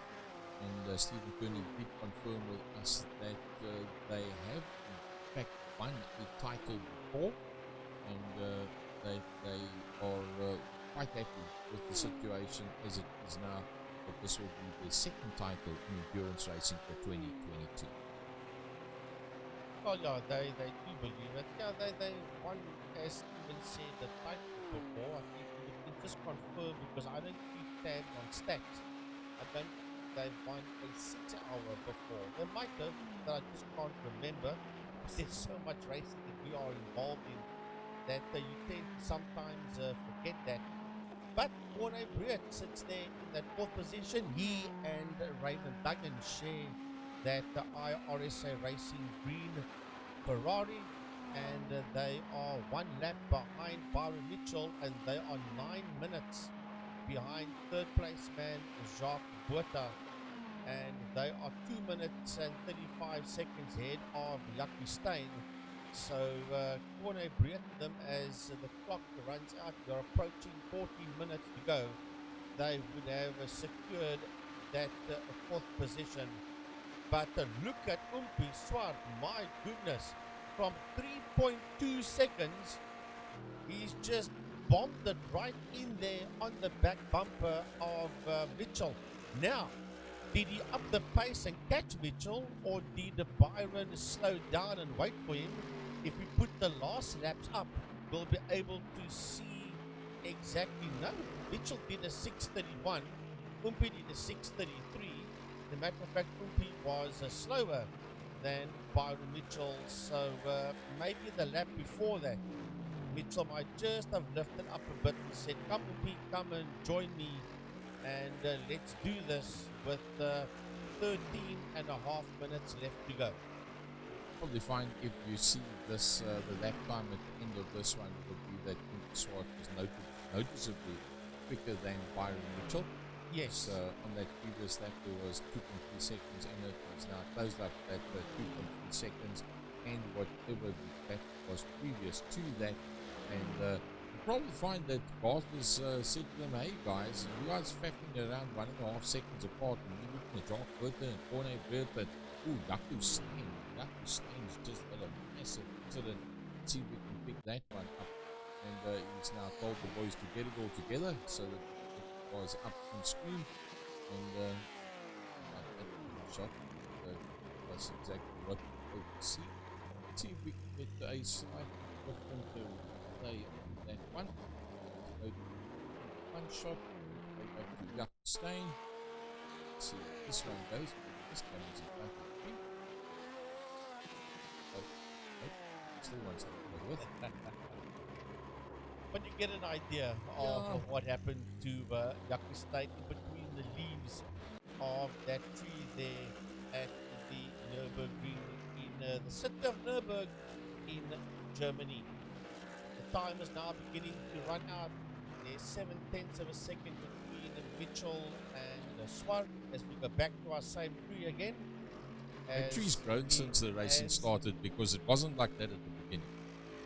See, Sandro Bakari before in the Masters there in the pit area in his BMW, and he's taken over there from Herman Lazarus, and Sandro Bakari and Herman Lazarus will finish 4th position in class, and Sandro will be the driver that takes that BMW through the checkered flag with 5 hours and 48 minutes done. We are approaching the 11-minute mark. Sandro Bakari, man, it's also done a lot of work in the background to promote iRacing in South Africa, starting off with the Sports and GT, with in the backup there for Mike Berrier. Then Sports and GT Masters, once again continuing in the format of the backup there for Mike Berrier. And one stage when Mike wasn't able to do it, Sandro took over the reins and did all the to put up practice sessions and races and correlate for us. So the likes of Sandro Bakari, Mike Berrier, Jaco Stein, Jaco Forster, Jaco Stein, these are the people, Luc Bekesi, pretty much the 5 most involved people that there are in the background between TCR, Touring Cars, USA GT Series, the Porsche Cup Series, the Sports and GT Masters as such, and then the 6-hour endurance races. So to all 5 of those guys, a big thanks to all the guys that have been doing sponsorship and assistance to the big 6 that have checked the productions pretty much on the map, going out on the 14, 15, 60 frames per second, a bit rate of 10,000. It's awesome stuff. That's pretty much as good as it gets, unless you've got a whole big room full of back. Big thanks to the Big 6 and that initiative started out by Philip Spade to put that one together. And now we're going to be doing an upgrade on the sound system. We'll be getting on the 22nd of this month, Jaco Stein coming down to Cape Town for some buy some real estate down here in Cape Town, and he'll be doing the installation of our cordless headsets, and then we'll be pretty much on 5.1 surround sound on the headsets as well, and then pretty much on as far as we can go in terms of getting the right equipment together. Ably backed by 2 of the best commentators in South Africa, Frank Guinness, the voice of Westfront Motorsport, known throughout South Africa for all the different genres of motorsport that he covers for almost 3 decades, and then also to FC Nivo Command from Yoslasi and Rage Productions that also travels with me around the country to a lot of the oval track events. And that combination together, it's pretty much a winning combination. Super tough to be able to do this from the second year production side down here in Cape Town. What will 2023 hold? It's going to be very interesting. We're going to be going from a GTE to GT3 on MSA. We've crossed the T's and dotted the I's, and we've got into a situation where MSA will in fact be putting a title behind whoever comes out top in the GT3 series. The Porsche Cup will be the follow-on from that, as we see Francois Joubert cutting the pit lane line. Hope he's not going to get any points penalty for that. Ask the likes of Mr. Perez. He'll tell you what it's like to make little errors and get 5-second penalties. So all things being equal, it will be GT3 MSA. It will be a touring cars. I think it's a possibility that it will be under the auspices of Alpine Auto. It will be the Masters series that will be going down. The Porsche Cup will be the overflow from the GT3 series as such. And then iRacing South Africa will continue on the up and up as they have up until now. 7.5 minutes to go. Swad leads out, and very handsomely the guys have made it once again to the front end of the field. The only people that chose to go the Mercedes route, they've obviously got those cars dialed in very, very neatly, and they will be super chuffed with that one. Jacques Buerter in that third position, and it looks like the pressure is starting to come. Yeah, this is a replay of Jacques Buerter that's in that third position, and he goes into that very tricky left-hander and does some damage to the rear end there of that BMW of his. And look, he and Wayne Wortley will not be very happy about the fact that it's ended this way for them. Yes, they will podium, and they'll be happy with the third place from that point of view, but they would have felt that they could have taken on Durant Motorsport and that they could have beaten them. But you don't just take on the likes of Durant Motorsport, Judith Swart, Judith Villaris, Byron Mitchell, and Jason Kutsia, and just drive away from them just because you can. But I must say, I'm going to take my hat off to Jacques Buerter and to Wayne Wortley. They did extremely well. They took the fight to Durant Motorsport, knowing that they've taken on a mighty team. What I would like to see next year, though, is, and I think it's going to happen, that teams will be allowed. Teams in the sense of not 2 drivers per 1 car. That is a team, but a team can actually have more than 1 car out there. Durant Motorsport did it. The other guys didn't go that route for 2022. And let's hope that a few more driver team combinations for 2023 will go the route of more than 1 car per team. It'll just make it a whole lot more interesting. No doubt about it, and I think whoever links up with the likes of Troy Dolenchik are going to get themselves into a very, very decent position to be able to take on the likes of Durant Motorsport, and then in fact the likes of Luc Pizzi and Francois Joubert as a team. Utterly amazing. They are definitely the cream of the crop in terms of masters, as we go down to exactly 5 minutes to go. Getting just a little bit on the edge there is Jacques Buerter, as he just catches the tail end. So he hasn't given up. He's been pushing hard, and I think the fatigue could be coming through just a little bit now. But it's not over until the fat lady sings. They have to keep it all together. You don't want to tow back to the pits at this stage of the fight. It could still cost that podium position. Yeah, look, he's got that third place wrapped up. He's 9 minutes and 35 seconds ahead of Corne Briet, that is in that fourth position. So he's safe in that third. That third place is guaranteed to be along to himself and to Wortley. So if I was Jacques Buerter, I wouldn't even bother to go after Durant Motorsport. Not going to catch him right now. You're 27, nearly 28 seconds behind them. and there is a 4 minutes left to go. So unless they make a mistake, that's the only way you're going to end either in first or in second position. So if I was Jacques Buertner right now, just ease off a little bit and just keep on doing it, knowing that that third position is mine, and then just see what the Duran Motorsport boys do. Will they make a mistake? Highly unlikely. That I can promise you. That's a very professional setup that Yuri Biswar GTI Challenge Class A, and he is one of the best out there in the GTI Challenge Class A, that's for sure. And in the Volkswagen Polo Cup SA National Championship, as I said earlier on, he's in a fight in that championship with Quinton Mercedes, with Davy van der Merwe, and even with Visser Jr. for that championship. He just missed out on it in 2021 with Leighton Fourie, so he'd like to have a go at it this year. So between karting, between national main circuit racing and the club and regional, he's one of the best. Then Byron Mitchell that sits there in that second position.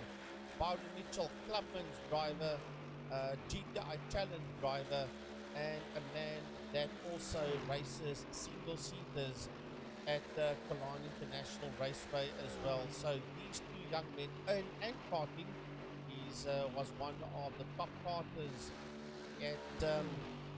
at Cologne International Raceway, and these two guys are not going to make any mistakes out there. That I can guarantee you.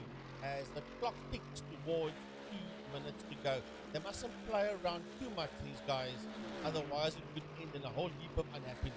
Well, I'll tell you what, if they could turn on another round right now, Jacques Buertner just 28 seconds behind them, that would be a massive turn up in the books. And, well, yeah, last. But as you say, these guys are pretty much at the top end of their game.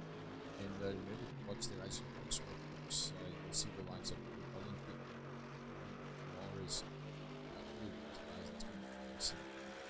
It's the last round of the Extreme Festival 2022. And then remember, the last Sunday of this month is going to be the motor show on the Raceway, the home of Westport Sports and Peak Masters. And you'll also be able to get a lot of the racing drivers that are involved with the racing will be there. In fact, the presentation of some prize money will be done at that exact day. Will be the 30,000, 20,000 and 10,000 that was made available for the USA GP series, which ended about 4 months ago. I don't even notice, Gary, it's no longer Mitchell from Swart, it's now Swart from Mitchell. So while you and I were busy going through all sorts of things, Mitchell dropped down into that second position. Remember, Yuri Swart had dropped off at one stage of the game to give himself some gap, and they have made the swap. And Yuri Swart sit out there in P1 with Byron Mitchell in that second position.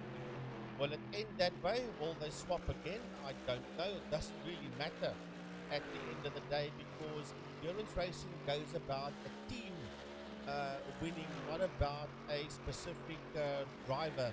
It's about the teamwork. It's not the individual racing, endurance racing. It's team racing and getting the entire team to a podium and to accumulate the points that way.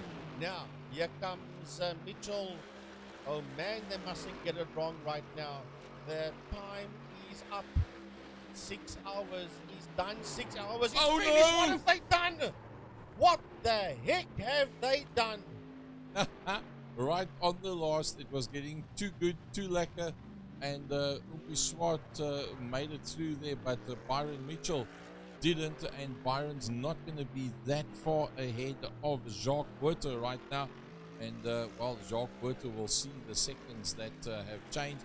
If there's any damage to the car of Byron Mitchell, it's going to be difficult for him to hold on to that position. And let's see how the gap plays itself out from Jacques Buertner to Byron Mitchell. You wouldn't believe this in a month of Sunday. I was saying earlier on, they mustn't play around with each other too much. It could end in a whole heap of unhappiness. Well, it hasn't ended in a heap of unhappiness yet. Let's have a look and see Mitchell came to sit on the outside, and was he touched by Umpi, or did he lose the tail end in front of Umpi? That is the question. We have a look at replay. Umpi is in the lead. Byron gets to sit on the outside, and I think he lost it all on his own. That's what it looked like to me. I do speak under correct. It's hard to judge from here, but I think Gary Mitchell lost it all on his own, and he is lucky to still be in that second position.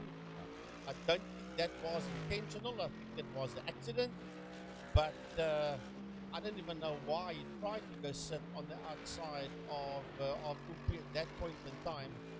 I don't think the damage is that bad though, because he's crawling his way back to Umpi, or is Umpi easing off and waiting for him? I think Umpi is just easing off the gas and getting them across the line together.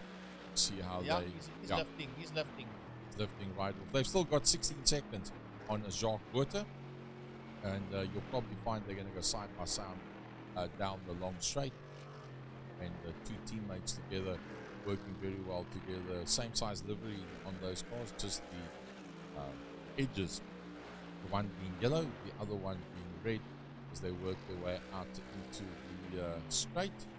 That will be the last straight that they're going to go out on, and he's flashing the light saying, don't worry about it, I'm right here with you. Let's go side by side, and let's do it in style. Right, are they going to change the lead? That is the question, and I think he went for the lead and then got it wrong, and they are flashing lights at everybody, because this is the checkered flag lap. Surely we've done 6 hours and 2 minutes, and at the end of the day, they definitely will be going to the checkered flag. This is going down that long straight towards the checkered flag, and Byron Mitchell sneaks ahead.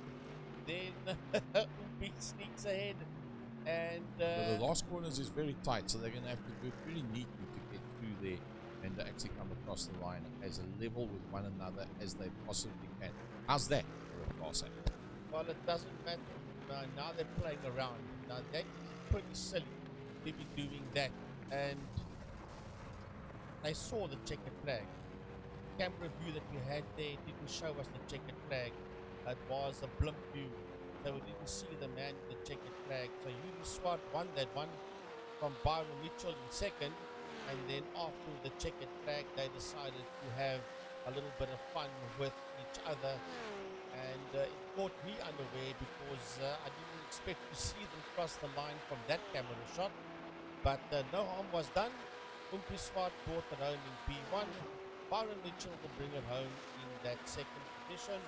Jacques Buerter finishes there in third overall and fourth overall. And first in the Masters is the combination of Jan Spalmers and Jackie Forster. And they thoroughly deserve the win in the Masters category. Looks like Francois there is close to the line there as well. He comes through.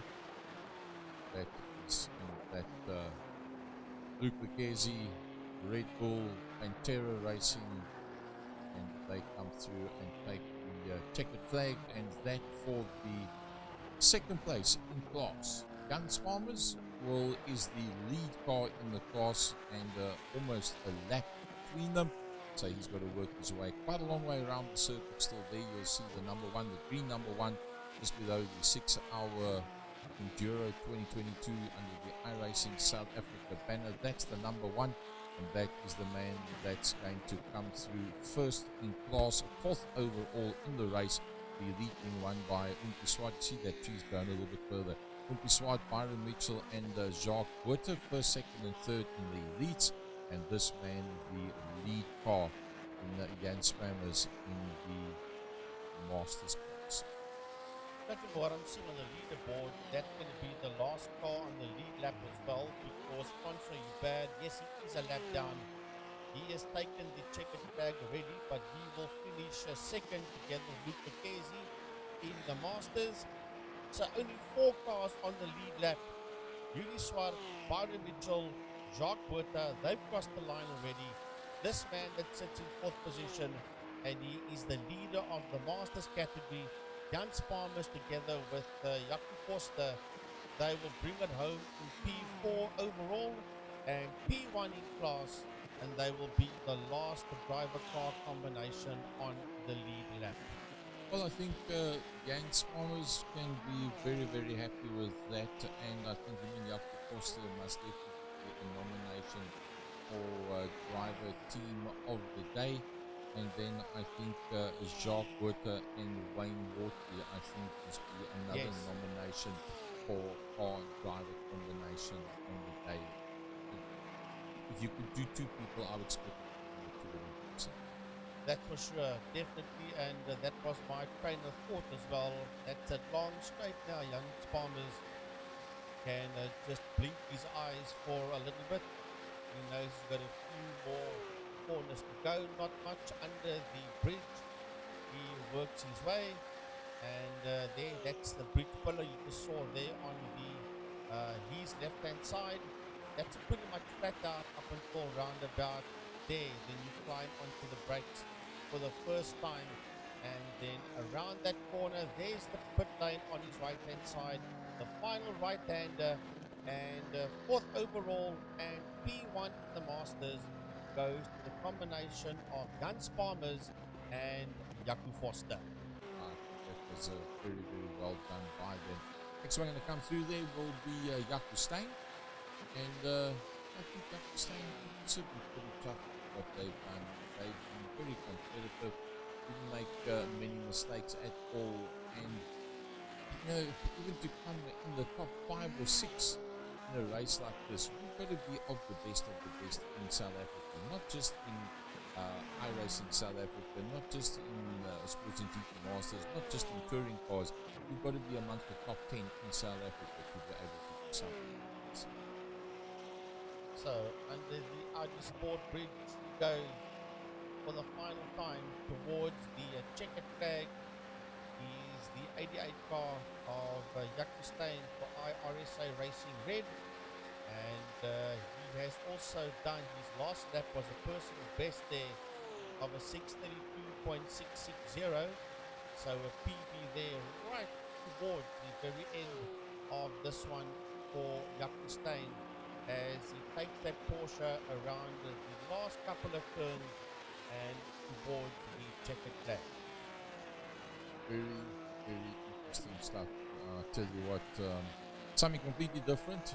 A track that we didn't initially think was going to be conducive to great racing, but at the end of the day, it played out very, very interesting. And Jaco Stein, the man that does so much behind the scenes, is the last man to come through. And wow, that was really good stuff. Let's have a look at some of the results. So there we go. Durant Motorsport winning out first and second overall over the line. That's about as good as it's going to get for any team. And all 4 of them, Byron Mitchell, Jason Kutsia, June Familiaris, and Umpi Swart, the best of the best of the best out there, no doubt about it. Yeah, and then first of all, in the Masters, as that just popped off the leaderboard there, we'll go to them shortly. So Durant Motorsport in P1 and P2, THD champions in a P3, that is the teams. Fourth overall, iRSA Racing Green, followed by iRSA Racing Red, then Team Heap Together. LDR did not finish sadly, and neither did RBB Digital. So that is the results for the teams.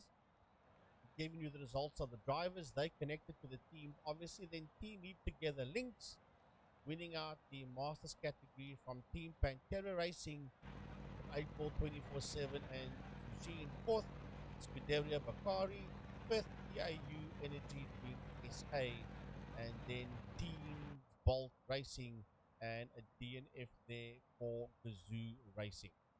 Oh, that was brilliant stuff. There's your overall first, second, and third overall in the race going to the elites, fourth and fifth going to the Masters, rounding out the top 5. From Second Year Productions, down here in the friendly city of Cape Town, Welgelegen in Parow, From my side, Gary Fleming, thanks very much for joining us. To Frank Guinness, the voice of West Bromwich Motorsport, that has joined us for each and every one of the 6-hour events. A massive, massive big thank you. And we look forward to the follow-up. When's the next 6-hour going to be? Not too sure. We will keep you up to date and keep an eye on Second Gear page. Keep an eye on iRacing South Africa. Keep an eye on West Bromwich Commentators Association. From my side, Gary Fleming, drive home safely and good night to you, one and all.